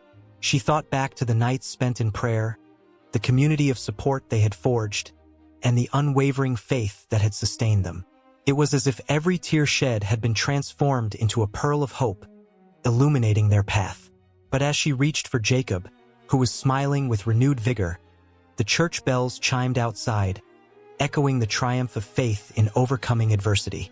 In that sacred space, Sarah realized this was not the end of their story but just the beginning. There were still mountains to climb, new battles to fight, and more lives to touch. As she stepped out of the church, the wind had calmed, and the sky had cleared. The sun broke through the clouds, casting a warm glow over the town she called home. With a heart full of hope and a spirit ignited by faith, she knew they would face whatever lay ahead together, stronger than ever. Each step forward was a testament to their resilience, a promise that they would never walk alone. And as the echoes of her journey reverberated within her, Sarah felt the strength of her faith propelling her toward the future. The dim light flickered in the small, cluttered room, casting dancing shadows across the worn wooden floor. A soft, rhythmic sound echoed, a heartbeat, a lullaby whispered through the walls, drawing Sarah closer to the very essence of life, to the sweet, intoxicating smell of baby powder and hope. It was a world filled with uncertainty, yet also painted with vibrant strokes of love and sacrifice. Sarah sat on a faded rocking chair, her heart swelling and breaking all at once, cradling her newborn, a miracle stitched together with threads of her own struggles and dreams. Sarah's face, marked by the trials of poverty, told a story far more profound than words could convey. Each wrinkle represented sleepless nights spent worrying about food, clothes, and school for her 3 children. She had been a mother at 15, thrust into a role she was unprepared for, yet she embraced it with an unyielding spirit. Early mornings began with the rush of preparing breakfast, her hands moving deftly, chopping vegetables for a stew that would last the week. The kitchen filled with the scent of home, a sanctuary against the chaos of their lives outside. Motherhood, for Sarah, was an intricate tapestry woven from countless threads of joy and despair. It was in the way her eldest son, Elijah, would gaze at her in awe as she sang lullabies, the notes swirling like soft clouds around them. In those moments, she felt the weight of the world lift, if only for a heartbeat. Yet, shadows loomed even in the brightest times. Fear gripped her heart when Elijah, at just 5 years old, fell ill with a fever that burned like fire. As she held him, the world outside faded. All that remained was her whispered prayers, the gentle squeeze of his small hand in hers. Would the doctors save him? Would she lose the light of her life? Days turned into years, and as the seasons changed, so did the world around her. The Great Depression cast its cold grip on the nation, and the promise of prosperity had turned to dust. Men in her neighborhood stood in long lines, waiting for a chance to work. The laughter of children was sometimes replaced by the echo of despair, yet Sarah remained a steadfast pillar. She marched her children to the local soup kitchen, where they would fill their bellies with warm broth and stale bread. Even in the bleakest moments, she never let her children see her tears. Her legacy was not just in the sacrifices she made, but in the lessons interwoven into their lives. Every story she told was a lesson in resilience, a reminder that love could bridge the deepest chasms of poverty. She taught them to see beauty in the mundane, to appreciate the simple pleasures. A warm sunbeam slipping through the curtain, the laughter of friends, the sound of rustling leaves. Each night, as she tucked them into bed, she would remind them of their worth, of the strength they carried in their very bones. But Sarah's life was not without its darkness. The shadows danced closer when she found herself alone, her husband lost to the endless search for work. He left with promises of returning with hope, but weeks turned into months, and the silence grew louder. Each day, she fought against the gnawing emptiness, her heart tethered to the memories of laughter that once filled the house. The children needed her more than ever. She couldn't afford to let despair take root. She took on odd jobs, cleaning houses and sewing for families who could afford to pay her. With every stitch of fabric and scrub of a floor, she fought to keep her family afloat. When the sun dipped below the horizon, she would gather her children, sharing stories from her own childhood, a time when she was carefree, playing tag in the fields and dreaming of a better life. Those moments were fleeting, but they became the lifeboat that kept her afloat in the stormy seas of existence. The years rolled by like waves crashing on the shore, and with each passing moment, Sarah's children transformed. Elijah blossomed into a thoughtful young man, always keen to learn, with an insatiable curiosity about the world. He would often return home from school with books filled with stories of adventures and heroes, each word igniting a spark in Sarah's heart. Her daughter, Clara, with her fierce spirit and bright smile, became the glue that held them together, while the youngest, Samuel, learned from their struggles how to be both strong and tender-hearted. As they faced life's challenges, Sarah's strength seeped into her children. They learned to fight for what they wanted, to stand tall even when the world seemed to weigh them down. They found joy in small victories, a good grade, a warm meal, a shared laugh. Yet, there were still nights when Sarah lay awake, her heart heavy with worry. Would they have enough? Would the world be kinder to them than it had been to her? In the quiet of the night, Sarah would often steal moments to reflect on her journey. She was not merely a mother but a warrior, a vessel of hope and love, crafting a legacy that would reach far beyond her own life.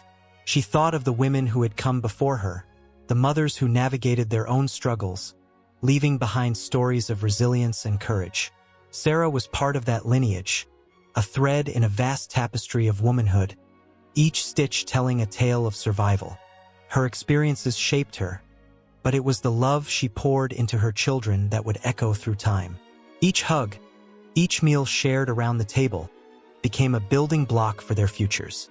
The world outside remained unpredictable, yet within those four walls, She created a sanctuary, a place where dreams could take flight amidst the reality of hardship. As the sun rose and painted the sky with hues of orange and pink, Sarah realized that motherhood was not just about nurturing. It was about forging paths and igniting passions.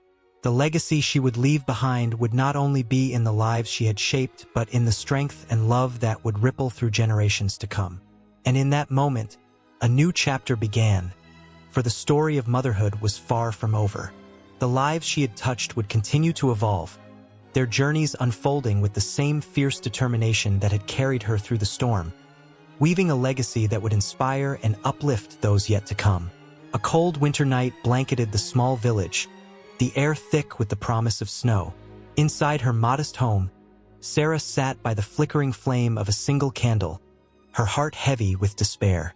Just days ago, a doctor had delivered words that felt like daggers. The illness that had plagued her family for months had claimed her husband, and now her children were sick too. Each cough echoed in her ears like a haunting song, each feverish brow a reminder of the fragility of life. Yet, on that night, as the shadows danced on the walls, a flicker of hope ignited within her, a whisper of the divine that she couldn't quite grasp. It was said that miracles often come in the most unexpected forms. As the clock struck midnight, a loud knock resounded through the silence. It startled Sarah, who hesitated before opening the door, revealing a figure cloaked in a tattered coat, the edges frayed like the remnants of her own hope. The stranger stood there, shivering but smiling, eyes sparkling with an unusual light. "I come with a message," he said, his voice warm like the embrace of summer. The man spoke of faith and the power of prayer, recounting tales of other villagers who had seen their fortunes change in the grip of despair. Sarah listened, her heart pounding in her chest. Could it be true? Could the divine intervene in her life as it had in the lives of others? As he spoke, she felt the warmth of his words wrap around her, igniting a flicker of belief. Days turned into weeks, and Sarah prayed fervently. Each whispered hope became a prayer, a lifeline thrown into the abyss of her sorrow. Her children, once vibrant and full of life, were now shadows of themselves. Yet she clung to those stories of divine intervention. A neighbor's child had been saved from a terrible fever by a simple touch from a stranger, an old woman who claimed she was sent by God. One day, in the stillness of the afternoon, as the sun dipped low and cast long shadows across the frost-kissed earth, Sarah felt a stirring in her heart. She decided to visit the village church, a place where countless souls had gathered to seek solace. The church, with its ancient stones and stained glass windows depicting miraculous scenes, stood as a beacon of hope. Inside, the scent of burning candles filled the air, mingling with the sound of soft prayers. She knelt before the altar, tears streaming down her cheeks, each drop a testament to her struggle. As she surrendered her fears, she felt a sudden rush of warmth enveloping her, a presence that was both comforting and powerful. In that moment, she closed her eyes, and a vision washed over her. Her children laughing, running through the fields, their faces alight with joy. Days passed, but the miraculous feeling lingered. Then, one morning, as the sun rose softly, painting the sky with hues of gold and pink, Sarah awoke to find her youngest son, Daniel, sitting at the edge of her bed. His cheeks were flushed, but not with fever. A smile stretched across his face, a smile she hadn't seen in months. "I'm better, Mama. I feel good." Her heart leaped in her chest. Could this be the miracle she had prayed for? In the days that followed, the sickness that had taken hold of her family began to lift. Slowly, one by one, her children regained their strength. The whispers of divine intervention echoed in her mind, renewing her faith with each child's laughter, each regained moment of life. But Sarah's trials were not yet over. Just as hope began to blossom, the village was struck by an unexpected storm, fierce and unrelenting. Trees were uprooted, homes lost their roofs, and the river swelled, threatening to drown the very ground they stood upon. Fear clawed at Sarah's heart, but she remembered the warmth of that stranger's voice, the tales of miracles. With her children's safety at stake, she gathered neighbors in the church, praying together for protection.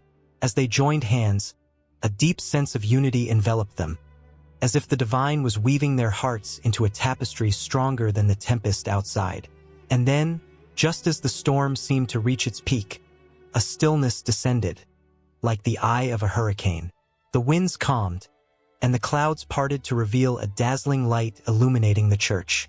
It was then that Sarah felt it again, that unmistakable presence. Hope surged within her.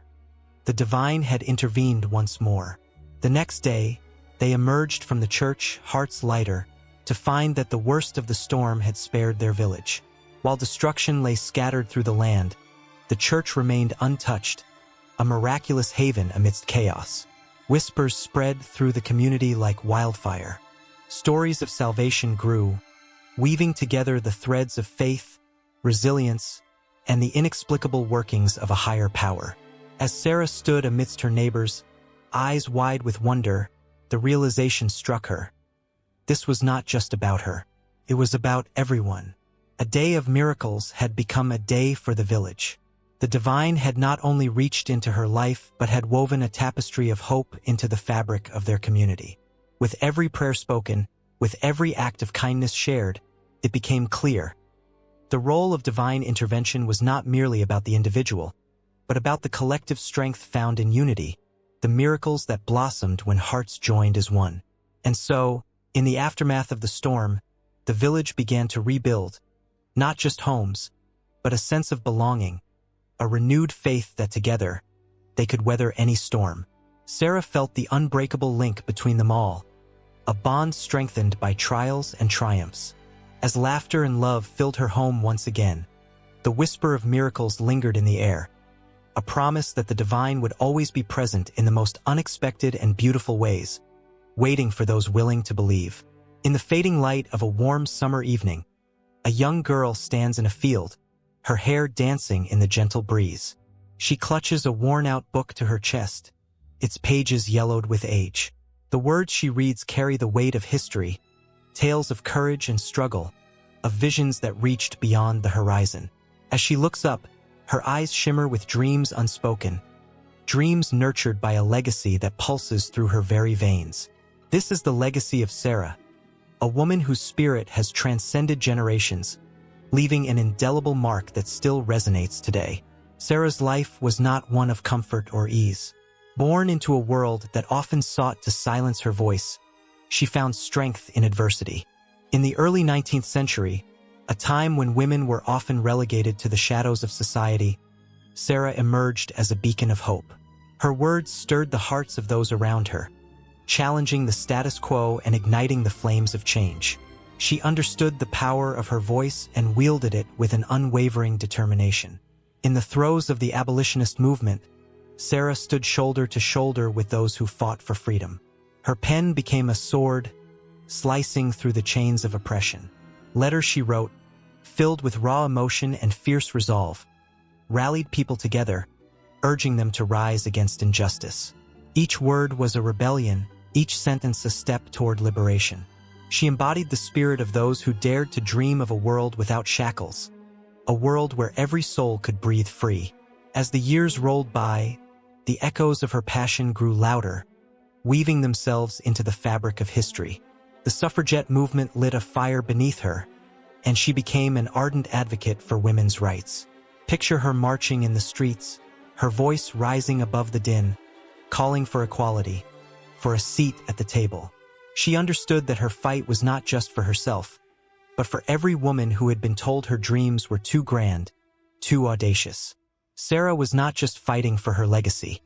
She was fighting for the futures of countless women yet to come. In her time, her words inspired many, but they also drew criticism. Some labeled her a troublemaker, a woman too bold for her own good. Yet, like a river carving its path through stone, she persisted. Each setback only fueled her passion further, each insult a reminder of what was at stake. She became a symbol of resilience, her name whispered in homes and halls, a name that ignited hope where there was none. Fast forward to today, her legacy pulses through the veins of every person who stands up against inequality, who raises their voice against injustice. In classrooms across the country, Students learn about her life, not just as a footnote in a history book, but as an embodiment of the fight for justice and human rights. Every time a woman votes, every time a girl dreams of becoming a leader, Sarah's spirit rides the wings of those aspirations, urging them forward. The young girl in the field, clutching her book, feels the weight of Sarah's legacy as she turns the pages. She imagines walking alongside Sarah, feeling the energy of the crowd as they marched for change. The girl's heart races as she envisions the struggles Sarah faced, the nights of hardship, the moments of doubt. Yet through it all, Sarah's unwavering belief in a brighter future resonates deep within her. It's as if Sarah's heart beats in sync with hers, a powerful reminder that they are not so different, that strength can be born from vulnerability. As the sun sets, the girl closes her eyes and lets out a breath she didn't know she was holding. The warmth of the fading sunlight wraps around her like a comforting embrace. She feels a connection to something greater, a lineage of women who have dared to stand up, to speak out, to challenge the world. Sarah's essence is woven into her dreams, igniting a fire that will not be extinguished. When the girl opens her eyes, she senses a shift in the air, a whisper of challenges yet to come, battles still to be fought. Sarah's legacy is not just a relic of the past. It is alive, ever-evolving, demanding that every generation rise to the occasion. With every step the girl takes into her own future, she carries the weight of those who came before her, those who paved the way with blood, sweat, and tears. In a small-town meeting, voices rise and fall like waves against the shore. People gathered to discuss issues that matter deeply. Among them, a young woman stands, her heart pounding with the spirit of Sarah. She feels the eyes of history watching her, urging her to speak, to advocate for those who can't. As she opens her mouth to share her thoughts, it's almost as if Sarah is there beside her, holding her hand, whispering encouragement into her ear. The audience leans in, captivated by her passion. The air thick with emotion, the legacy of a powerful woman rippling through time. Each tear shed, each cheer given, each moment of silence speaks volumes about the impact Sarah has had on lives today. Her legacy is a tapestry of resilience, a powerful reminder that the fight for justice never truly ends. It simply evolves, adapting to the needs of the times and the cries of the oppressed. This is the heartbeat of today, a reflection of Sarah's courage and an invitation to carry her spirit forward. In boardrooms echoing with decisions that shape the world, in classrooms where young minds are nurtured, in homes where dreams are conceived, Sarah's legacy lives on. It is the unquenchable thirst for justice, the unyielding belief that every voice matters. As shadows lengthen and the stars begin to twinkle in the night sky, her story continues to inspire, fueling the fire in the hearts of those who dare to dream, who dare to fight, who dare to contribute to the world in meaningful ways. And so, the girl, with Sarah's spirit entwined in her soul, steps into a world that awaits her. Each moment, each experience, is a brushstroke on the canvas of her life, a testament to the legacy of a woman who dared to reshape the world. The stories of struggle, passion, and triumph rise from the pages of history, intertwining with the dreams of the present, creating an unbreakable bond that will guide generations to come. The journey carries on, a beautiful, ever-evolving narrative, a reminder that the fight for justice, for equality, for love, is a path forged together, hand in hand, heart to heart. The night unfolds, and with it, the promise of new beginnings and the whispers of legacies yet to be written. The flickering light danced in the dim chapel, illuminating the faces of a gathered crowd, each one drawn together by a shared thread of belief and reverence. Shadows whispered of stories long past, while the air crackled with an energy that felt both ancient and alive. Among the crowd stood Sarah, a figure who, though sometimes overlooked, held a power that would transcend time itself.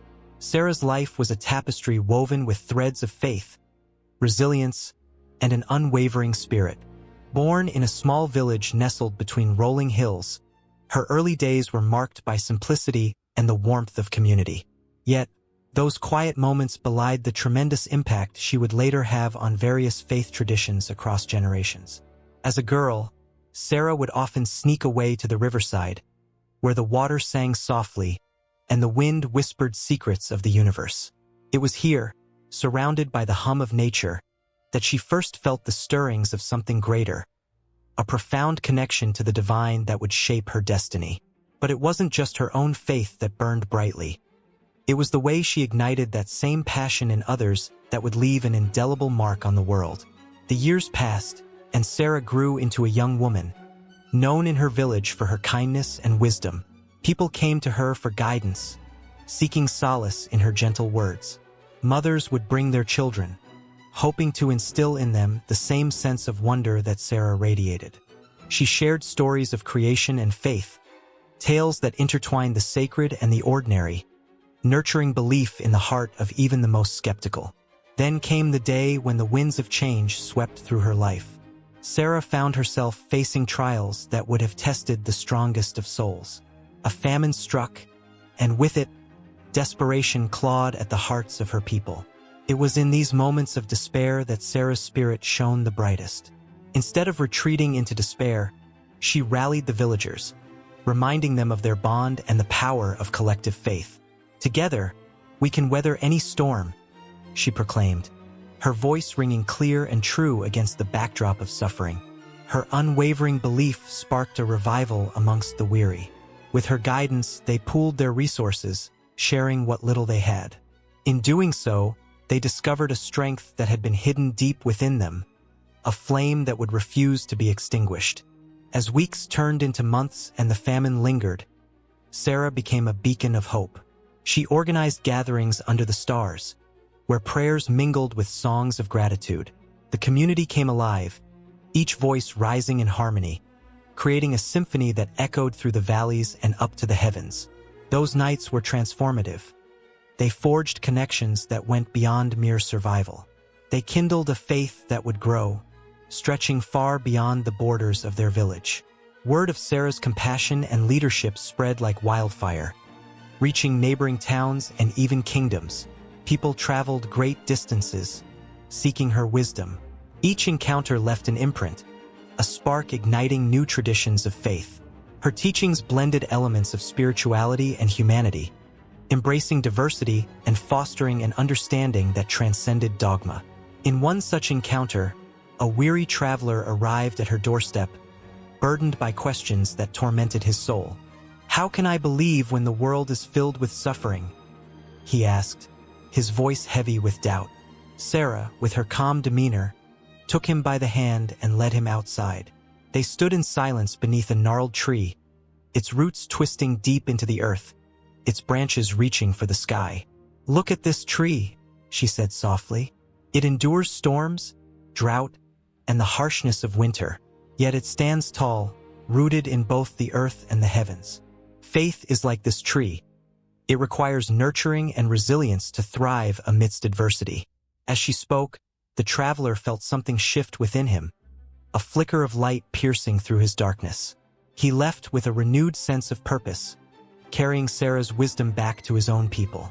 Years turned into decades, and the flame Sarah had lit began to spread across the land. Her impact was woven into the fabric of various faith traditions. In one community, her teachings inspired rituals of gratitude, while in another, they became the foundation for a movement centered around compassion and shared humanity. Yet, with her growing influence came the inevitable shadows. Critics emerged, questioning her unorthodox methods and the blending of traditions. But Sarah, undeterred, stood firm in her convictions. Faith must evolve, she argued, to embrace the fullness of our shared existence. It is not in rigid boundaries that we find God, but in the fluidity of love and connection. The world around her was changing, and battles were being fought not just in fields, but in hearts and minds. Sarah's message resonated through the ages, echoing in the hearts of those who would carry it forward, even as the landscape of faith shifted beneath their feet. As she aged, Sarah's physical form began to wane, yet her spirit remained vibrant. She gathered her followers one last time, each face a reflection of the lives she had touched. In a voice as steady as ever, she spoke of the eternal flame within each of them, urging them to keep it alive, to pass on the torch of faith, love, and compassion to future generations. The chapel filled with an overwhelming sense of unity and love, a feeling that transcended time and space. As the sun began to set, painting the sky in hues of orange and pink, Sarah's light shone brighter than ever. The crowd felt goosebumps ripple through them as they realized her legacy would never fade. It would continue to burn, guiding countless souls through darkness and into the light. And as the last echoes of her voice faded, the chapel stood silent, yet alive with an unquenchable fire. The world outside continued to spin, unaware of the monumental shift taking place. But within those hallowed walls, Sarah's impact was woven into the very essence of faith, a testament to the power of a single life dedicated to love and understanding. In the stillness, the eternal flame flickered, waiting for the next soul to carry it forward, an unbroken chain stretching into infinity.